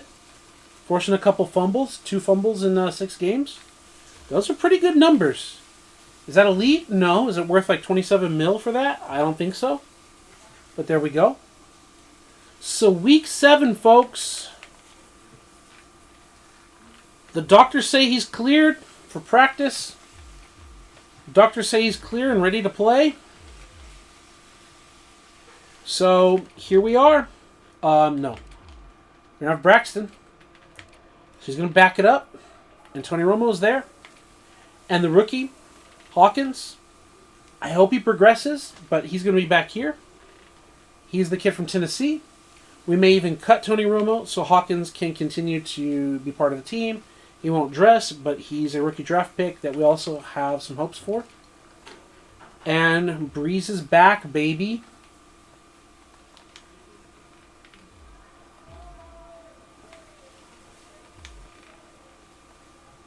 (16-21) we lose. Breeze played a good game. Not quite 100 rating. Just 51%. 2 touchdowns and a pick. Coming back off of an injury. Not a bad start off an injury. It's a loss. It's not so terrible. It's not so great. We've dropped 4 games in a row. We started off hot 3 in a row, and now we've dropped all the last 4. So that's not good as well. Simulate this week. Each win that we got was a steal. We went 3-3 down the stretch waiting for Drew. Drew came back, couldn't get the W. Season is far from over. There's a comment. Those stats wouldn't have justified trading for a first round exactly, but I still think our trade was correct. It still feels tough with 0 sacks in 2 years to get a second and a conditional third. We're already, you can't do a conditional, so we're going to pretend that it worked out. A second is tough. I'll take I don't think it's an awful trade. And it has kind of worked out for them. But it is expensive for Mr. No Sacks, but we also know his ability, and he just didn't fit the system, so yeah. To be honest, Denny, remember, Randy Moss was traded for a second-round pick from the Raiders to New England, right? Randy Moss, I think it was multiple firsts that the Raiders paid to get him from the Vikings, and then he was sent away for a second. He had the epic season that first year, 2007. Brady got hurt, and he played as hard as he possibly could with Matt Castle. He didn't give up. Was it 2009 that he was gone, or was it because I know that he retired and then he came out of retirement for 2012 with the Niners. But was it 2009, the very next year with Tom Brady's year back, that he was already moving teams? Randy Moss, which also cancer survivor. So happy that he survived the cancer so far. Really happy for that. New England. So he did play 9 and 10 with the team, but 10 was the year that he then went to Minnesota and then also went to Tennessee all in the same year. So he got his 1 year with Brady in the Super Bowl appearance, his 1 year with Matt Castle and they missed the playoffs, and then he got 2009 with Brady and they didn't do so hot. And then 2010 he kind of bounced around. He was retired for all of 11, and he came out of retirement, played in the Super Bowl with the 49ers in 2012. He was a starting / number 3. He wasn't number 3 slot receiver, but he was our third receiver. Second receiver. Michael Crabtree was our starter. Moss was out there. He got targets. He made big plays. He was helpful. And then Jason says, what kind of offense are you running? There is no kind of offense in this game. That's another reason, Jason, why I like Madden 14 so much, is you can actually have a type of offense. It doesn't exist in this game. Because we're just simulating. So I go coaching scheme. There isn't an offense. Right? It just says run, pass, whatever. It doesn't say West Coast. I should also say that. I mean, my understanding is this has to do with drafting. But if we just said it anyway, whatever, I think it has to do with drafting. There's not West Coast. There's not run and shoot. There isn't no huddle offense. There's nothing, right? It's just this. And then you say, Denny says, I don't think Quinn would have gone 2 years without a sack. So the imagination has to balance the scales of justice. Yeah, going 2 years without a sack is insane. But that's what the sim engine did. And Yeah, I agree with you, but the only thing I can think of is teams were just doubling him and challenging the other players to do something about it. And the other guys weren't stepping up. I would say that in the world of double teams, Marcel Darius wasn't getting the sack, but he's also like a run-stuffing left end, not a pass rusher. I would just say that teams were constantly saying, we're going to double Quinn and make you win somewhere else, and we didn't have the talent to win somewhere else consistently. So he was just nullified. I mean, look, I really like the 49ers. I really like Nick Bosa. I know he's hurt right now this year. But since he won Defensive Player of the Year, he's been kind of the absent player. Like, especially all of last year. Like, where's Nick Bosa been? Like, he's not getting production at all. Jason says, I know that in some versions of Madden, they give you the option to pick a playbook when you do the coach's game plan. And in others, the feature was taken out and you had to switch with each individual. Yeah, with each individual game. Yeah, and this one, Denny made the comment that, like, maybe the game is choosing 3-4 defense playbook, but when we choose the scheme, like, there's, like, this disconnect when we go to 4-3, but it's using the 3-4 playbook. I think that that's probably what's happening is behind the scenes, the video game has these options that we don't have, that we can't touch. And that's, like, hurting us, if that makes any sense. Because this create edit playbooks is, like, for you to play the game. Right? And it's just not a feature here to choose playbook. So, one of the things that I've considered doing, and I was running my 49ers franchise with a different live video, was we were playing each game. And we played all the games of the preseason, where we're just like I was doing with Madden 2002, just letting computer versus computer play out with modified sliders, and we're just letting them play out on the field, right? And we're going to go back to that later. We're going to have fun. We're going to have fun with multiple games. But I'm really having a lot of fun with this one and seeing what we can do and how far we can get. I don't know where I want to quit. I mean, we've won the Super Bowl, so there's already, like, air quotes, no reason to continue because we won a Super Bowl. But I'd like to see how this pans out, right? And speaking of which, let's continue. Team schedule. Maybe we back off the aggressiveness. I had this... No, I didn't touch it here. I touched it in my other video. The 60 aggressiveness is where we were when we won a Super Bowl with the Tom Brady kind of player. Yeah, I think we're fine with this. I think we're fine exactly as it is.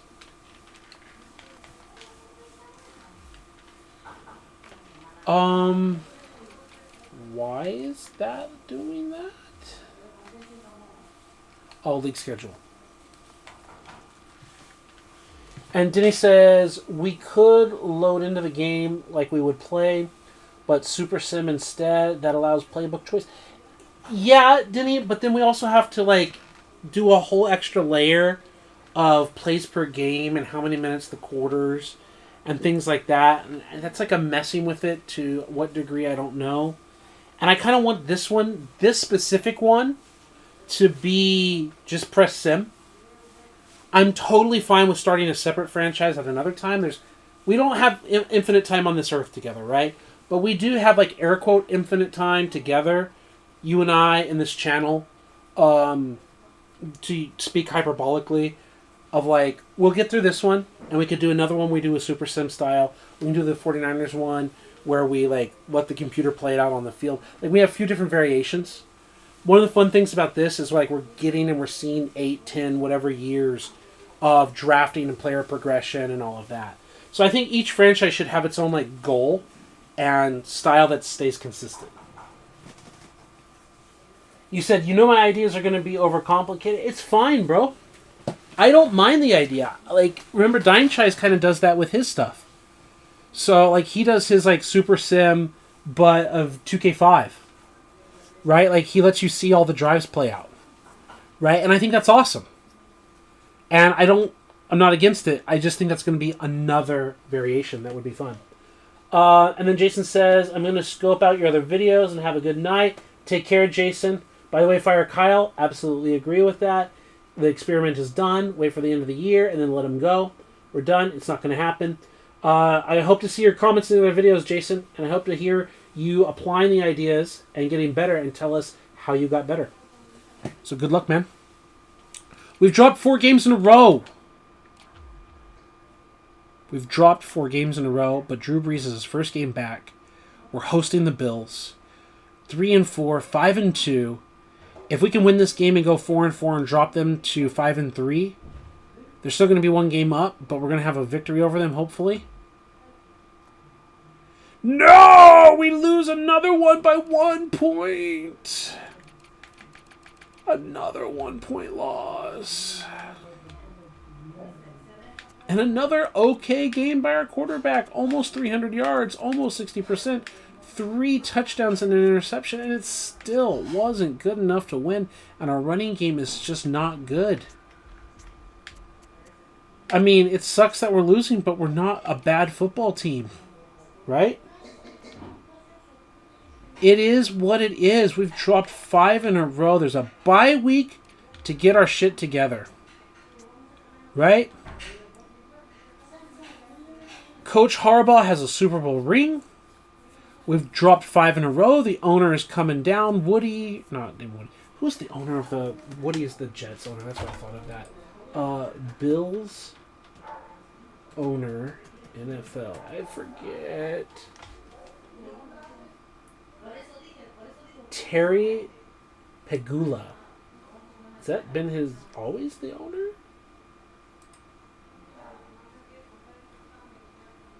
First, no.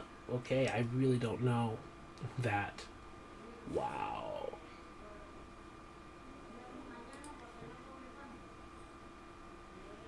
He's a billionaire and Buffalo Bills, professional sports.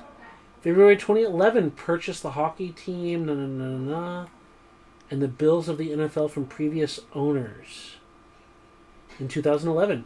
So this was his first year owning the team. Wow. Interesting. That's awesome. Cool. It looks amazing.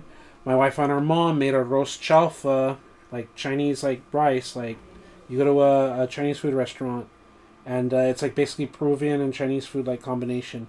Like they do their Peruvian cuisine stuff. Like they're really proud of their roast chalfa. Their rice and Peruvian fusion.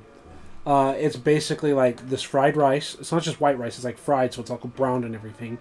They've got scrambled egg mixed in, and they have chicken that they've also like fried, not like deep fried, but like fried like on like the grill, like grilled chicken, I should say. They fried the rice, they grilled the chicken, and they grilled up hot dogs as well with scrambled eggs. And the seasonings that they use, and they have little Chinese onions. Oh my god, it's so good. Especially for home cooked food. Oh my god. Alright.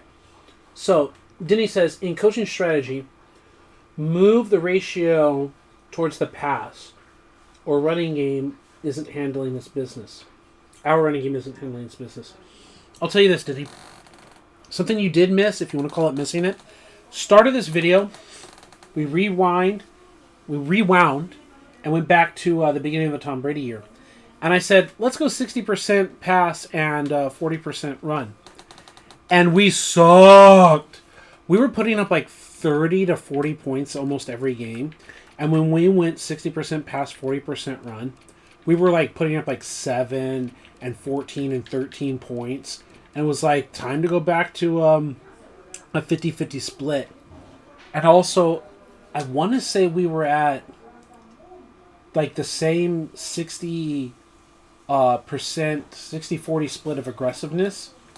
And it was like when we were at 50-50 split and 60-40 aggressiveness, like we had a pretty good season. Yeah, you missed the part. No, it's fine that you missed it. Like I said, you didn't miss a lot. Like you don't need to rewind and all that. We talked about the player development and all that. But we did try that with Tom Brady. And it did not work out at all. So I think it's just we're losing close games that we hope we could win. Remember, we didn't even have Drew Brees. Like, we ripped off 4 wins. This is our only game that wasn't good. A field goal game, a 1-point game, a 1-point game. A 5-point game, like one-score games. This is NFL scores, baby. We're just on the wrong side of these scores, and we're in a Super Bowl hangover, and it's just time to go to the next week, right? So sim to this week, and while they do that, I'm going to be having more of this delicious arroz chaufa.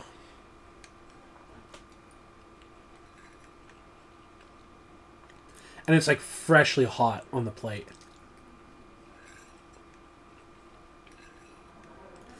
And like I've told my wife, it's not just like me kissing up to her because she's my wife. Like I think she makes a better roast chalfa than her mom does. So her mom's a little jealous of that.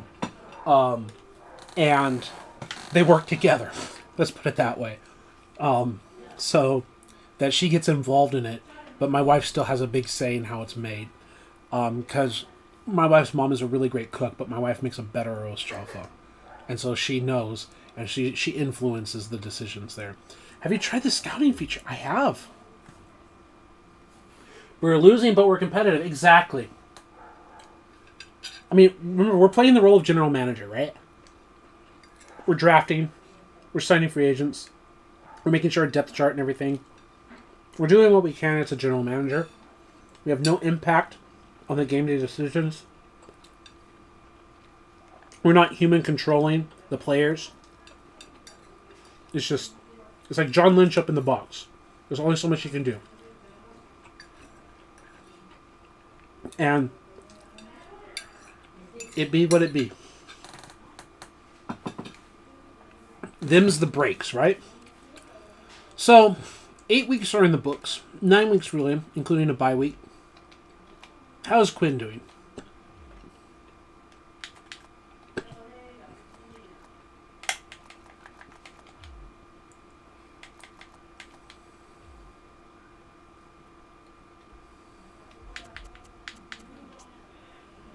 Seven sacks is not Quinn. 6 sacks is Quinn. Now, 6 sacks in what I would assume are probably 8 games. So not a sack every game, but close. We've got a tackle for loss. That's apart from the regular sacks. And still the 2 forced fumbles. He's got 2 pass deflections as well.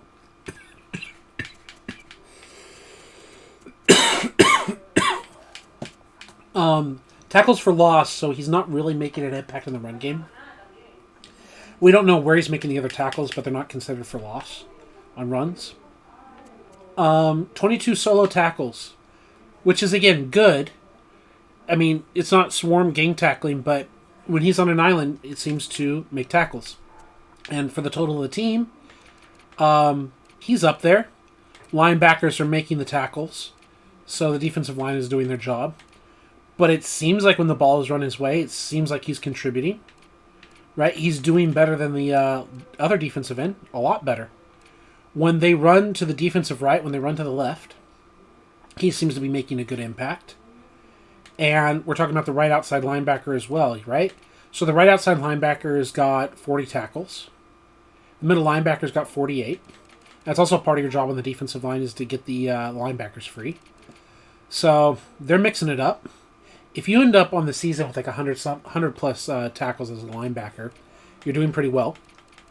So he might be facilitating that.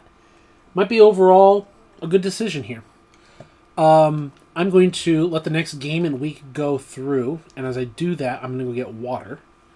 So, cause that's one thing that I'm missing. And when you've got a pile of rice on the plate and fried food, you definitely are going to want plenty of water to go with that. 3-5 versus 5-3. Let's go team schedule. Let's check injuries. Injury report. Okay, no new injuries. The injury bug has been relatively kind to us so far. Team schedule. Simulate this week. And I will go get water, even though it'll be done soon. Oh, they're filling rosters. Nice.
de mi salud, pues regreso, esto para mí, por favor, mi esposa hermosa. Tú no vienes a partir de mañana.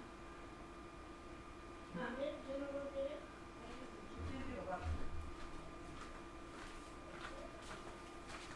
All right. Now we're back.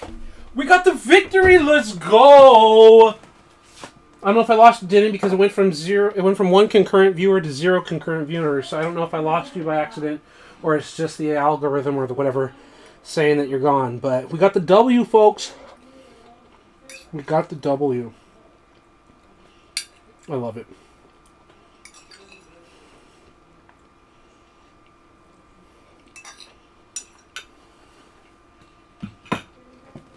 All right. Player box stats. Still here. Awesome. Yeah, it's so weird. It tells me concurrent viewers 0 now. It'll just drop out even though nothing has changed, right? It says Drew Brees, 19 of 35, over 100 quarterback rating, over 300 yards, 54%, 3 touchdowns, no interceptions.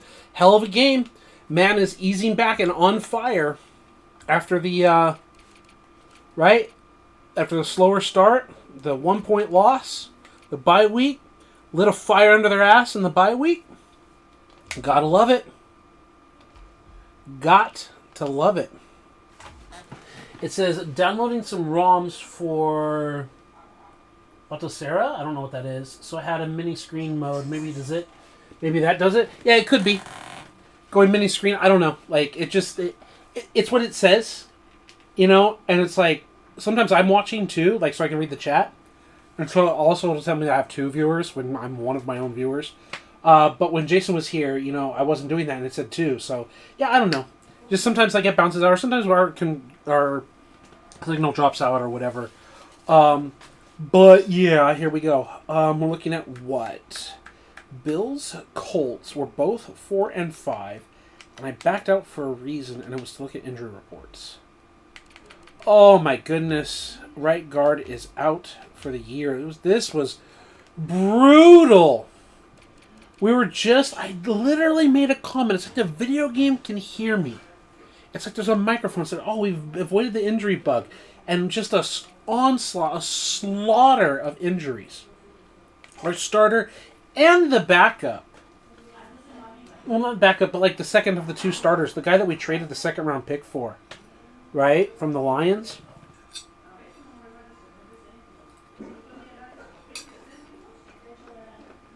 Evan Rose Chalfa. And the middle linebacker, Diane Waits, that's like the rest of the season. Right?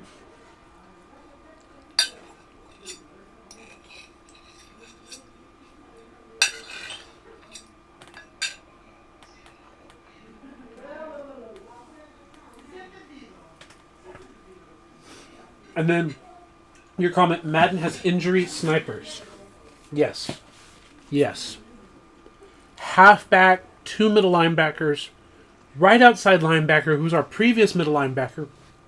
So our swap of middle and outside linebacker just absolutely crushed at the position. Absolutely crushed. And we're going up against the Colts. Team schedule.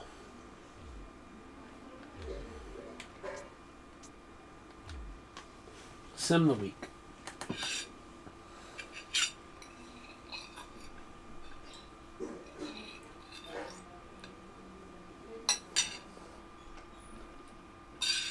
But we got the dub. Let's go.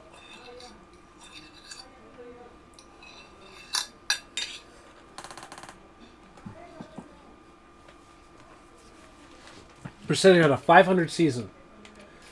Now, what I remember being told all the way back as a kid and growing up with a teenager in my 20s, especially with the 16-game season, you can go 10-6 and make the playoffs. And we're at 5 losses. We can afford 1 more loss and still probably make a playoff run. Look at our division. Dolphins are at 6. They beat us, but we're only at 5 losses. So we're actually doing better. Patriots are at 2, so we're looking at a wild card, right? If we can go 10-6 and secure one of the 2 wild card spots, we can do it. That means we can only lose 1 out of the remaining 3, 4, 5, 6. We have to go 5-1 down the stretch. If we want to make the postseason, we got to go 5-1 down the stretch. That's really it. Now, we've got a losing team in front of us. We've got injuries. And we haven't even checked what the injuries were, and we haven't checked the stats of this game. So, under 100 quarterback rating, 255 and just under 60%, 2 touchdowns and a pick. Okay. I just don't think we have elite running backs. Because here's the other thing, Denny. We haven't messed with the running back position, and yet, was it Fred, whatever his name is, I forget his name right this second, was like a 2,000-yard rusher and an 1,800-yard rusher as like a 91 overall. Like, he was doing well at like age 34. He was like piling it up. I'm pretty sure awareness has a lot to do with it. And you've also seen this year we've had like a 6-point-something yards per carry. Like, we've had some good games, and we've had some sour games. And it is what it is. Right? 3.5 sacks by our star linebacker. And again, nobody else has the other half a sack. Yes, they do. Middle linebacker. Nice. Okay. And then Brees has knocked the rust off. Yeah, I think that's also good for the storyline, whether the game did it or not. Yeah, after the injury. How are we going to do? Simulate this week. Come on, get that dub, man. We got to go at least 5-1 down the stretch. We got to beat a losing team. Ooh. Ooh. 9-point loss. More than a 1-score game.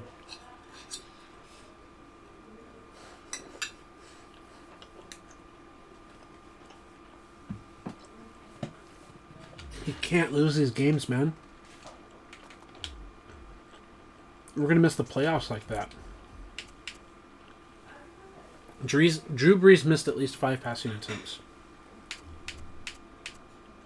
258, 60%, 3 touchdowns, no interceptions. He did his job, man. No running game at all. Like, it's really bad. Like, it's just the Drew Brees show. And we're constantly getting these, like, half-sack sim numbers. Right? Now, I'm sure the injury bug has really bitten us. And that's why we gave up 37 points on defense. Right? Like, I mean, we just have no linebacking core. Which is one of the strengths of our defense, is the linebacking core. Our right outside linebacker is back, or will be back.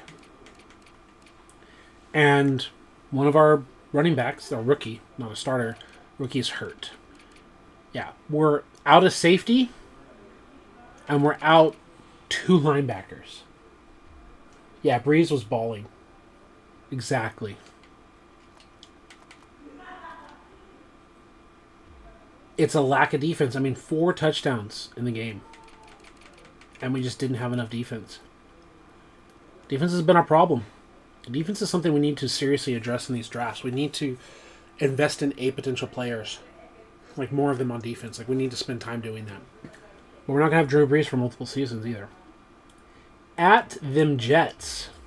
7-4 versus 5-6. At 5-6, do we even have an 8-8 season in us? 24-34. Ouch.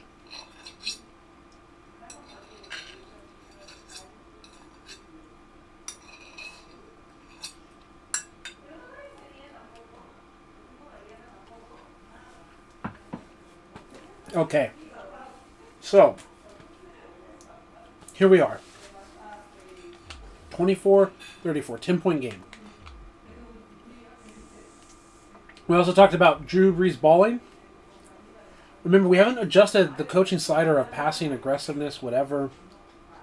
We just, sometimes he gets it, sometimes he doesn't.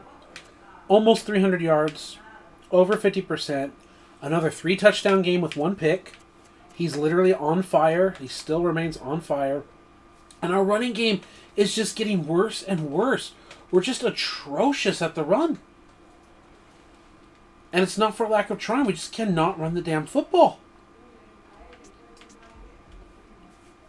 We just cannot run the football. We hand it off and we just go nowhere.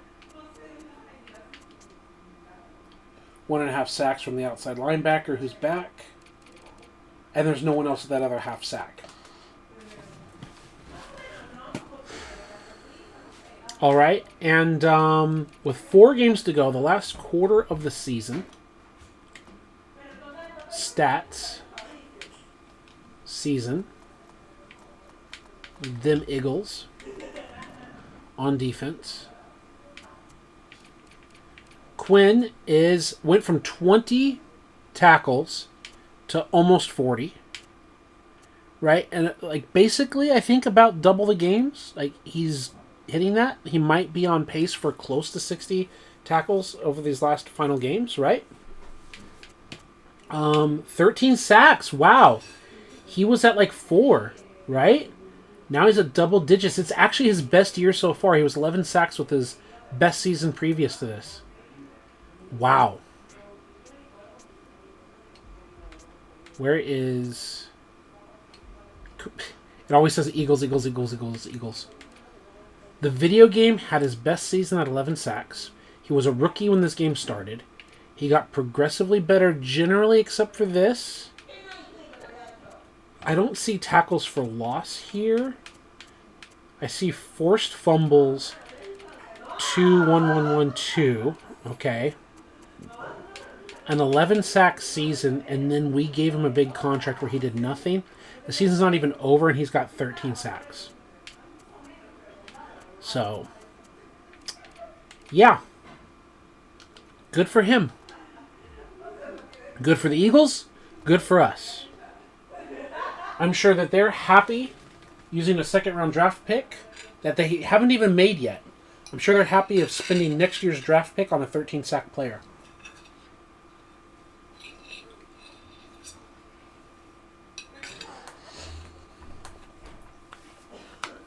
I'm sure that we are happy cutting checks in exchange for a second-round pick and a third. It worked out for both of us. I don't think he would have been the difference maker in helping our defense improve. That's for sure. Team schedule. He is not why we are 5-7. He is not why we won a Super Bowl with Tom Brady.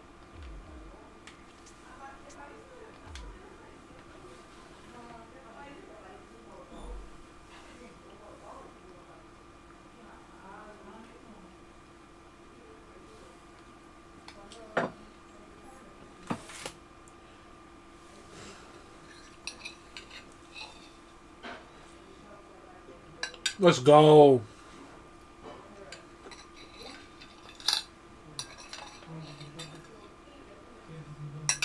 Like, I'm sure our playoff chances are cooked with like 2 more games to go or whatever it is. But 3 games to go, sorry.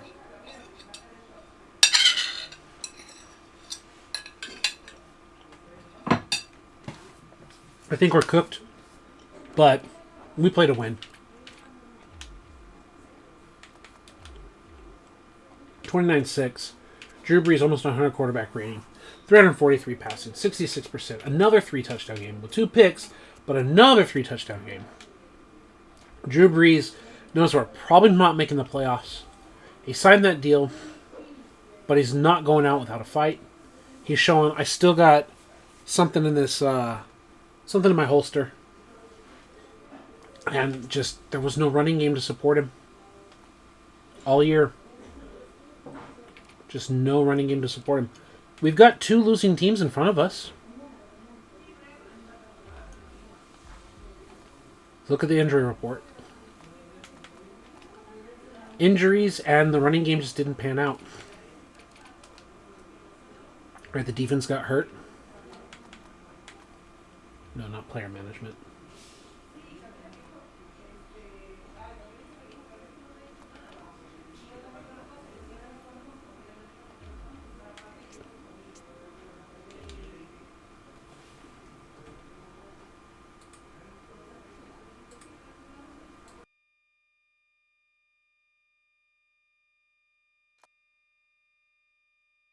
And we pull off another victory. Another 30-point game. Right?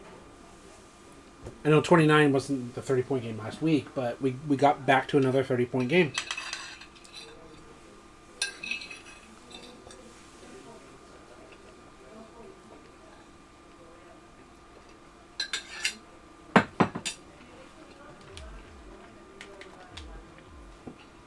I like it. I like it. Wow. Drew Brees was only there for 5 passes, but he's not an injured reserve right now, so he was only there for a little bit. Probably got hurt, something acting up. But our backup came in and had 142 quarterback rating, almost 300 yards, 70% completions, 4 touchdowns. Zach Braxton came and put the team on his back, yo. Put the team on your back. And now we have 2 teams with winning records right in front of us. 7-7. What are the standings like?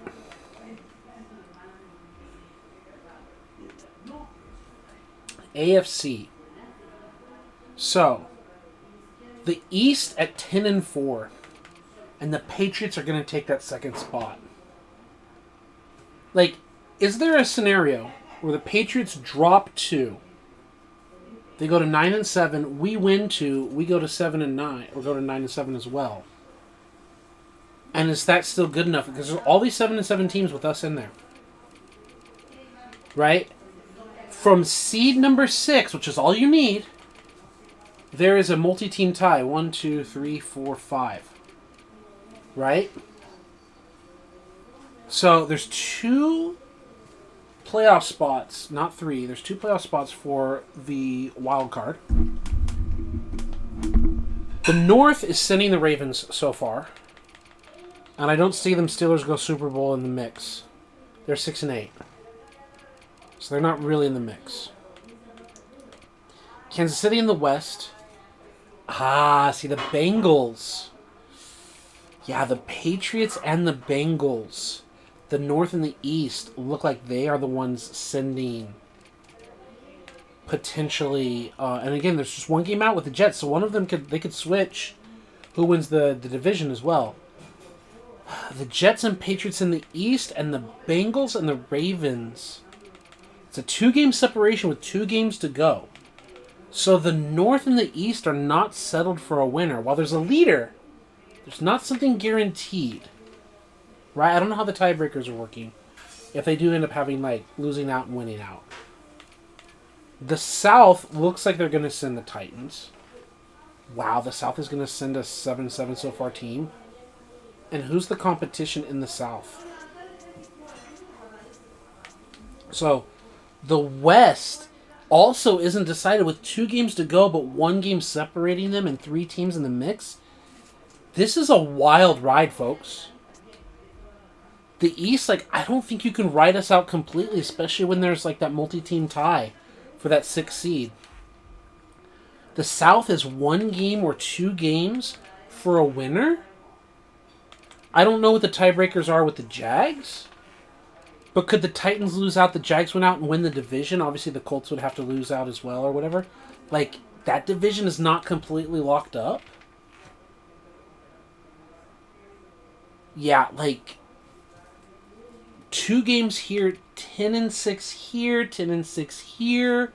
Does it change the division win record? I don't know. This team is not going to compete, but they could steal a 6th seed, right? Because they're 7-7 with us. So could they send 3 teams? Like, it's a wild AFC race. It's a wild NFC race. As long as the defense holds, and then Steelers shock. Yeah, the Tom Grossi version of urinating tree, right? Love it. Steelers shock. 6-8. 1 more loss and you're gonna have a nice record, huh? Oh man, but you lost Big Ben. You lost Big Ben to, like, what is it, the Saints or the Texans or whoever it is that he's playing for. So, because that would have made the difference. What a playoff race with 2 weeks to go, huh? I think it's kind of worth looking at the entire league schedule at this point. Right? And our game is the first one. We've got Thursday night football. Folks, this is huge. If we lose, we're out of the playoff race. We're cooked.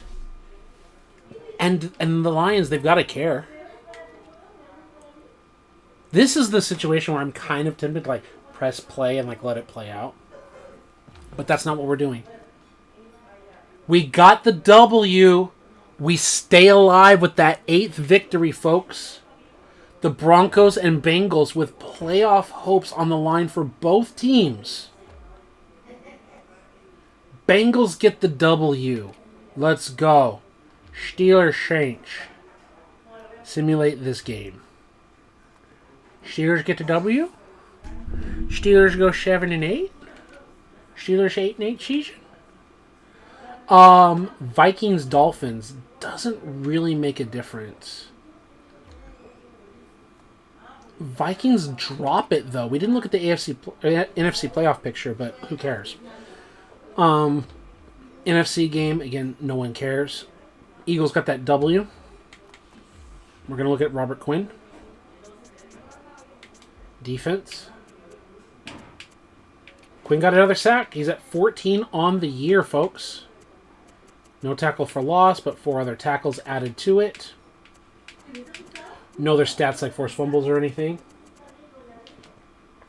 So when we talk about the idea of a conditional third, I think he's qualified as the conditional third. You could even say we traded for a third to conditional second and a future fourth conditional third or whatever, and getting double-digit sacks or whatever, were the conditions, a producer. Right? I don't know. We could have said something like that, right? And his production has basically qualified or quantified for that selection that we got, right? For storyline purposes. We might have even traded them back some value or something if he just sucked. But I think based on his production, that we've qualified for it. Jets Titans. A 7-7 team in our way. And the division leader in our way. We need them to lose. But the Titans, if the Titans win, which they didn't, that means a 7-7 team got out of our way, and the Jets are probably going to win the division. So in the end, it's probably best for us, because if the Jets had fallen to 10-5 and the Titans had gone to 8-7, that probably would have been uglier for us. So it's probably best the Jets got that win for us. We're just trying to get a wild card spot. We're not trying to win the division. So this kind of drops a wild card competitor out. No, but someone has to win the South. So it doesn't matter. Ugh, it's rough. It says he went to Houston where all the legends are put in their pasture. Yeah, I think you're right. Yeah, he was at the Texans, right? Just quarterback after quarterback after quarterback, right? Oh my God. So Brownies. Remember, they are competing at 7-7 as well. They're in our way. They get a loss, so they're out of the running. Colts and Chiefs. Remember, the West is interesting. And because the Titans lost, if the Colts get a W here, they're competing for the South. They don't, so this helps Kansas City. We don't care about this game. We don't care about the NFC. Don't care about the NFC. But it's Bears-Packers, all-time classic, battling rivalries, whatever. Good TV, 6-point game, whatever. Patriots-Chargers, another 7-7 team that we want knocked away. But the Patriots, we don't want them to get the wild card in front of us. Or at least we want to have 2 East teams, whatever, if we want to make the playoffs, right? Ouch. And Patriots get that dub. Locking up that 2 spot in the East, right? Dropping another 7-7 team out of our way, though. NFC, we can just pass it up. Raiders 49ers. This one's not going to have any impact. Niners are at 6-8. Now they're at 7-8. Redskins, Texans. Doesn't really matter at all. Redskins get their victory. Panthers, Ravens. Do the Ravens drop this one? Probably not. Yeah, they get their dub. Now, remember, the Ravens won a Super Bowl, so they were happy to get rid of Harbaugh, and Harbaugh got his Super Bowl, so he was happy to leave. So both parties are fine. And that takes us to the next week. Ouch. I mean, oof. Let's make sure we save, just so that there isn't... Sorry, make sure that there isn't any problem of, like, a frozen Xbox. And then we're going to look at the playoff picture in the final week. Because things have definitely changed. I don't think they're nearly as exciting this week as they were last week, in Week 16, when you had a bunch of things happening. A bunch of standings up for grabs. AFC. Jets clinch a spot. Y means the Ravens have won their division, yes or yes. The Jets are going to the playoffs, but they may not even win the division. Patriots will go to the playoffs.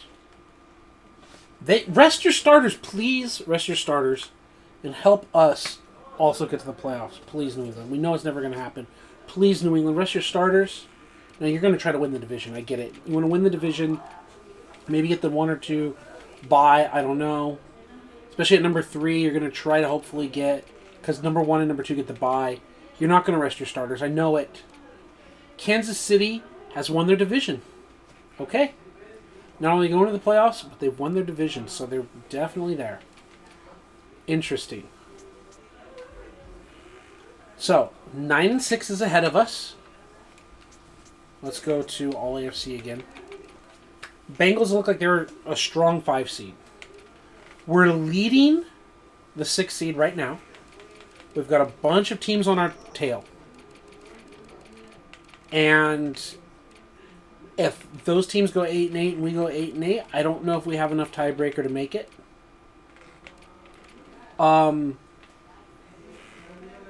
If they fall to 9-7 and we go to 9-7, do we take the 5th seed from the Bengals? I don't know. I don't know how the Bengals don't have a division or have an X for playoffs guaranteed. When the teams behind us are 7-8, they're 2 games ahead.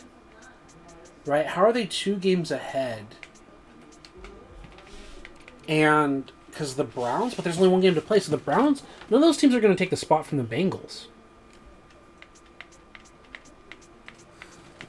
There is no rule of like how many you can send. How do the Bengals not have an X? Because there's only 1 game to play. And falling to 7 games is still better than the competition, right? What am I missing? Oh, probably a division, right? A division winner. That's probably it, right? Yeah, the Jets and Patriots are going to have... That's why. That's why. The North is settled. The West is settled. But the South and the East are not. So you've got to have the South, the East, and then a wild card. The East is going to be settled between these teams. The South has got to send a team. And they don't even have a team in the top here. That's what the problem is. Us sitting at 6 is useless. So that's why they don't have it, right? Maybe we've got a tiebreaker over them? Did we beat them? Like, I just want to see, like, the scenario here, right?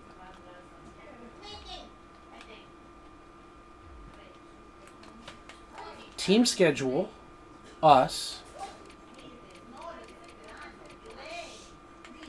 We played the Ravens, but not all of the North. Is there a scenario where the South is decided and like we can still make it? I don't know. We'll find out. Panthers Falcons does not affect us. Niners Rams doesn't affect us. 1 p.m. slate of games. Bengals Jets will impact things. Giants Bucks, Bears Lions, Titans Texans. This is a South game. Now these games are going to happen at the same time. So it's not like you just punt away the game. But Texans Titans for the South, for the Titans, they lose, they go to 7-9, so they're not going to win their division for sure.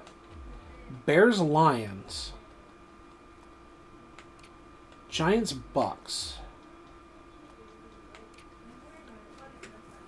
Do we reveal this game like, say the Jets win, they drop the Bengals 9-7. We need to get our victory. I'd rather reveal this game before our game. Jets win, drop the Bengals, which is what we need, but we would be scoreboard watching while we're playing. In a 39-42 game! Oh, that kills our playoffs. We had to get the victory. We missed a field goal. New England, oh my God, they played us so hard. Wow.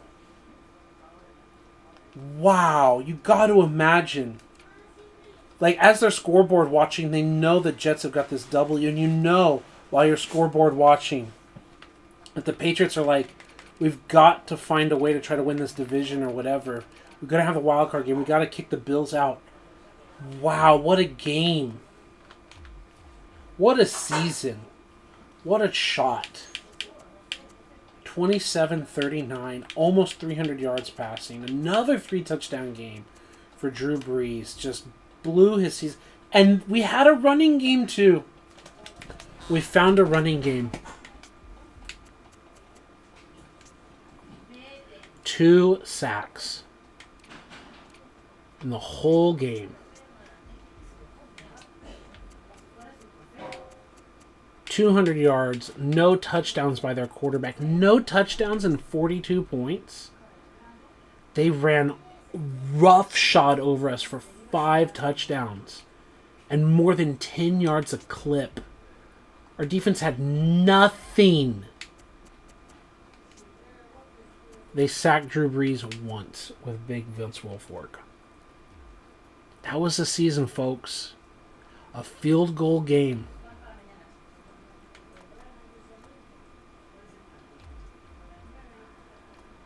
Oh, there it is. It was showing it.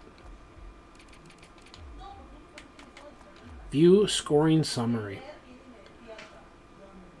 Buffalo. Breeze touchdown. 89-yard run from our running back. We had a 14-0 lead. Crowd is going crazy. Taking the lead over New England. Go to the second quarter. They have Aaron Rodgers. No, this is just an A. Rodgers fumble, return fumble. It's not Aaron Rodgers, the quarterback. It's just A. Rodgers. Wow. So at some point, one of our guys fumbled. It could be a special teams fumble. Could have been the Breeze sack fumble, the Vince Wilfork sack fumble. That would have been so on brand for Vince Wilfork to get a sack fumble. There could have been a variety of reasons why that happened. But they got a score. We got a field goal. 17-7. Ridley punched it in from 1 yard out. Like they had their drive. And then they ripped off that 85-yard big-time run. The crowd is stunned into silence as there's a 21-17 lead at halftime. We come back early in the third. 12-yard pass from Drew Brees, taking the lead 24-21. Just a little bit later, Ridley runs off a 30-yard run. They take the lead back. We get a 4-yard run. We take the lead back. They run an 82-yard run. They get another big-ass scamper. Immediately after we gave them the ball back, they ripped off 82 yards. And then there's punts. And then they rip off a touchdown. And then with 2:39 left to play in a 3-point game, Breeze found Stevie Johnson, and the defense just couldn't get it. Like, we couldn't get the ball back. They ran out the clock. Down by 3. We just couldn't finish on defense. I would like to say, for storyline purposes, that this was Vince Wilfork's sack, the strip sack early on that set the swing and set the momentum for New England. Yeah, I mean, this would be an incredible game to watch. Like, it would take us an hour to watch it and be like, oh my god. What a football game, folks. Yeah, I wish you could just go in and click watch the replay. Like, it just could generate replays. I know that 2K5 didn't generate these exact plays, but it would have been so fun to just click on it. Yeah, I totally agree. What an end of the year. Like, Bills fans, you didn't make the playoffs, but you gotta say you got your money's worth for that ticket stub. Too bad it was a loss at home. Wow.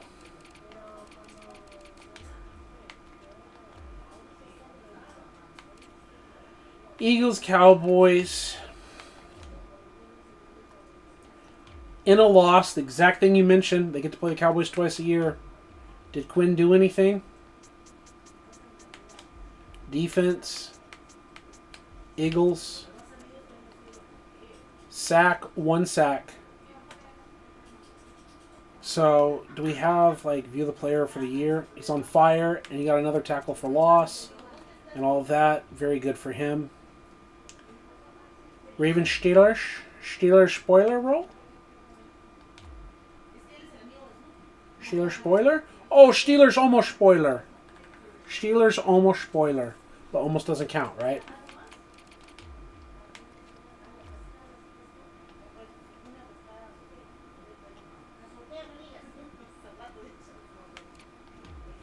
Broncos, Jags.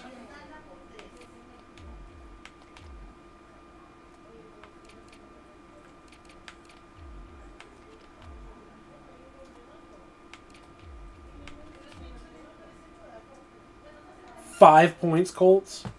Wow, good job, Colts. 8-8.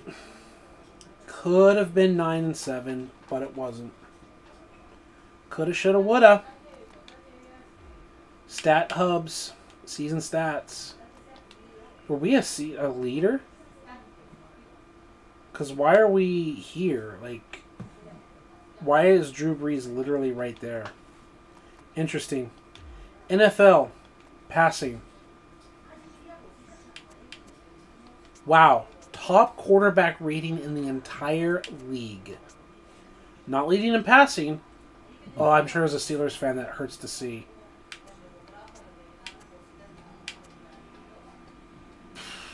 "24 touchdowns, 6 interceptions." He was getting like 3 touchdowns a game almost every game. 60% completions is solid. Among the top air yards. Wow. Yeah, the league leader in whatever category each, right? Sacks. Wow. The team that let Robert Quinn go has a sack leader. And Robert Quinn came in second in the league. That is why we had a conditional second and conditional third. Wow. From no sacks to his best season ever. Denny, you made the call sending him to the Eagles. Happy for him. Happy for us. Happy for the Eagles. I'm going to vomit after saying that sentence. Wow. Had a bit of a slow start, then just picked it up. Didn't lead the league half a sack away from matching the team that let him go. Wow. But also with 84 tackles, too. At the right outside linebacker position, this dude balled.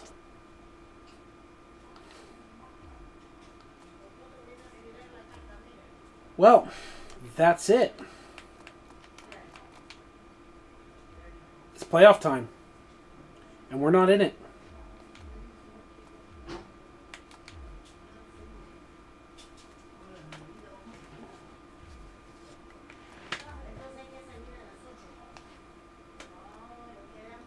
Okay, Bengals, Chiefs. Chiefs are at home. And the Chiefs advance. Lions, Rams. Rams are at home.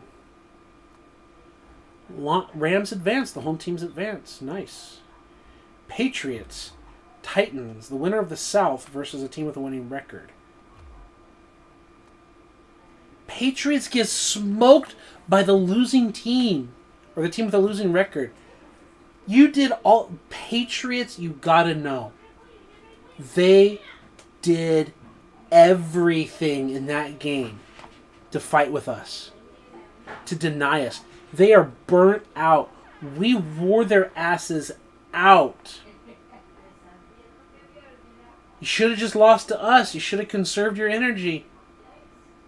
You should have gone for the head. You should have conserved your energy. Now you embarrassed yourselves on TV. At least you made a playoff game, right? That's what you're saying back to us. At least we made the playoffs. At least we played in January. You remember back when playoffs were January instead of the rest of the regular season? Washington and Vikings. Huh? 41-20. Titans, Jets. This should be a slaughter for the Jets. Yeah, 42-17. Jets go to the championship game. Vikings, Giants. This is not the Daniel Jones game. Giants still come out with the same victory as they did in real life, huh? Chiefs, Ravens. I think I know who's rooting for the Chiefs. But it doesn't matter as the Ravens are on the doorstep of the Super Bowl going to another championship game. Ravens go Super Bowl? Probably not. Rams, Bucks. This was a big-time rivalry in the late 90s, early 2000s, huh? Like 1999 to 2002 range. 24-10, Tampa Bay advances to the championship game. Conference championship. Is Rex Ryan the coach in this game still? I wonder.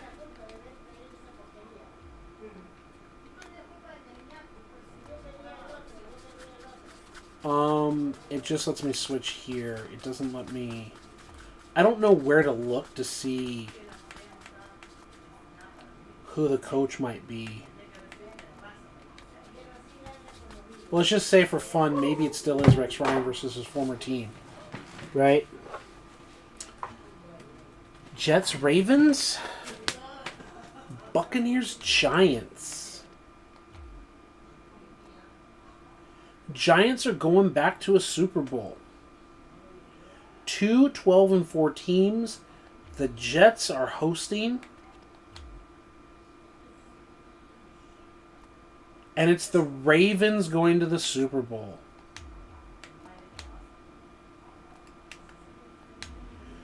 The year 2000, and now it's 2019 in this video game. 2019, so almost 20 years to the day of the rematch. Can you believe that? Almost 20 years later, and they rematch. Is it going to be the same result? It is. The Ravens hoist another Lombardi trophy. And we're progressing players.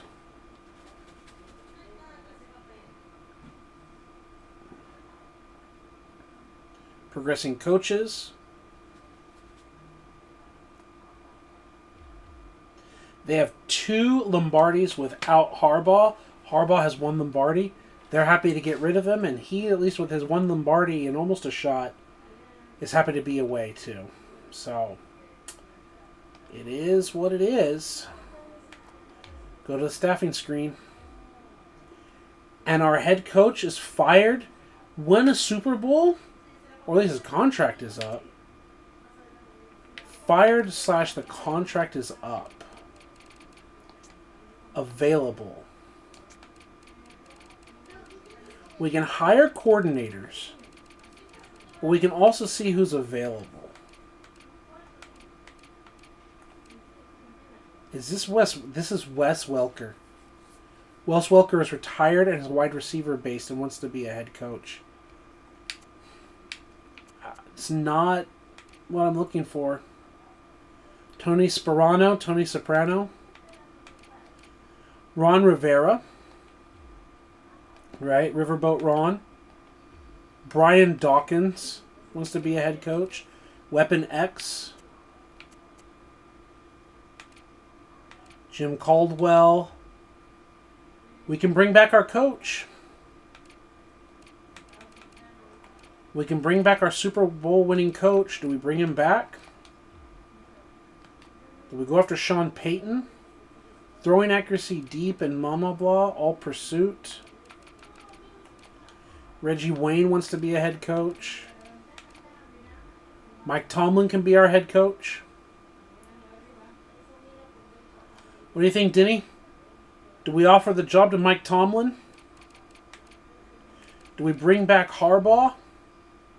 He only won a ring with Tom Brady, and then he went 8-8 with Drew Brees. Is it Tom Brady's ring or is it Harbaugh's ring? I mean, obviously he's got the ring, but it sounds like Tom Brady won himself a Super Bowl, and John Harbaugh was along for the ride, huh? Maybe it's time to move on. Maybe it's time to bring in Tomlin. Definitely not Norv Turner. He is a fantastic offensive coordinator. Not Mr. Head Coach. Jeff Saturday. We could be like the Colts and make him the head coach. Takeo Spikes. I love all the former players, but it's a little over the top. Especially not making them go through like the position situation either. Yeah, Brian Waters, the offensive lineman. Marvin Lewis, definitely not it. Matt Burke, the center. Lovie Smith has had his chance. Then it says, starting to rain here, which is killing my phone signal. Probably a sign. I need to go to bed.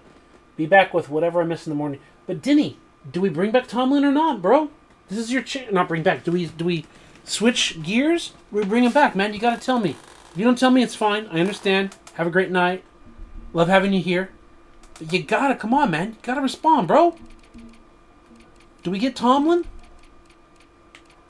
Do we go with Harbaugh? Yeah, I hope to hear something from you, man. I hope that wasn't the sign out.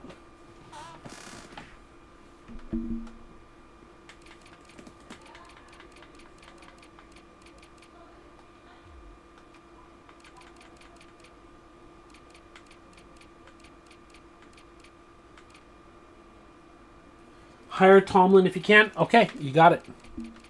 If he'll accept it, right?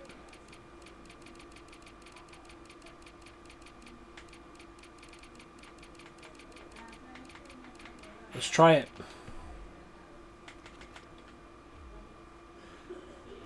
Bengals want to pay him that much. He wants to stick it to the Steelers and take the Bengals job.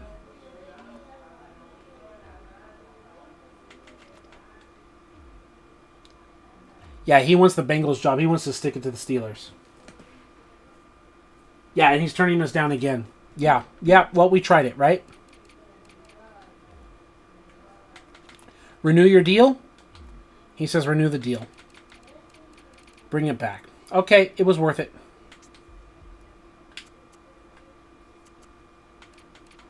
Where's the middle linebacker? Injury +1. Injury be gone, middle linebacker. All right. See you next time, man.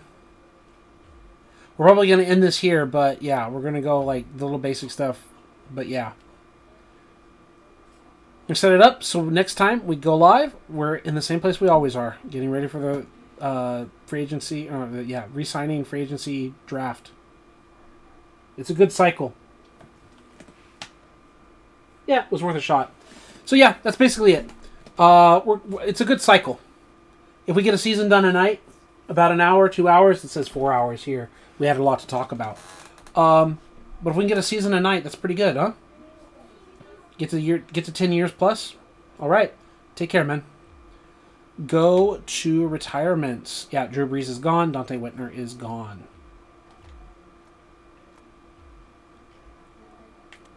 All players. Tony Romo, goodbye. Braxton dropped another overall point. He played well for us. But then Hawkins out of Tennessee improved. He's probably going to be our boy. And our running back went up to a 90 overall, despite the fact that we had no running game. He got better. We're going to handle all this later. It's just preview. Like, are we going to throw a bunch of money at an 82 overall player? The salary's not so bad. It's not a huge salary. It's a respectable salary.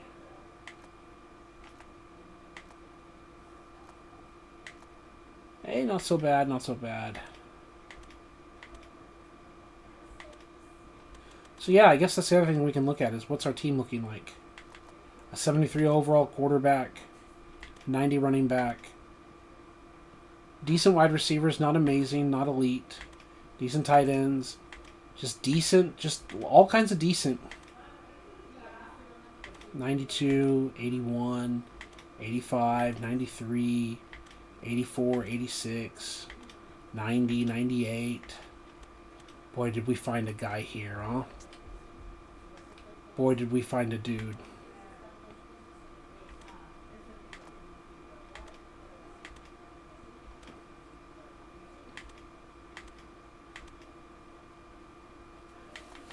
I think it's a solid football team. And then again, it says, Night Bro, looking forward to the next episode. Absolutely. So am I. Probably gone by now. It's awesome. So, yeah, that's pretty solid. All of our 90 pluses are under contract. Stevie Johnson has got 1 year left. He's 33, going to be 34. Like, he's at the end of his time. We need to find his replacement. He won a Super Bowl ring. Like, we're rebuilding for sure. We got our Super Bowl ring. We tried it. We missed it. It's time for the rebuild. For youth and talent here, 25-year-old will be 28. He'll be under contract. Yeah, we drafted a 24-year-old, huh? Okay.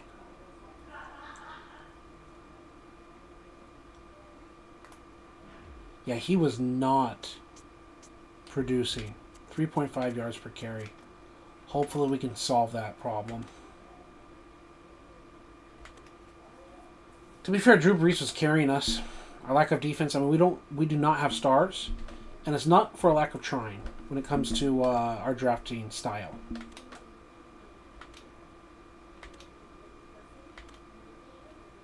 I like the fact that we have some A's and some B's. We've got talent at different positions. He's declining. Has 4 years left in his deal. Got an A on the line. We got some A's at the linebacker position. It's not just the A's, but it's also the overall ability. A really solid corner. We really need some help. We've been hitting some of those B's. And we've got an A safety and an A corner, along with some helping talent. A 90-plus linebacker, 290 players in the secondary, a 90 player on the defensive line. Like, at all three layers, we've got 90 overall players with A potential. Got a 90 offensive lineman, and solid, like, no glaring weaknesses across the rest of the offensive line. Double tight ends. Solid, but no superstars here. We've just got a good football team. Just a good football team.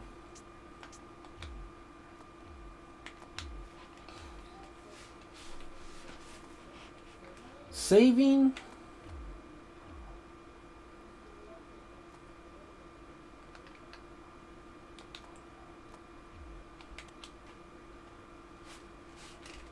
All contracts. I think it's just time to say goodbye. Say thank you for your service. We really like what we see out of this kid. You've had 4 years with us and you didn't even hit an 80 overall. Didn't even rewatching back what you missed. B means it's capped at 89. And as I remind you, maybe you missed it. I think you missed it. Is if you let him play backup with Tom Brady, he stays in the 80s, and he's been solid. But because we made him the third string in the Super Bowl season, and we made other like Fitzpatrick or whatever the backup, he regressed from like 81 down to like 77, and now he's regressed to 76 because he hasn't been allowed to play. Right? He had to play some. But at 4 years, he didn't really get the playing time. So, Martez Hawkins was, a 71 up to a 73? That's not great. His cap is probably going to be in the 80 to 83 range, probably. Like maximum progression performance. He got to play a lot. He got a lot of experience. This guy was a 67. Now he's a 74. He's not fast, but he is strong. As opposed to here. He's got strength. Good acceleration. Trucking's a 96. Yeah, he's a power guy. 6'2", 245. Yeah, we picked, basically we got Thunder and Lightning, right? Got 94 speed, 99 acceleration. And elusiveness. Right? We literally have a Thunder and Lightning combo here going on. The stiff arm is really high versus the spin move and all of that. These would be some fun Thunder and Lightning players to develop together. Regardless of the overall ratings, that would be fun. Contract decisions here. 27 years old. What contract do you want at 27? You want a 4-year deal. You want to play until you're 31 for us. Okay. You got 84 speed. 94 catch. 95 route running. You run routes and you catch in traffic. You've got all of that. You're not a spectacular catch, but you just run sharp routes. You catch the ball well. You do all of that. You hang on to it when you're challenged. And this is one of the reasons why we don't have a good run game. I think one of the reasons we had like really, really, really good runners is when we had high run blocking wide receivers. This is probably why we suck on the ground. That is terrible. You see how high it can be and how low it is? That's why we don't have a run game.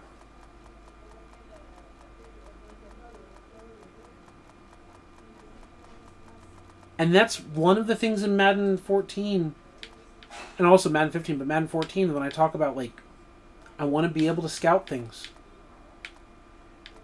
He's not fast, but he's got this. He's not exactly Mr. Wes Welker, but he's very similar. Wes Welker was the 99 acceleration, 88 speed guy.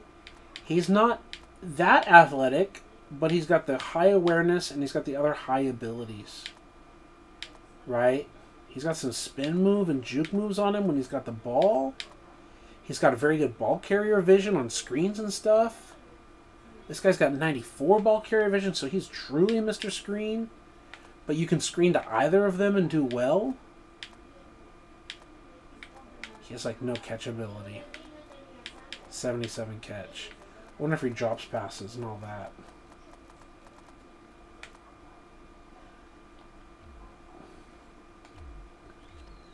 That's the other thing. Salary with bonus total. He wants to get paid just under 5, 5.5, 6, and 7, whatever. This is through the year 2021. He's not going to break our bank. If allegedly this is what we want, we've got almost 70 mil of cap room. I don't love locking up a player like that to age 31 like that when we can look for other positions, but he's talented. He rejects it at 24.5.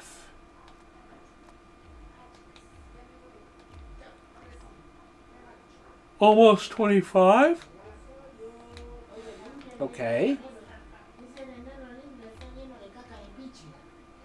25.5 still is, it's fine for me. I'm fine with that. It's not that expensive. I don't see us re-signing this player.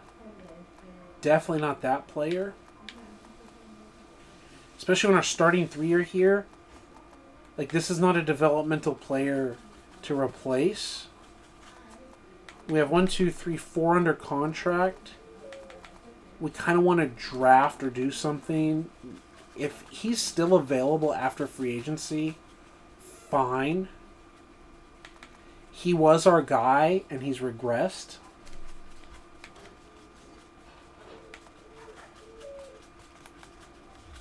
Scott, what have you done?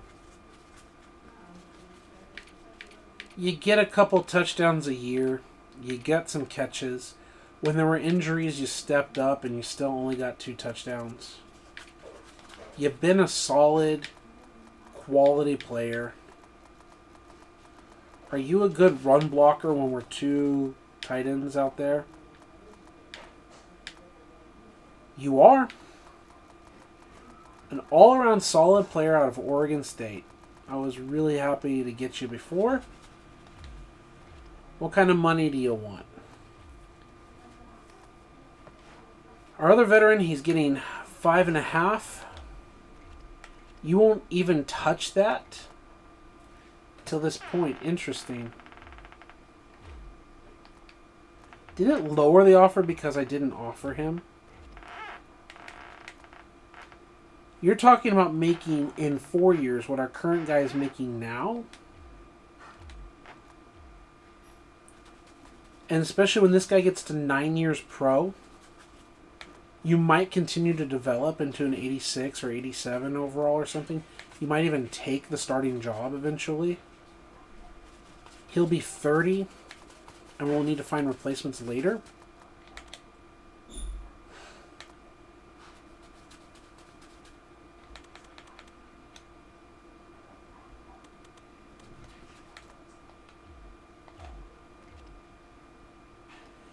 You really are our starter, and you know it. You know that you're starting for us at right tackle. And you're like an 85 overall.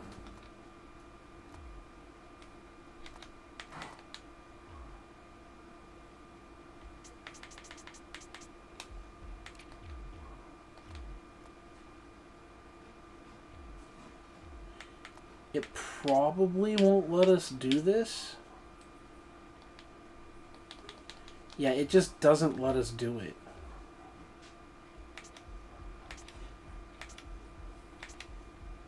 And we don't, like, have a floating player here, right? And you can't just hit regular free agency and, like, make movements because that would, like, be cheese.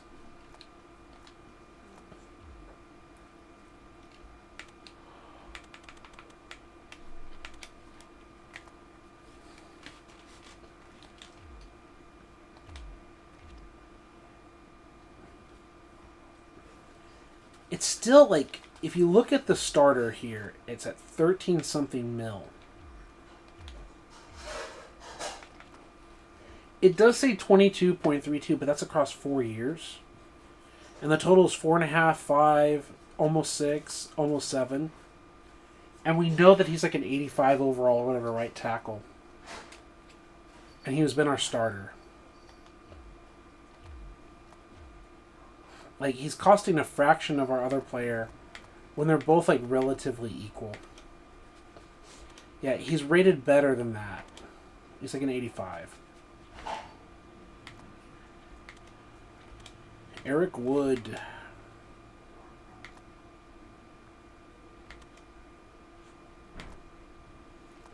Yeah, you're basically the backup. And we need it because of the injuries that happen. And gone, and gone. Yeah, those 3 positions gone. Gone. Gone. Bye-bye.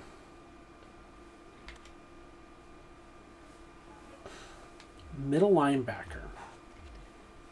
We don't want to spend a lot of money on a position that keeps getting hurt. But this doesn't break the bank either. 2 more years. He's already 30. Stay at Mike. We may try to draft a replacement. Who knows? But he's our best, option. I think it's fine.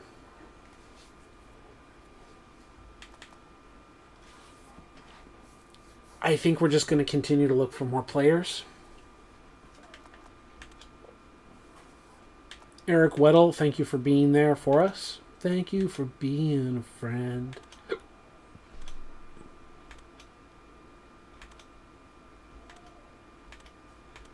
I think that's it. Yep. We're ready to cut all the remaining players.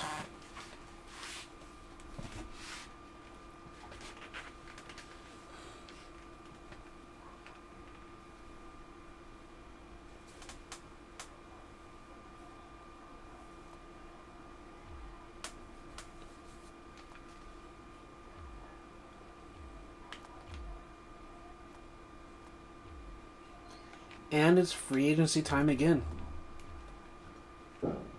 So in the official tampering period, Matt Forte as a running back. Phillip Rivers at the quarterback position. Now, we're not going to get into a bidding war over Phillip Rivers. It'd be nice. It would be nice. I don't think we want to get into a bidding war over a 15-year pro. Especially with our kid from Tennessee. I mean, could be. We can afford it. 1 year in retirement again. Do that for 3 quarterbacks in a row. Do that for Tom Brady, Drew Brees, and Phillip Rivers. While we let the kid from Tennessee develop. Bruce Miller, off the field problems in real life. Don't need a fullback. Wide receiver position, not really. Vernon Davis, I really like you, Vernon Davis. Just not gonna hunt that position or the others.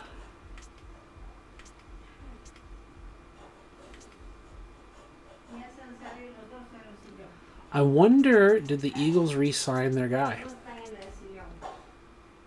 They did. They re-signed Robert Quinn, and it makes sense. 6-year deal. So he'll be playing until he's 35. This is basically his final contract. Salut! Unless he has an old retirement contract. But, yep. Hey, congratulations to y'all. Just didn't work for us.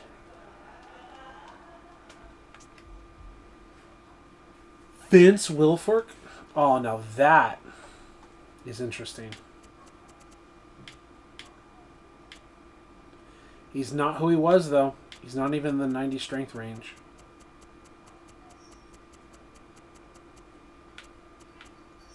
Having Wilfork go from the Patriots to the Bills definitely seems like a divisional move, though, doesn't it?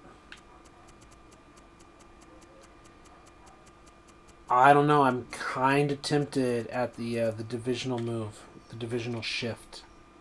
The storyline, if you will. I think at the middle linebacker position, obviously DeMeco Ryans I like a lot as a player and a coach. But yeah, I don't see us doing something there. T-Sizzle.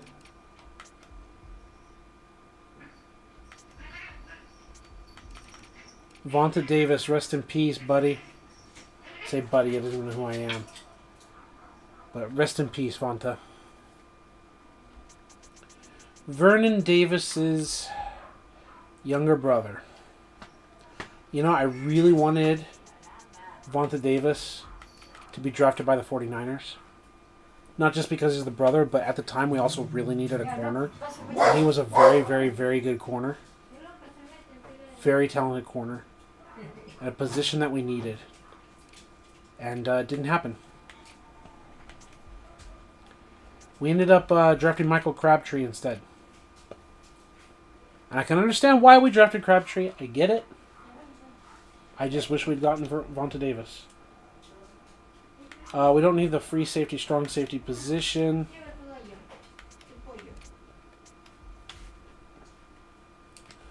What I really see is Phillip Rivers and Vince Wilfork.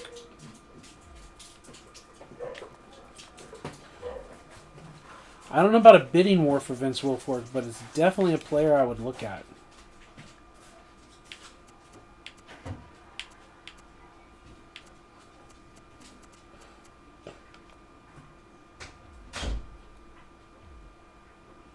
Go to free agency. Start bidding. Quarterbacks. Phillip Rivers. Defensive tackle. Vince Wilfork. Place bids. Let it count down. Like, we can check all these other ones later.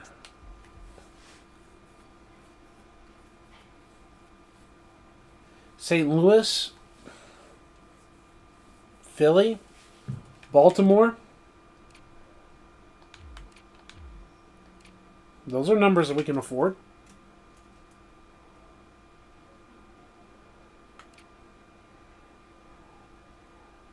I would think.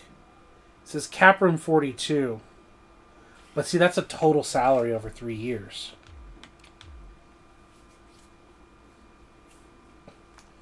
I still think we can afford those numbers. It's getting a little rough out there. Could definitely use Phillip Rivers. Big Vince. Right in the middle. 2-1. 3, 2, 1. A nose tackle and a quarterback to lead us.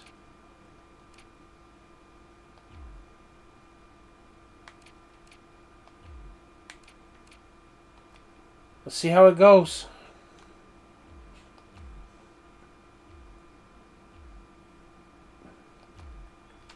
Matt Forte and all these other guys. Tamba Hali.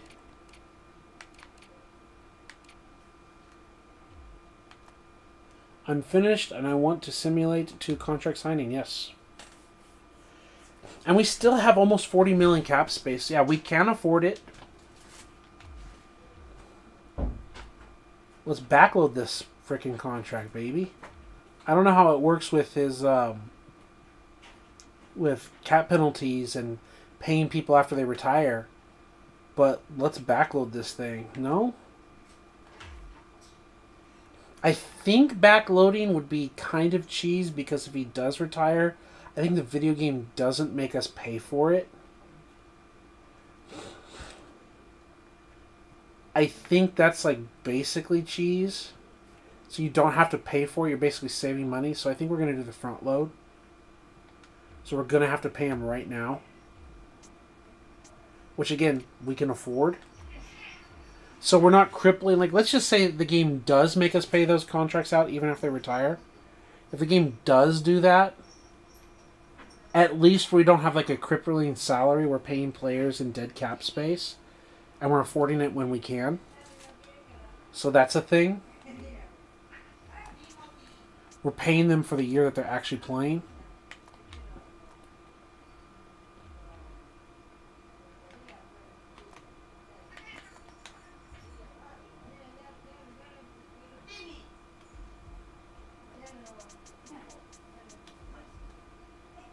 Yeah. I don't even mind the idea of him and Wilfork like rotating or whatever. Wilfork getting the start. I don't know, man. The awareness is like the big thing.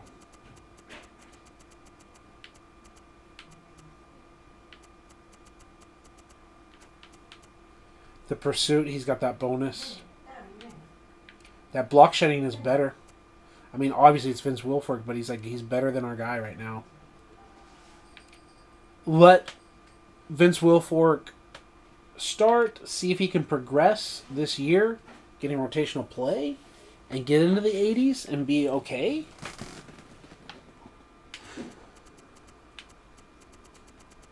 You let him start and then just like take his lumps and get his practice reps in or whatever, and then Vince Wilfork doesn't even play. No, Vince Wilfork has got to start.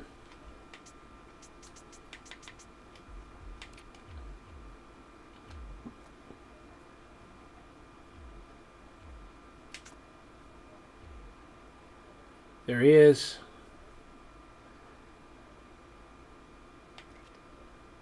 And like, I know Vince Wilfork has got a belly, but it's like too exaggerated, I feel. I think he carried his weight well. This looks closer to like whenever like he was with the Texans, right? With the overalls on, and even then I think that's still a bit excessive.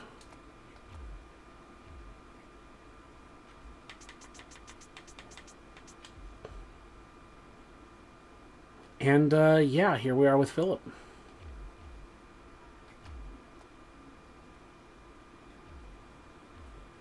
The first quarterback that we're actually paying, because Brady and Breeze were like super budget quarterbacks.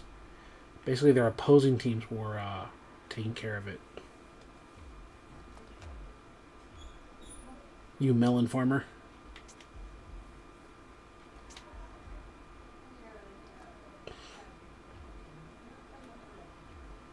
Skip pro days.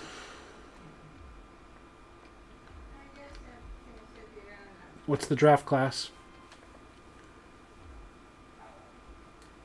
All punters.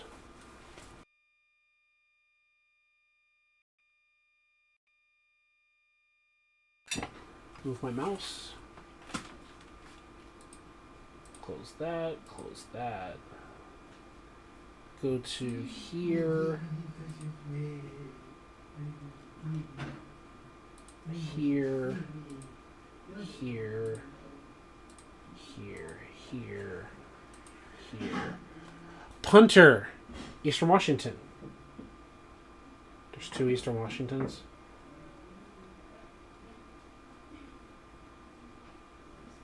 Don't tell me this is the same draft class.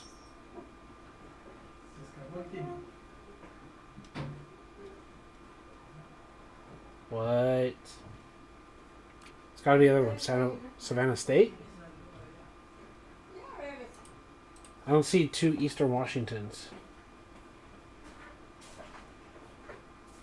Savannah State, 5'11", 188. Yeah. Yeah. Class 21. We've had class 22. Now we're at class 21. See? Class 22 has already been assigned. Nice! Okay. Let's try not to mess this up.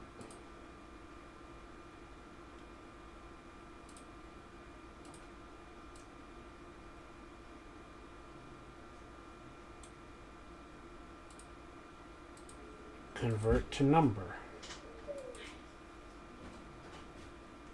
Okay, that didn't mess that up. That should be good.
Okay. Then, home. Filters.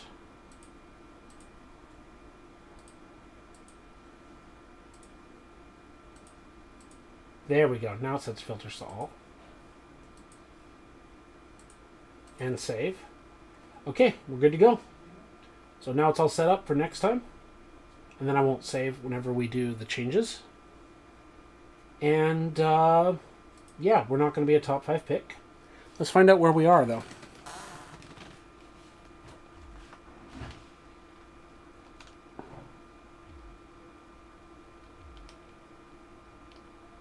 No.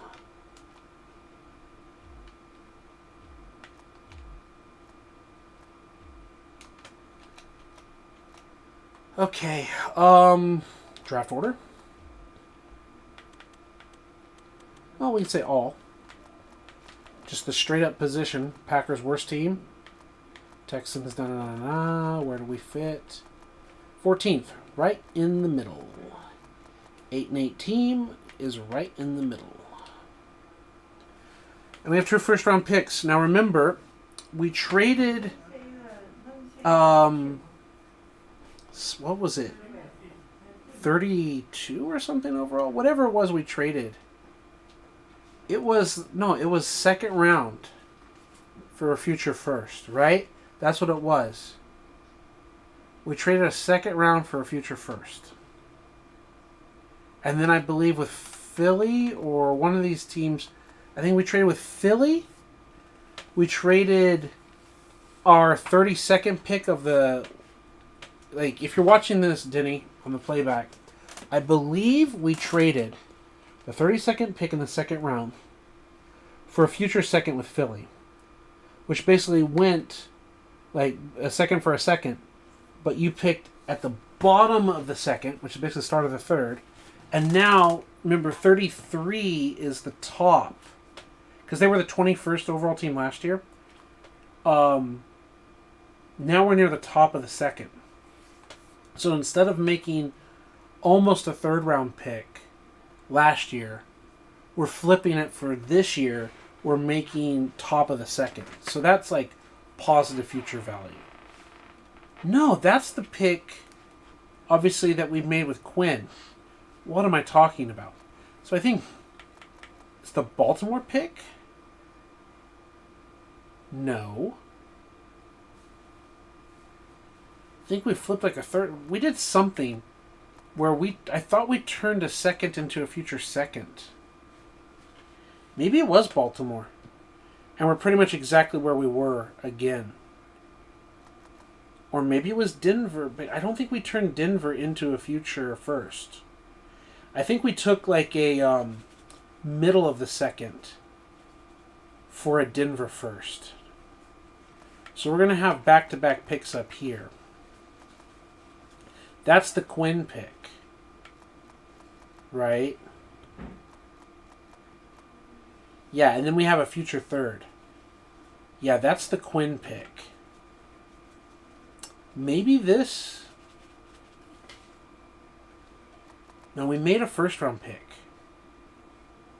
Yeah, we made a first round pick. I gotta go back and watch my own video to see. It might have been this, and we might have like netted nothing in the end of the deal. Might have been a net zero trade, which means we lose. Because we could have just made the draft pick. But regardless, I think we might just flip it again in the future, right? For another second. We might just like pump the brakes on that pick. Because we're still getting it back. Even package a deal together. It's interesting. We have 2 mid-round picks and then top of the second. So we've got multiple ways of getting value. Right? At this point, do we try to package into the top 10? Or if we're offered into the top 10, do we go for it? That's one of the questions. So now, if we say smallest to largest, largest to smallest. Yeah. So, can we get in the top 5? Probably not. Do we want to get in the top 5 and get the kid from Georgia? He might be the number 1 overall pick. Let's be honest.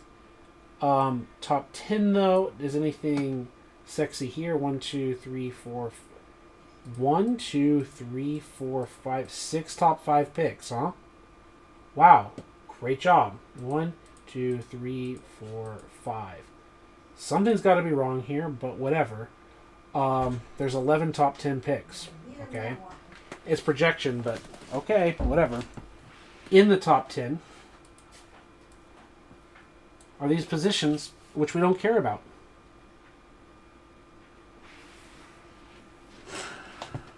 Can we get the number 1 pick and go after the quarterback? Does he go number 1? I don't think we have the bullets in the gun to go there. And I don't think we've got the offense. I don't think we can justify the decision.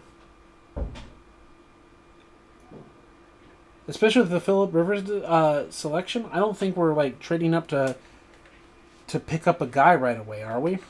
I think if a guy falls in our lap, if an Aaron Rodgers, if Jordan Love, if whoever, if Patrick Mahomes falls to us at 12 or something like that, that's one thing. But I don't think we're going to package up. If we're not going to package up, one of the other things to look at here, starting with number 2 and going to 30, there are 29 selections. Is this the year where we also miss out on an A? I don't know. And then we'll do minus 30. Do 88 minus 30, huh? It's 58, right? So 30, 60 something. There's not enough for 2 for every team.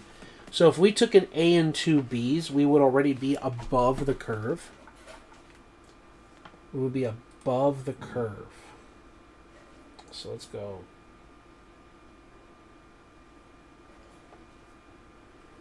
We would be above the curve like that. The other big time pickup would be finding a gym here. This would be a place to potentially find a gym. Like this would be the time and place, right? 6'3" guy out of Virginia Tech, right?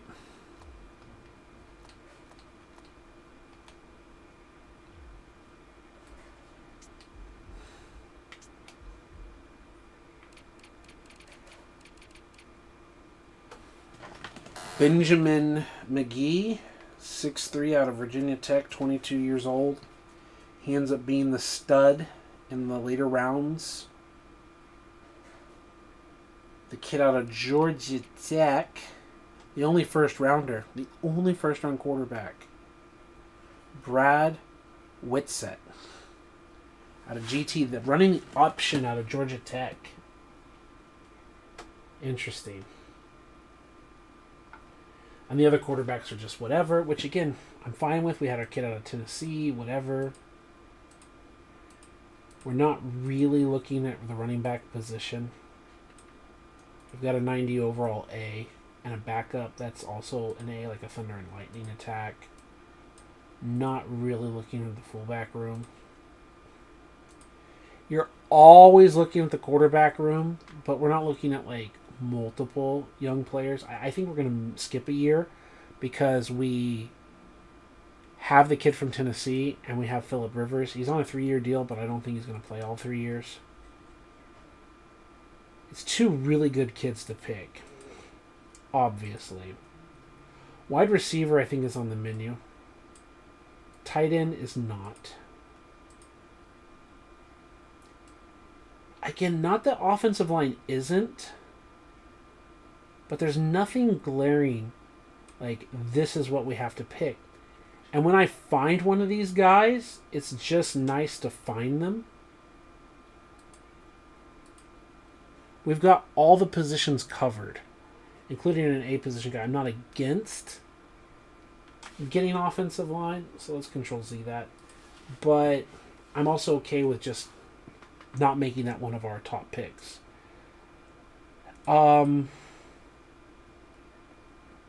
Defensive line. Again, I always like picking depth. I agree with Denny.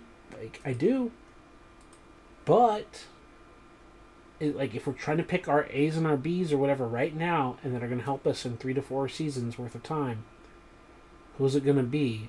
And it's not going to be at the linebacker position. It could be a Mike, but I'm really happy with the guy that we traded for, the second round pick for. Could be a corner. Not going to be a free safety. After these multiple years, these multiple seasons of our undrafted free agent,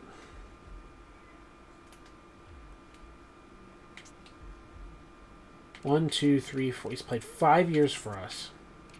And we kind of let him ride the bench these last 2 years. He's not had a great career. While I've been happy for him, I'm so happy that the game generated such a player. Definitely a backup. Definitely an on-the-field player I'd be happier for. We could definitely use a strong safety. We still have John Ryan under contract, so we don't particularly need these special teams players. So, secondary. Here's the secondary. If we were going to get an A player, maybe the kid from Miami. He's the only A player on the board. 3rd and 5th round. 6'3" from Duke. Ooh. 6'1" from Florida, right? Obviously, that's a big-time school. Duke, the college basketball school. 3rd rounder. Florida in the 5th. The Florida Gators. 6'3" from Duke. Help solidify a young secondary. If we can't lock it up at the cornerback position in terms of this would be the only guy, right? If we can get the kid from Miami, then we won't get the kid from Duke, right? I think it's press start at the draft, and do we have the kid from Miami as a first rounder? Potentially the kid from Air Force as our other first rounder, as an example. Draft 2 guys in the secondary to help our defense out. Could be a thing. Right? Anywhere along the offensive line we could get help. Alright, we still got 1 more year on this contract. We just signed this deal, but also because it's inexpensive and we know how good he is as a starting right tackle. He's supposed to be an 85 overall or whatever. We got 2 years on this deal as a backup. Right, so we have depth. A solid player with 2 years left on his deal. Right. Center's played 3 years. He's on his last year of his deal. We could pick up a center. But I'm not going to spend a first-round pick on a center. I'm not going to spend a first-round pick on a center. And I don't see myself spending a third-round pick on a 66 overall B player. 3rd round? No. That answers that question. Left tackle. We don't desperately want, even if they tried to offer us, we don't care. We're not desperately picking a left tackle at the top of the draft. I don't think we're taking a tackle with the 2nd round pick or a bottom of the 1st or whatever. We have a top of the 2nd, right? We didn't make the trade of Quinn to go get this kid. Right? He would be an improvement. I get that. It could be Now that I'm looking at it and thinking of it, last year of this deal, that kid comes in. This guy has not been worth his $20 million or whatever, his total $50 million contract. He's not been worth that much money. We get the kid from Penn State to play behind him. He starts and the other kid starts. And we get ourselves our future left tackle. That could be it. That could be a player that we tag with the highlighter. Let's tag it with the light blue. That could be. And lineman depth is nice, but we already have the depth. Okay. Left guard situation, a 2-year deal, 85 overall. So definitely not picking someone in the first round to replace that. Definitely not picking a second rounder. Third round to back up? No.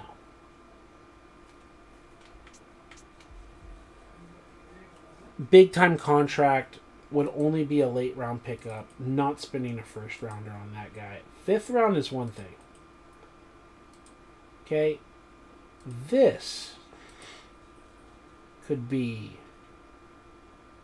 a yellow prospect. Fifth round, backup, solid player. I can see that decision. Now remember, our left tackle is our starting right tackle, and we also have a backup right tackle. Which means really not looking here, especially with the contracts that we've signed.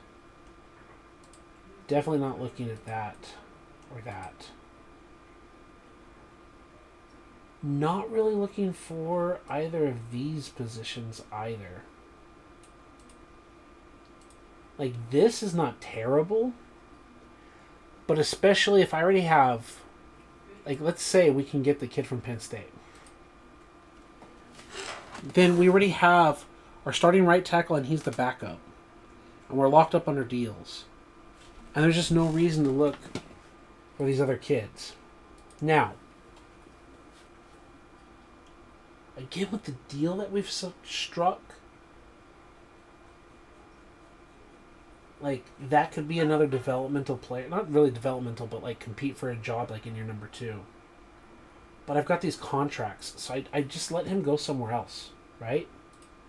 That would be the player to keep on the board, right? That's just like a, hey, by the way, here's like an almost undrafted guy that's a B potential guy that can get into the 70s or whatever. Whatever. Still probably won't draft him, but whatever.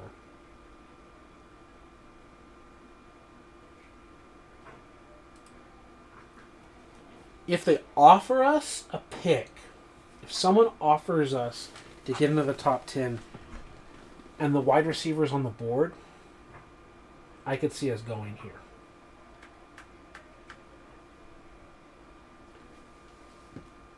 Five 5'10", 5'11", 6'3". Not going for the 5'11" kid.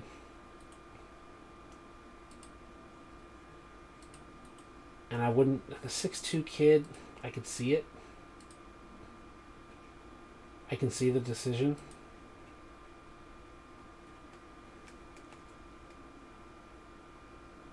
This is going to take some time to think about. What's the scenario where we land this?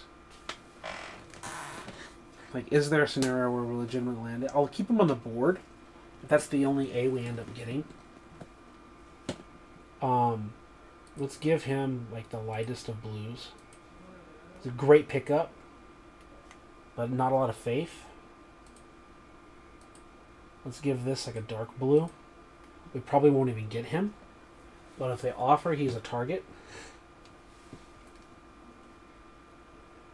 These 6'3" boys, 6'2", 6'3" boys. First rounder. Could I see myself pulling the trigger on that? 188, big body. Be a weapon.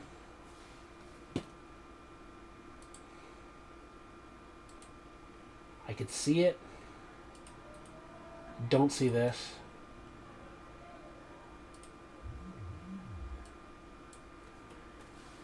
And wide receivers do we have versus do we need? We need at least one guy. We need one guy.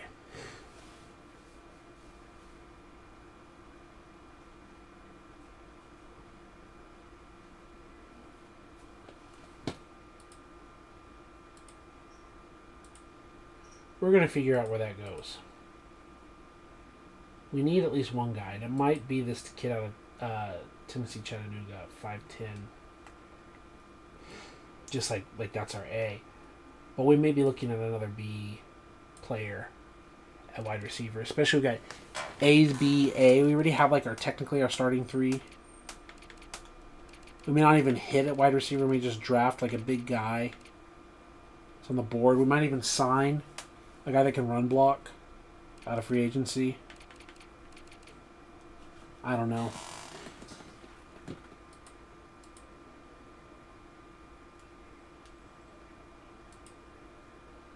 Yeah, and again, we are going to delete that.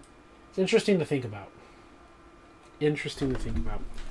My phone is buzzing. I got some messages. Oh, wow. That's a cool message.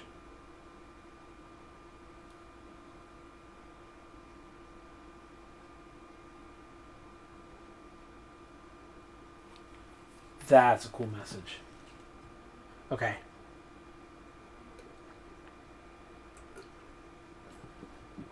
So,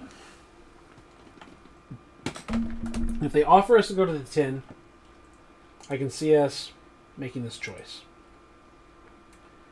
Secondary. Kid from Miami. Definite blue chip. Absolutely blue chip. Fantastic. Would help our team in a position of need. If he's available as a mid-round, first-round pick, I could see us taking that. That's our A. I could see us taking a safety, right? I could see us taking first-round, second-round, Air Force, New Mexico, whatever. Take 2 secondary players with our 2 first-round picks at 14 and 17, whatever. I could see it. I don't think we're going to get, and I don't want to trade up for. I mean, 6'2" is nice. Northwestern, nice, all that. I don't think we're going to get offered into the top 5. I could definitely see, if he's supposed to be a top 5 player at a position that we need, I could see us biting on it. So he's not as blue chip like that. So let's make him yellow or whatever. Orange, whatever. I could see us biting on that.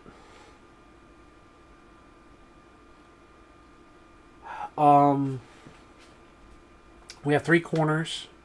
We need at least 2. That's the goal. Definitely a project player. We want a starter. He could definitely be a second player for us. 52 overall is really low. I could see him being not even what we consider the normal Bs, but just like an undrafted free agent kind of guy. Right?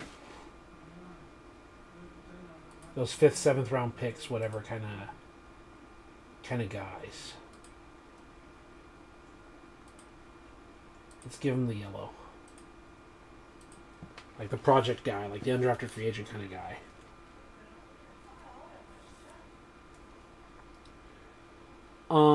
Air Force. 5'9". 5th round. They're all fine. These are all just fine, number 2 picks. This is the goal, I think. If we don't hit the goal, there's still solid picks out there. right? So now let's go smallest to largest. Probably not even touching this. Probably not touching that. And that leaves these targets in the first round. And we're making 2 selections. So I could easily see us getting 2 defensive players. Trying to get a corner, trying to get a safety. Right? I could see us dissatisfied with our left tackle and his performance and trying to get his replacement with the Penn State kid. And all that. I think it's interesting. So let's do it to it, Big Daddy. And the Packers trade out of the number 1 pick. So this was a 22.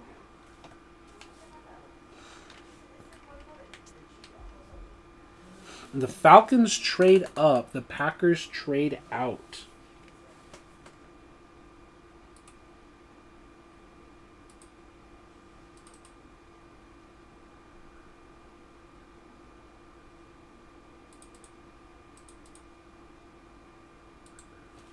And drafted all outside linebacker and then quarterback. And I missed who was up next.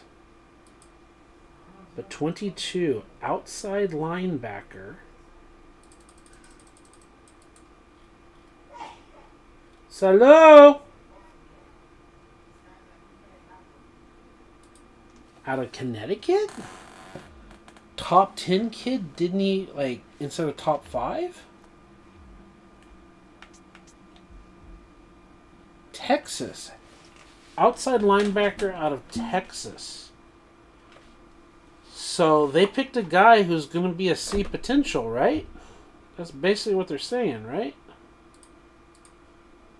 No, that's class 22, 21. You know, it helps when I have the right class, right?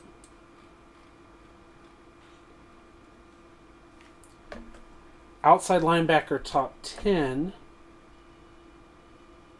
Texas top 5. That makes sense. So Atlanta picks a guy who is at least considered good enough. And draft order. Texans, number 2.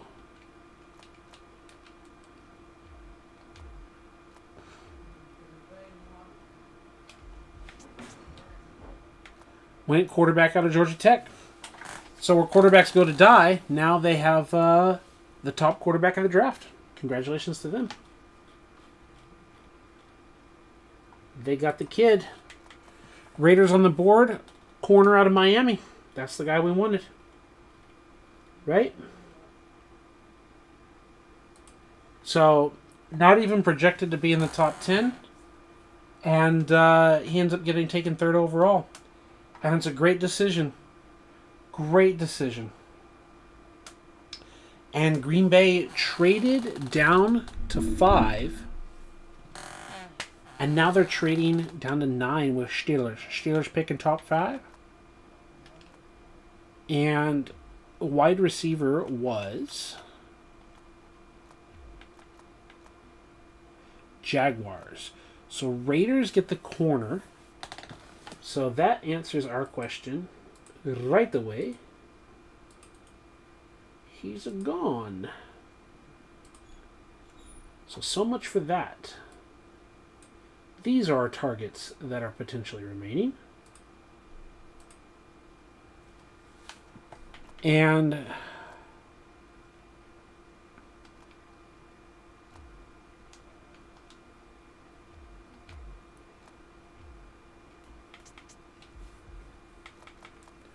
wide receiver, UCF, and Steelers on the clock.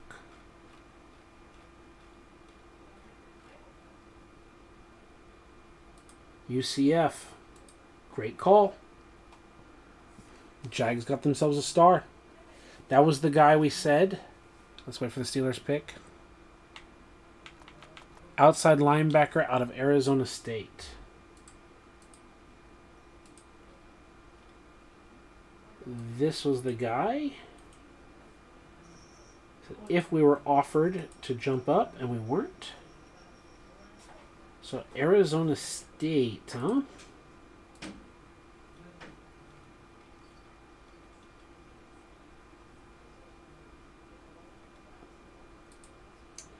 $75 overall B. Okay, not the biggest hit. But again, hitting Bs, hitting As.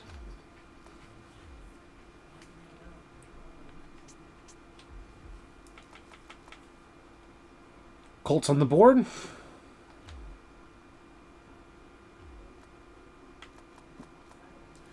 Outside linebacker out of miss.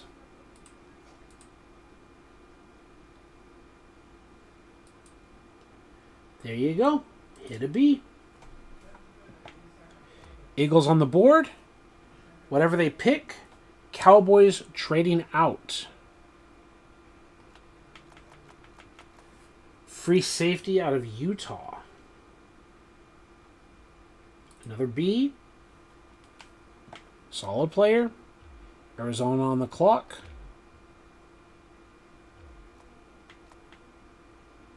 Left tackle.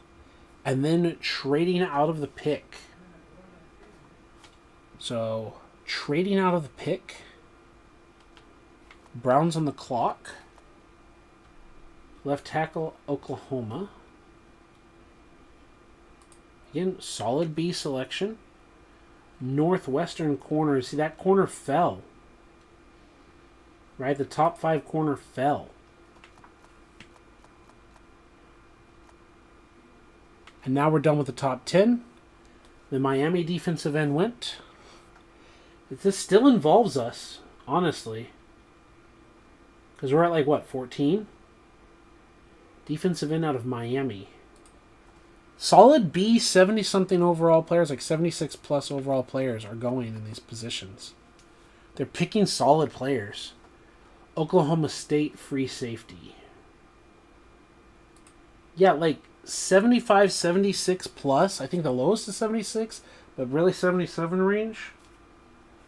B potential players are going. Saints just grabbed the left tackle out of Rutgers. 75 in these top 15 picks. They're still hitting something.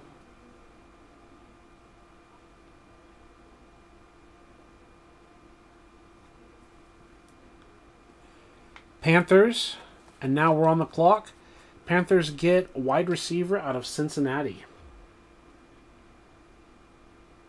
Again, 75 plus B potential players.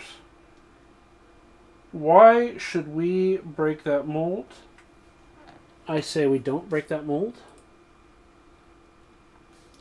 We keep that train running. Out of the targets that we want, out of what's available, any of these picks would flow along with that perfectly.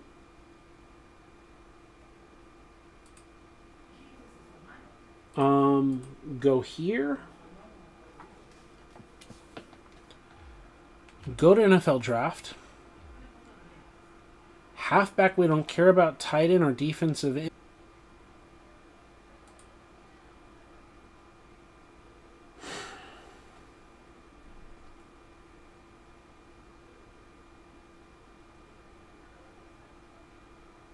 All right. So I know there's like a 10-second delay or whatever, but the point is we are back on schedule. It said that we lost connection for a little bit.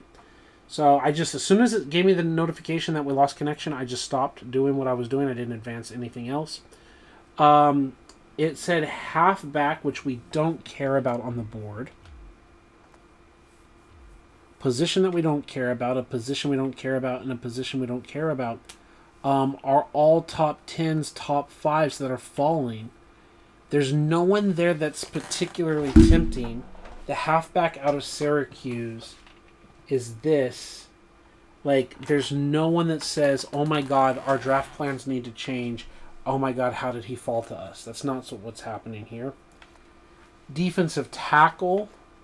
Halfback safety. Safety out of Air Force. So we talked about this before. with the safety out of Air Force. Like, it's a position we need.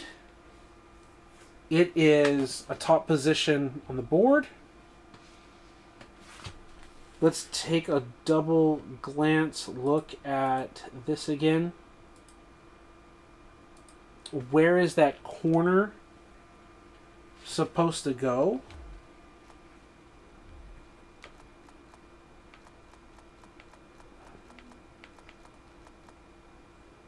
Allegedly, supposedly, he'll be there at 17 for us.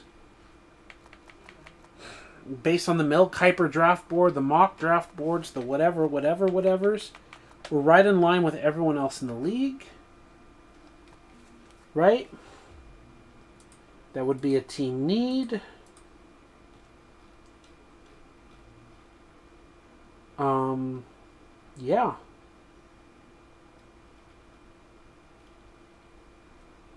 He's gone. Halfbacks, fullbacks, wide receivers. Like, he's gone.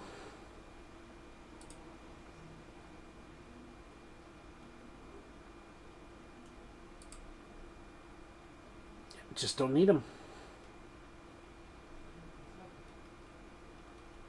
I think that's the call. I think we go to get the strong safety from Air Force. Yes, the kid from Duke. Yes, the other players are technically the better players. But I think based on this Mel Kiper draft board, whatever stuff, that's the decision. What we call best player available.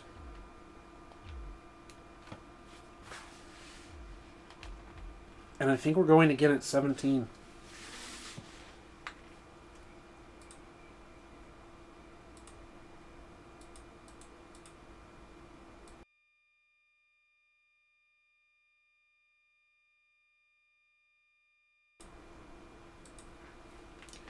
Come on, Dallas, you gonna make a pick? There you go.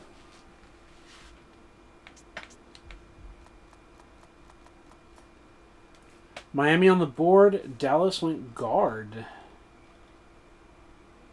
Went right guard. At TCU. Got themselves a big hit. Congratulations for Dallas.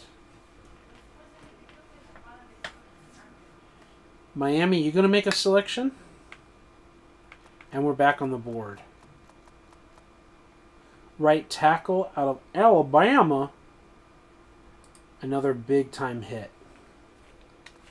2 big-time hits. Great for those teams. At positions we didn't need to try to hit at. Right?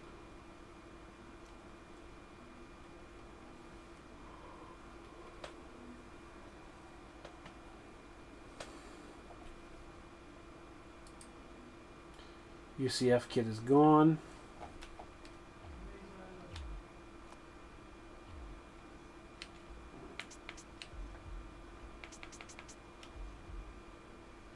Yeah, top one off the board. Cincinnati wide receiver is gone as well. There's the Bowling Green kid.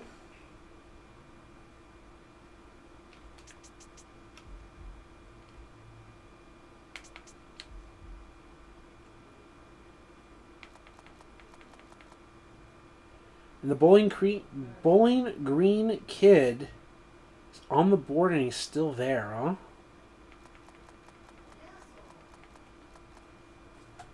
And we know the situation with the BYU kid.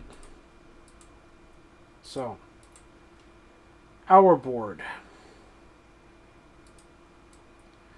2 defensive players, offense and defense. Both are good.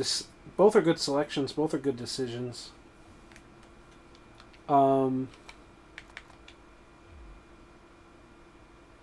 We really need to improve our defense across the board, like in general. A 77 corner that's B potential. A third corner, I think, is the call. I think is the potential easy call. And you take more depth. And we already have 80-something wide receivers.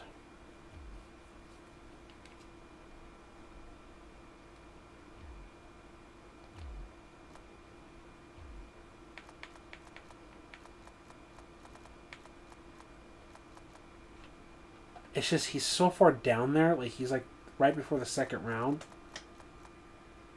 And the wide receiver is there.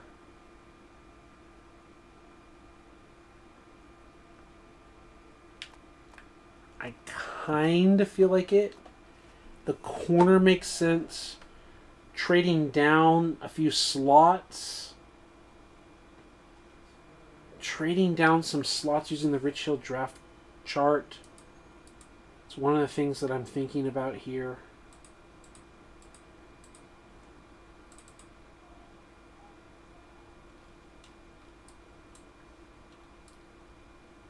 If we say 295, subtract a mid-round pick, 150, equals 145. No. And it makes sense, no. So let's say 295, subtract half of a second round pick. Let's say 62. Subtract 62 points. Equals 233 range. 25. Offer the team around 25 to get a future second.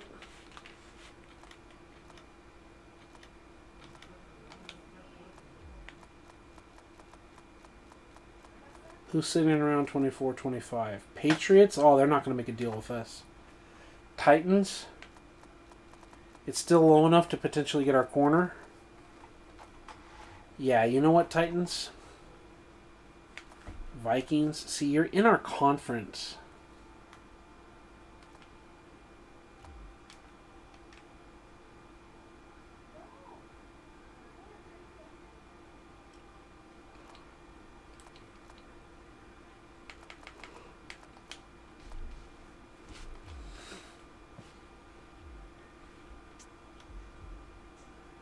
Trade away 17.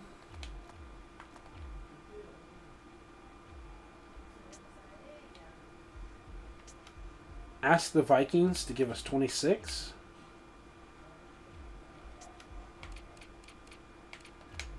A future second. And we want positive value. Yeah. So let's do that.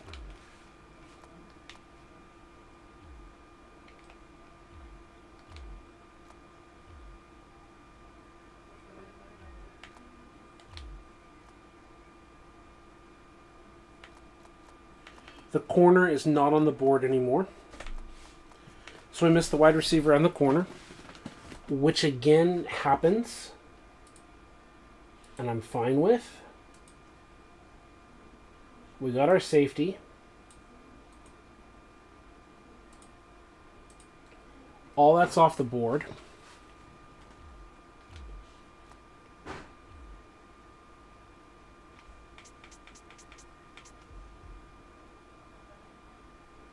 The tackle in the second round out of Penn State.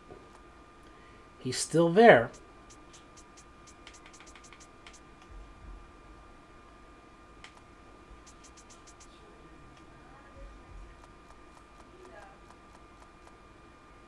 We could make a move. We've already drafted safeties.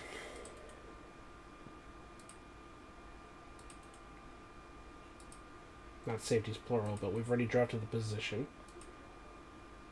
So that narrows down our needs. There's only one player we're looking at.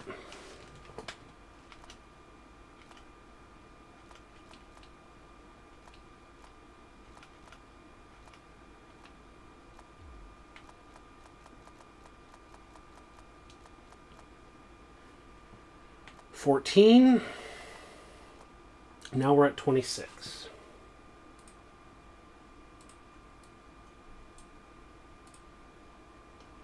$26 is 222. subtract another 62 equals 160.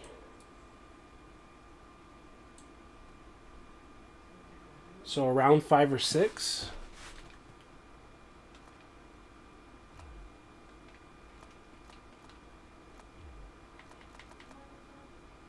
Steelers won't make the deal. We've had trade partners with the Colts in the past. Will Steelers make a deal with us? No, Steelers, it's Atlanta. Atlanta's at 5. Atlanta's in another conference. I could see that.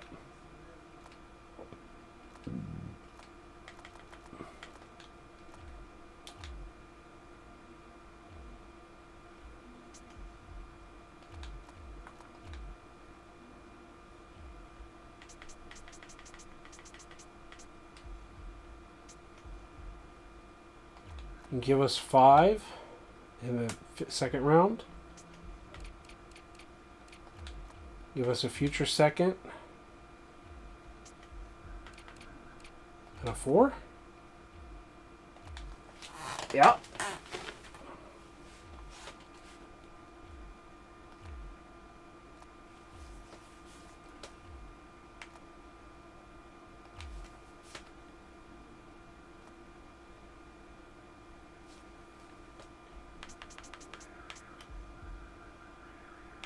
Wow, wow.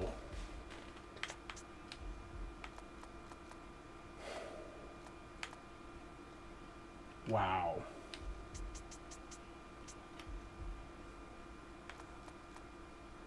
One, two, three, four, 5. We are the 5th. So he was like the last pick of day 1, and pick 1, 2, 3, right? Pick 1, 2, 3, 4 of day 2. He was the last pick. Damn it. Damn it.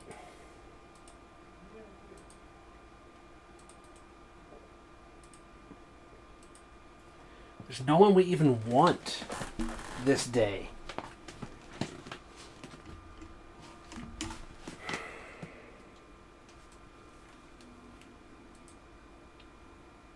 I mean, there's the steals. I get it. Maybe that's what we do. We trade and we get draft steals. We had a first round pick in the middle of the round. Like, that's just like what a team normally does.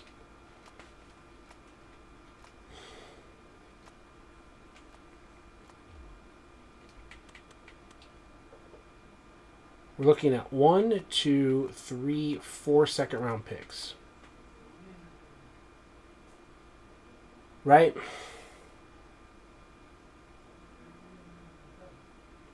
We want to make a second round pick today. But we probably only want to take someone that's a projected 3rd. Like one of these B players, right?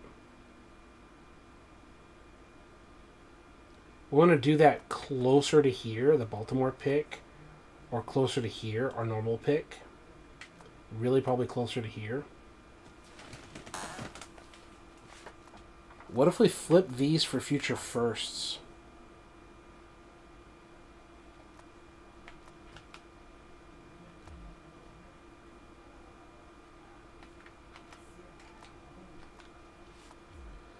Who else is in the middle like us? Or near the bottom? Arizona. San Francisco.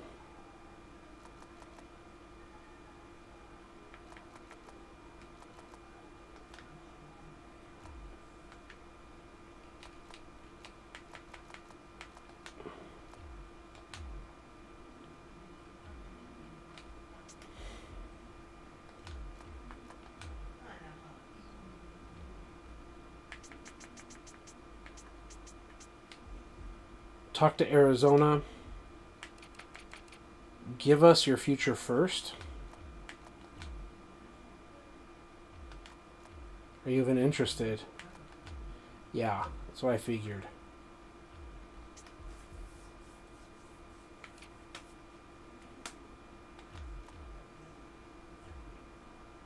Yeah, give us a 4th round right now and give us a future first.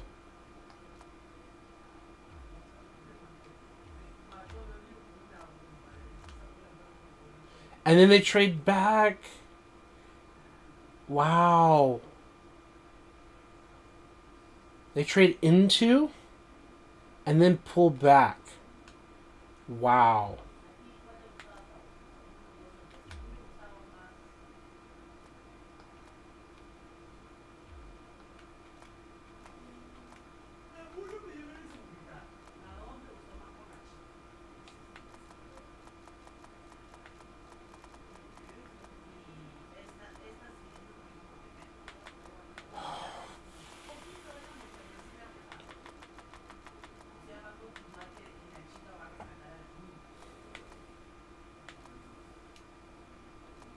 Thinking like Seahawks, Lions.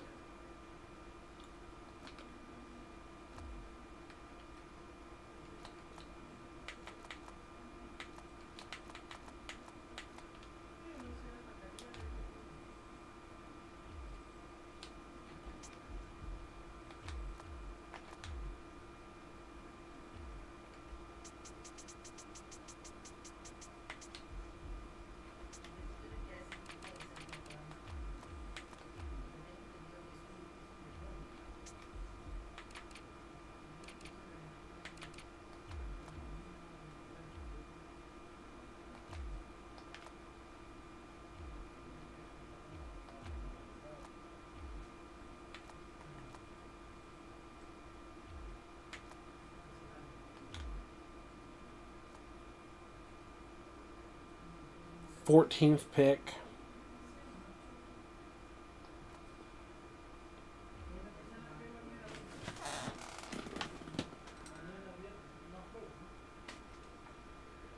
Hmm.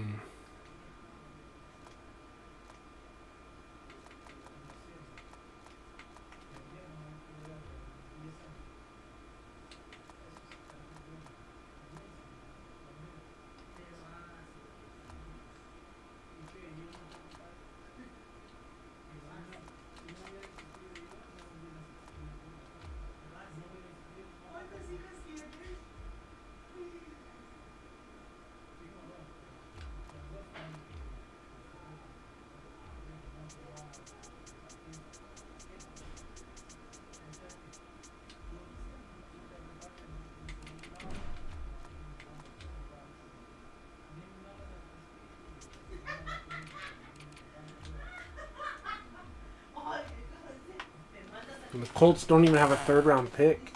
I think they've already burned a second, so they're going to get 2 seconds, and they're not going to take until the 5th round again.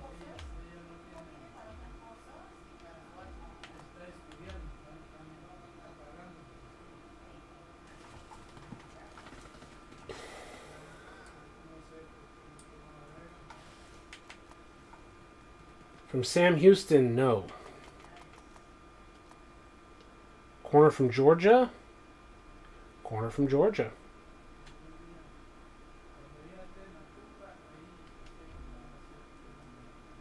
Not too much of a stretch.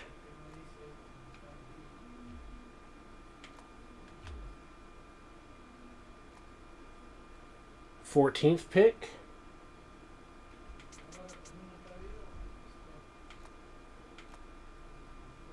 Syracuse kid.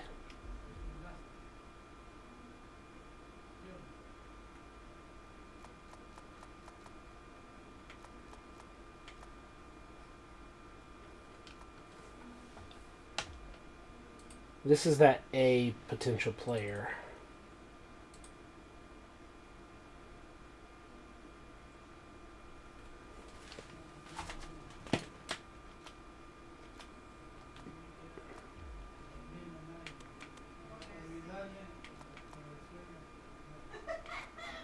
Multiple thirds.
Yeah, because a third for a fourth. Yeah. Yeah.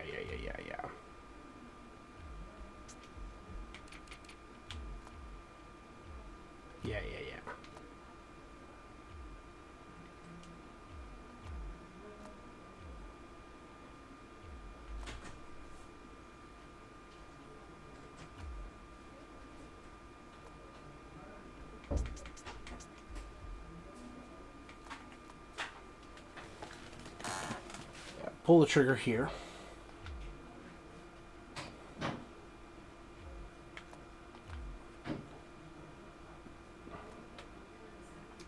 And now we've got these fourth rounders. So we picked up an A and two B's. Right?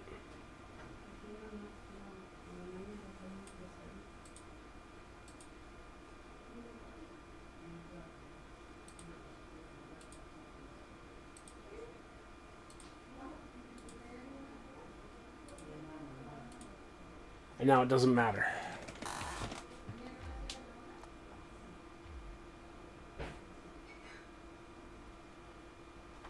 Now we've compiled all these fourth round picks and everything.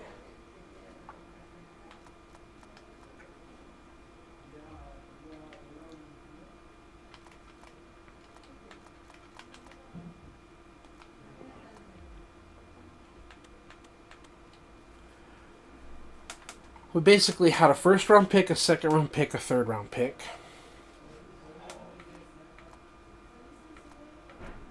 We got all these fourth rounders.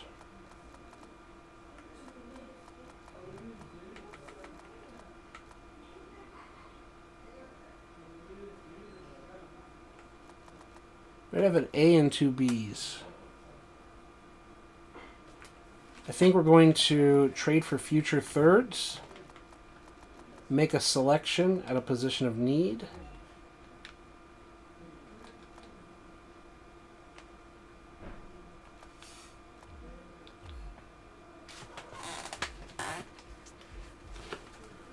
Top of the fourth, we have two picks back to back.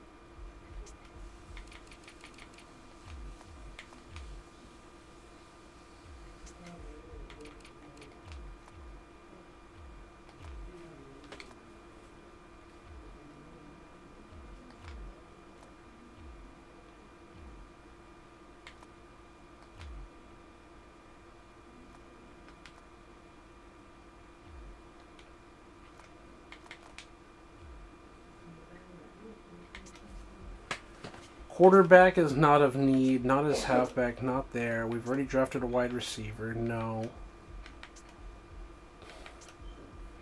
2-2, 1-1. So, guard, either tackle and a center. Big old hunky defensive end.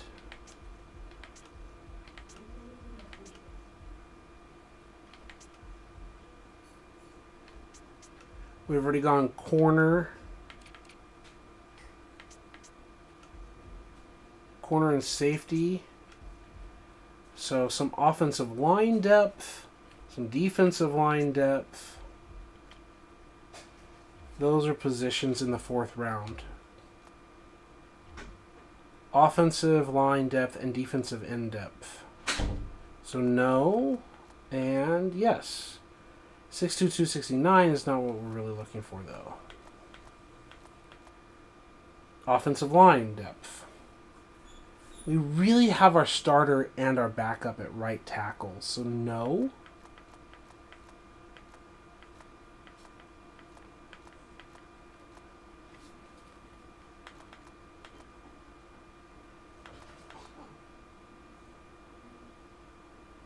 Fifth round left tackle? Like,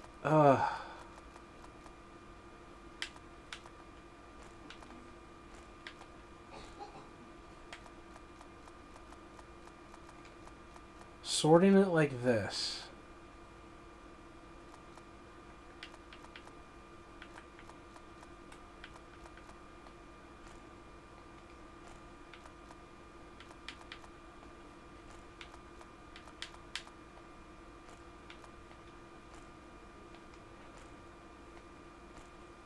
I don't know what that's supposed to be.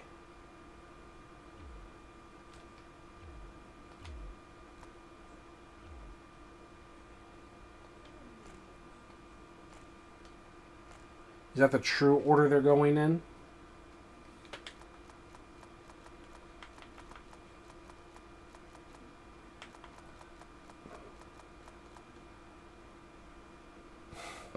$612.79. I don't think we like any of this.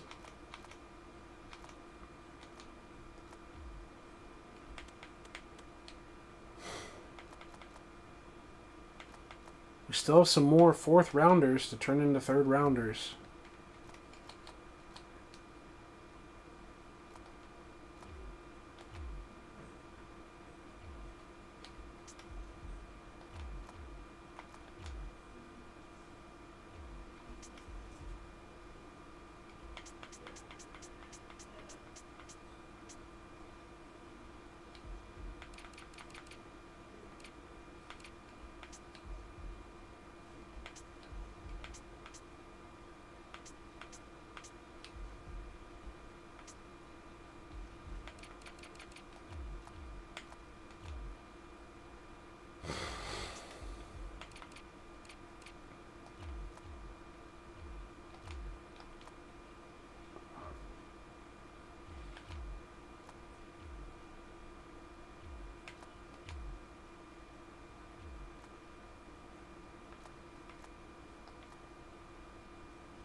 See, it's showing like fifth rounders and all of that. Fourth rounders.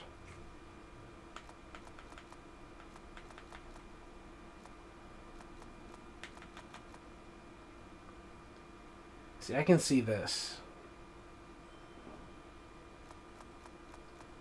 It's not too far down the list.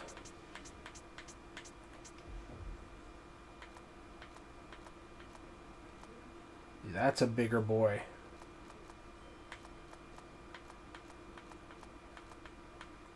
$282, $300.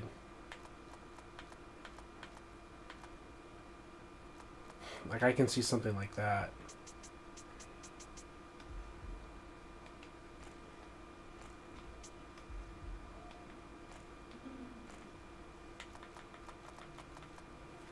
But I can also see this. Maryland, rookie left tackle, gives us tackle depth.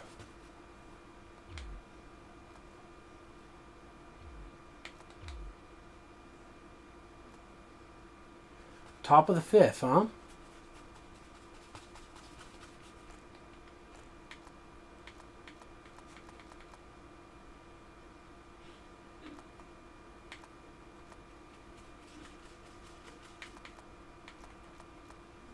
Center.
Kind of like the Illinois kid. I don't know if he was any good, but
could use a guard.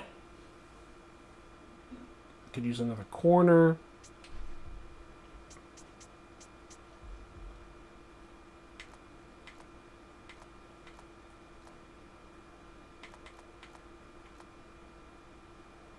Kid from Illinois is there.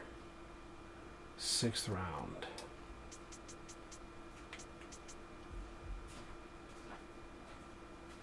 Could use a 5th round guard.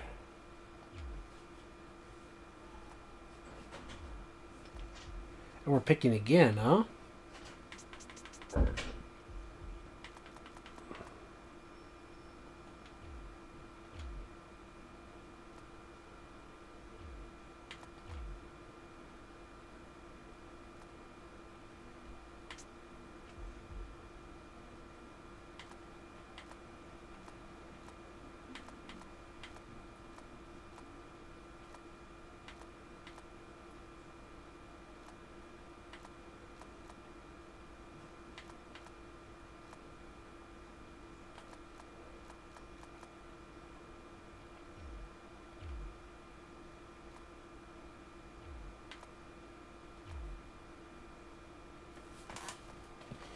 Multiple 5th round picks.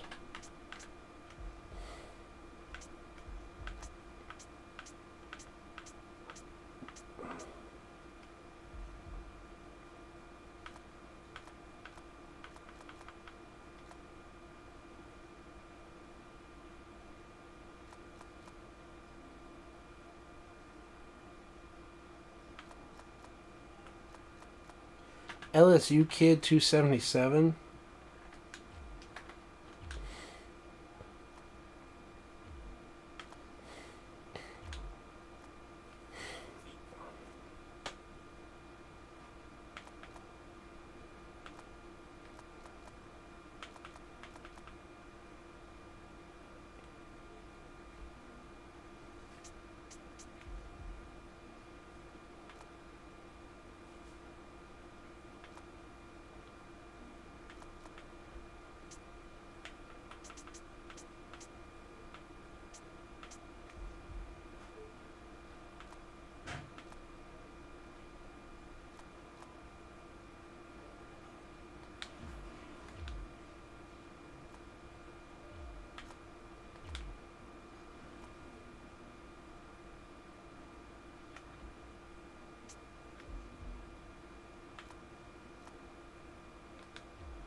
All right. I feel so-so about this. Had a lot of draft picks. Safeties, linebackers, corners, offensive line, defensive line, wide receiver weapons. Deal done.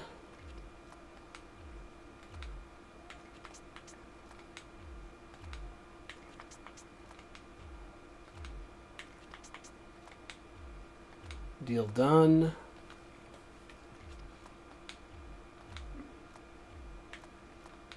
Get it, got it good.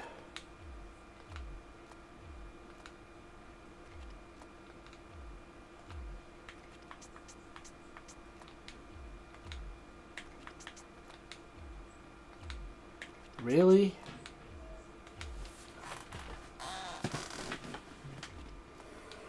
I know you want to hassle. I know you want to haggle. It's your little trick. Your little thing.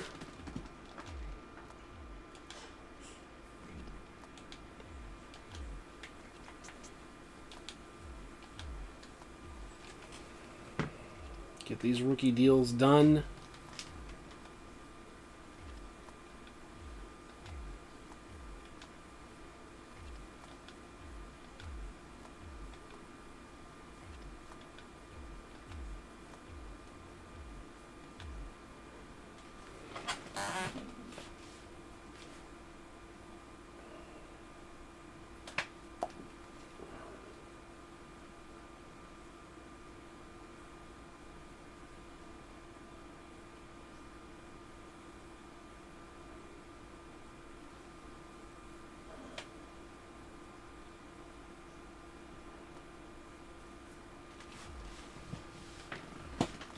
Automatically do the depth chart. Yes.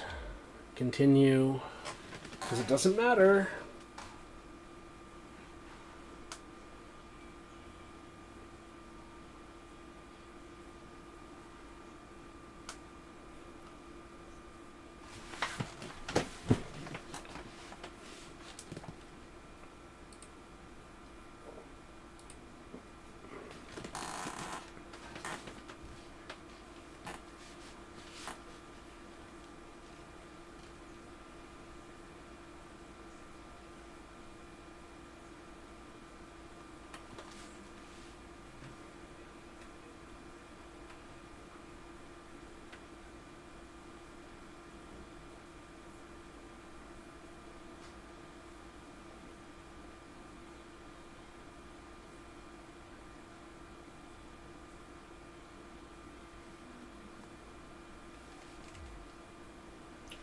Okay. Cut days, usually the punters.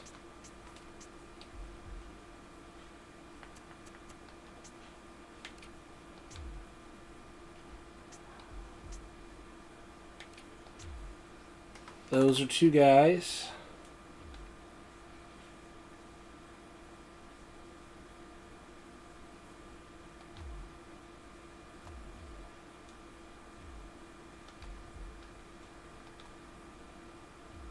Okay, two more need to go.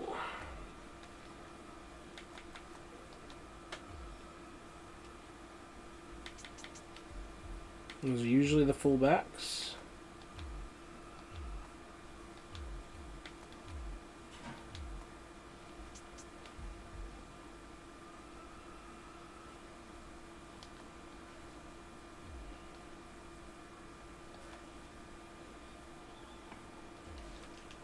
Okay, let's try it again. There we go.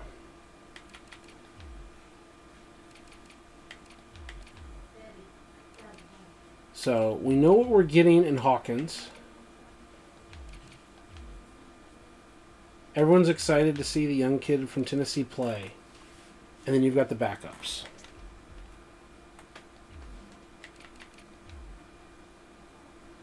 You really shouldn't even dress. And then we see what the other kids have to do.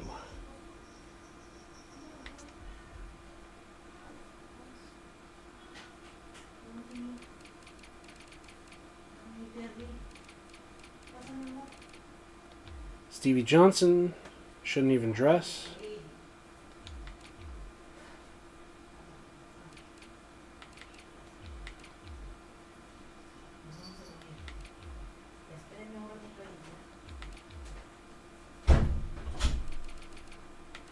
And our top three shouldn't really even play.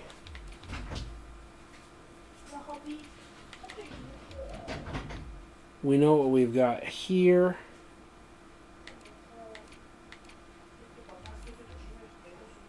Five. Ugh.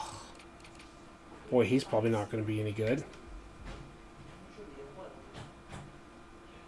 Yeah, I hear you. Shouldn't even dress. Shouldn't even be an issue. Give you a chance to start.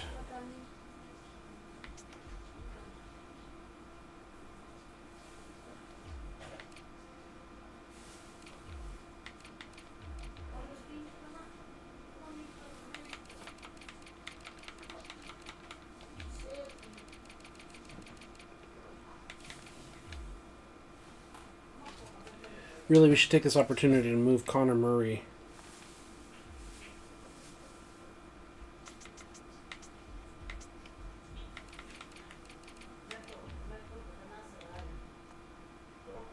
Just straight up move him to right tackle.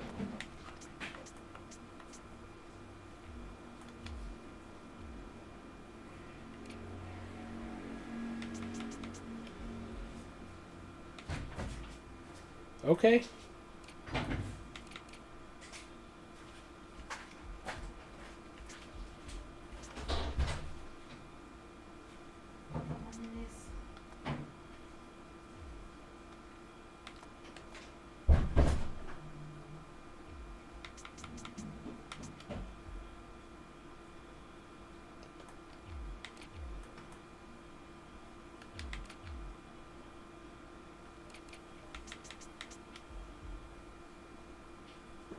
So if he's the starter,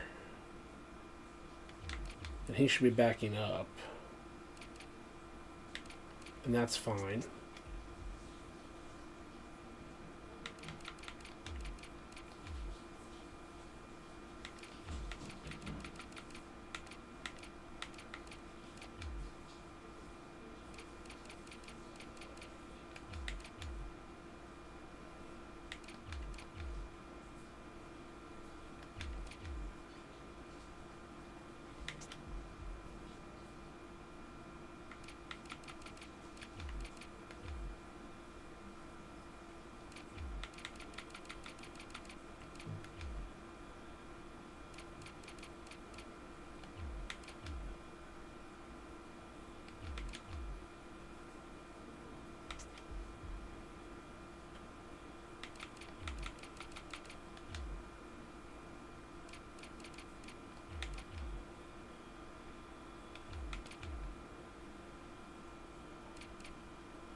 And that should be good there.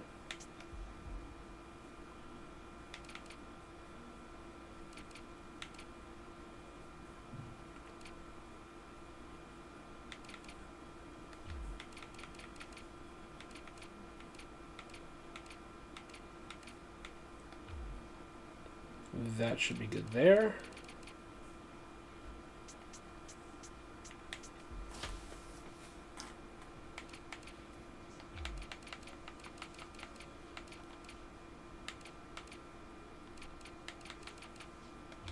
That should be good there.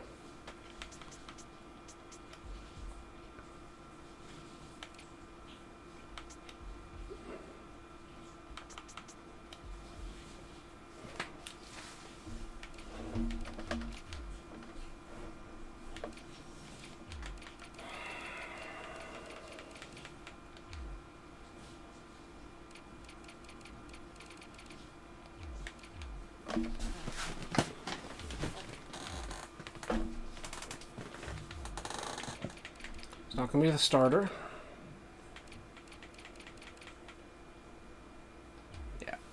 mostly.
Seems fine for me.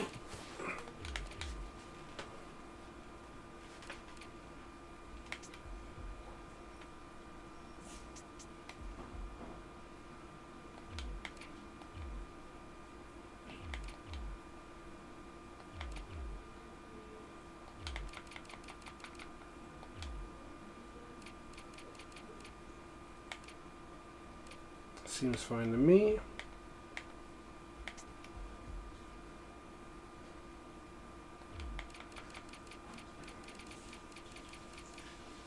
Two corners, huh?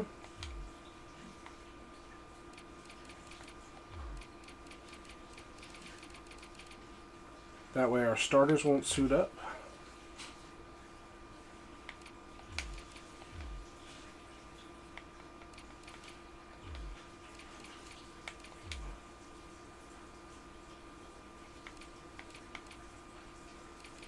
Good, good, good.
Okay, that's a lot of work.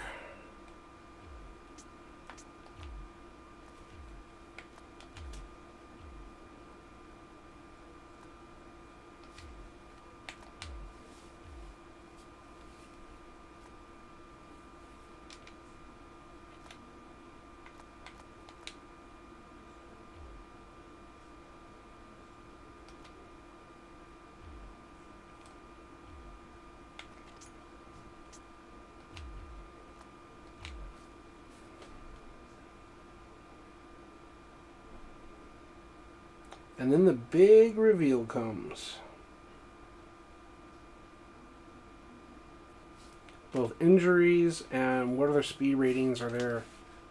Any just obvious, like, get rid of it players? The big time cuts. Nobody big time, just Tony Romo just sitting in the background.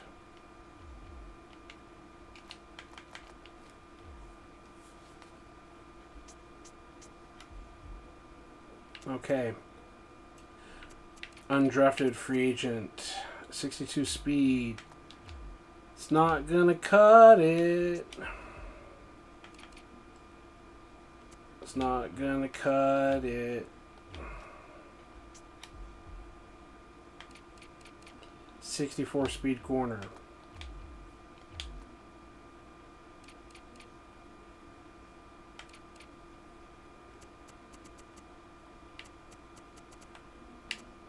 Hey, 90 speed is at least good enough to start with, right?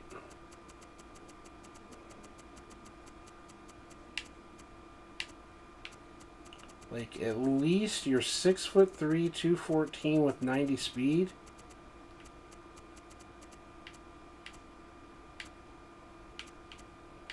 Not the best agility acceleration, but you can actually play this position. 73 speed, not good enough.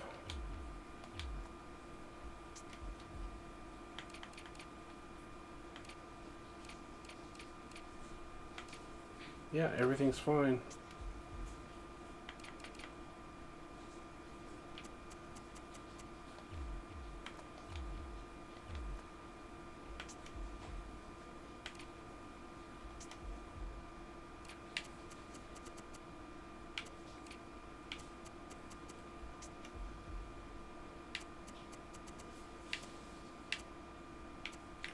.59 strength.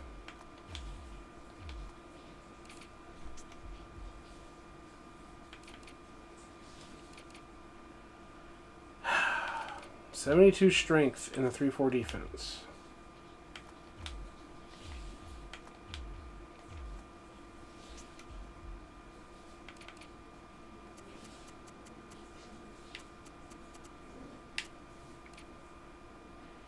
.81 still isn't what I really want from my own guy that I signed, but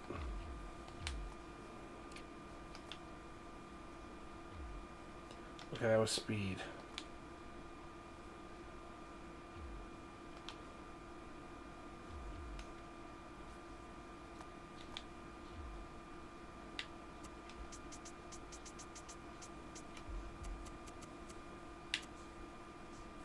Yeah, pretty sure the strength was still really weak. God, this guy looks like he could be good. 81 speed and 90 strength. This kid from Ole Miss. Could be like an A potential hit that I accidentally grabbed, right?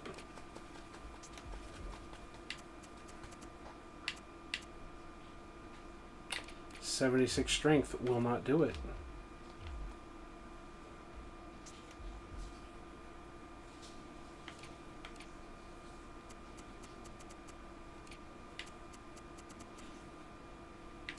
.82 less so.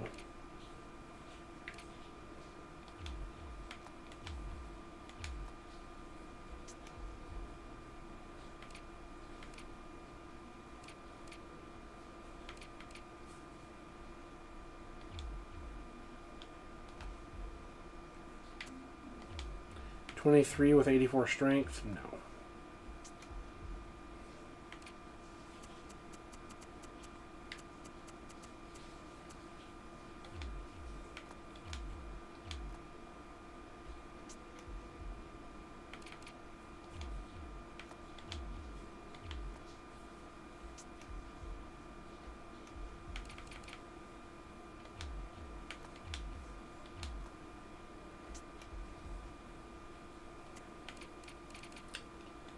.61 and 73 speed.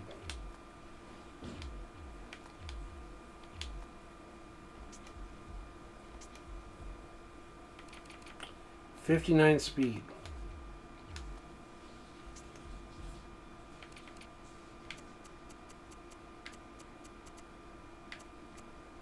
There's like pocket passer, and there's like, oh my god. Like, come on. Oh my god.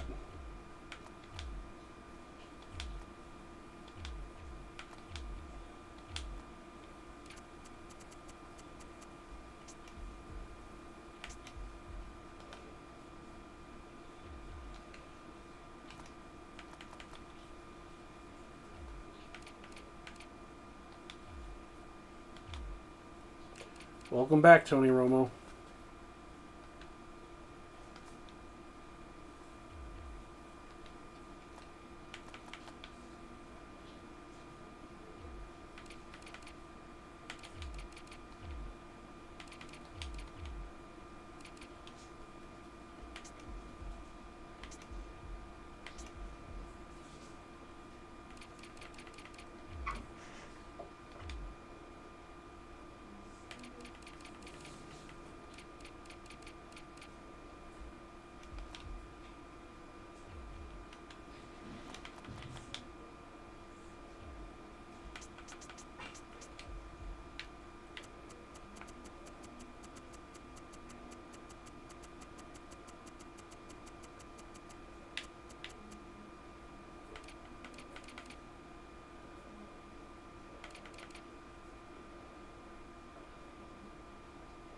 .6'7" and he can run block.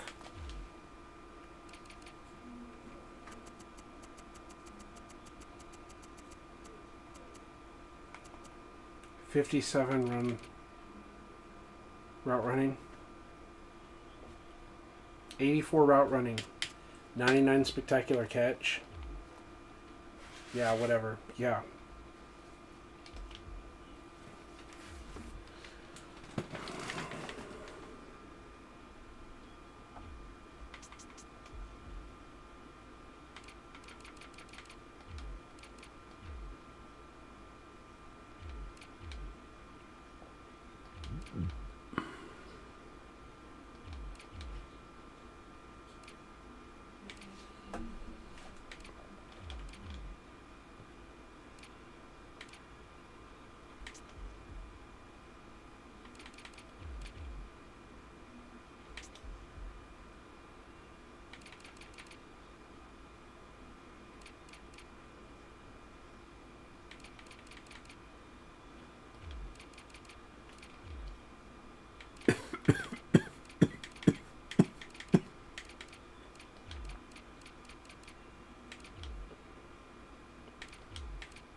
So that's the normal way.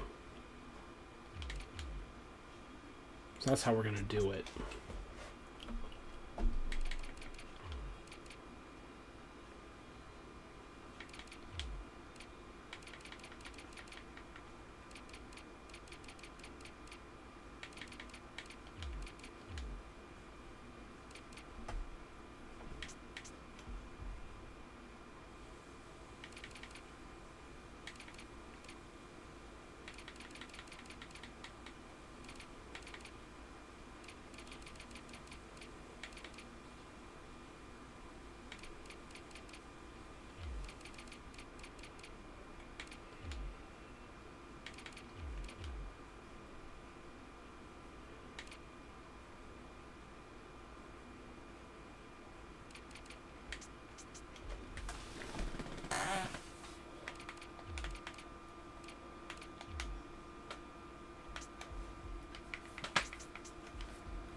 There isn't much to say. There isn't much to say at all. There isn't. Of all the things there is to say, there isn't much to say. I'm sorry for the dead air, but it's just super obvious what I'm doing. It's not super entertaining. I'm not doing it for the subs.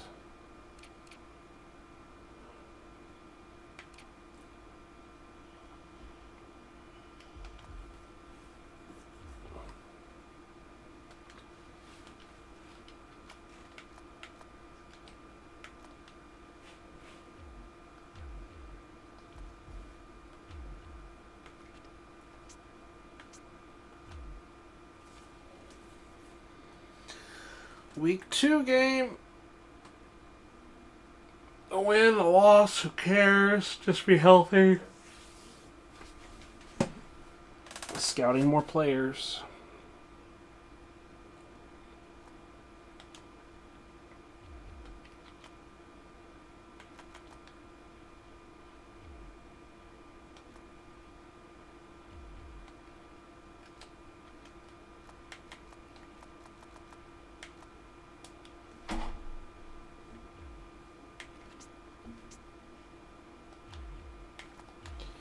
There are no cut downs needed for my team.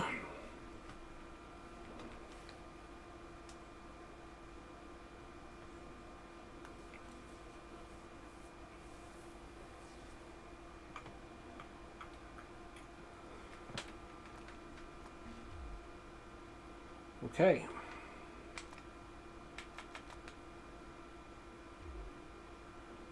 No surprise players so far.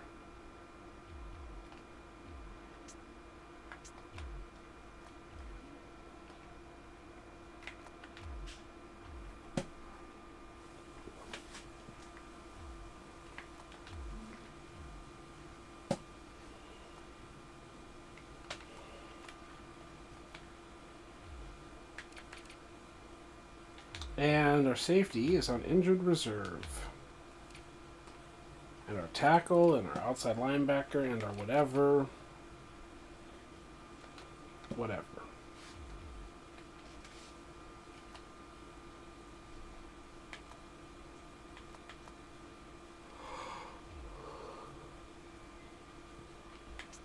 And there still is no reason to do cut down days. Got it.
Not much to say.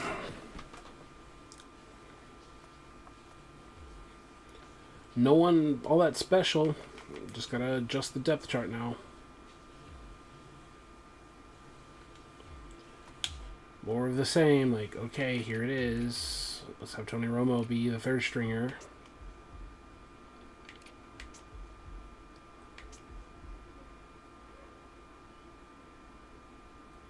Seems pretty obvious.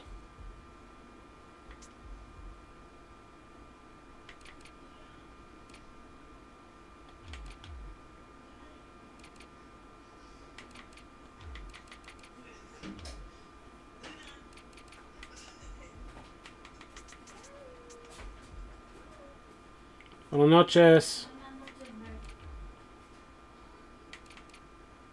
Seems obvious.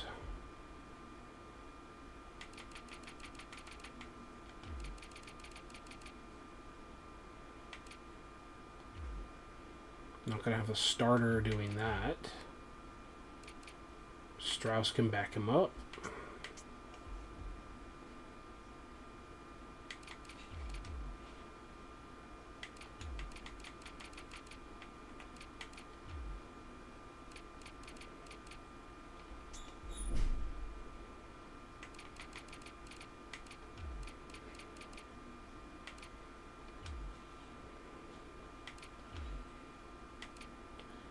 So our starting guard, starting left guard, next best guard, 65 overall. Yep, he's fine as he is.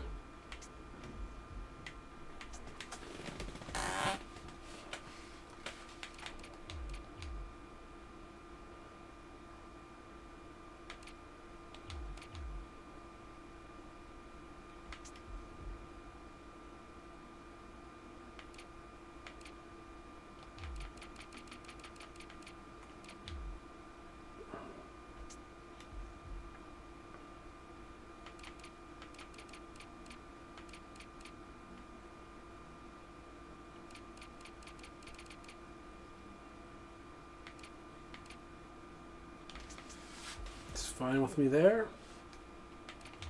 Vince Wilfork, you're going to be the starter.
Well, seeing he's out for the season, he's not even going to line up in the roster.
That's a good setup.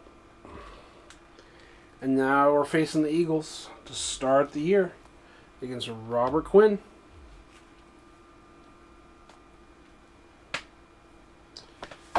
It's a good place to stop.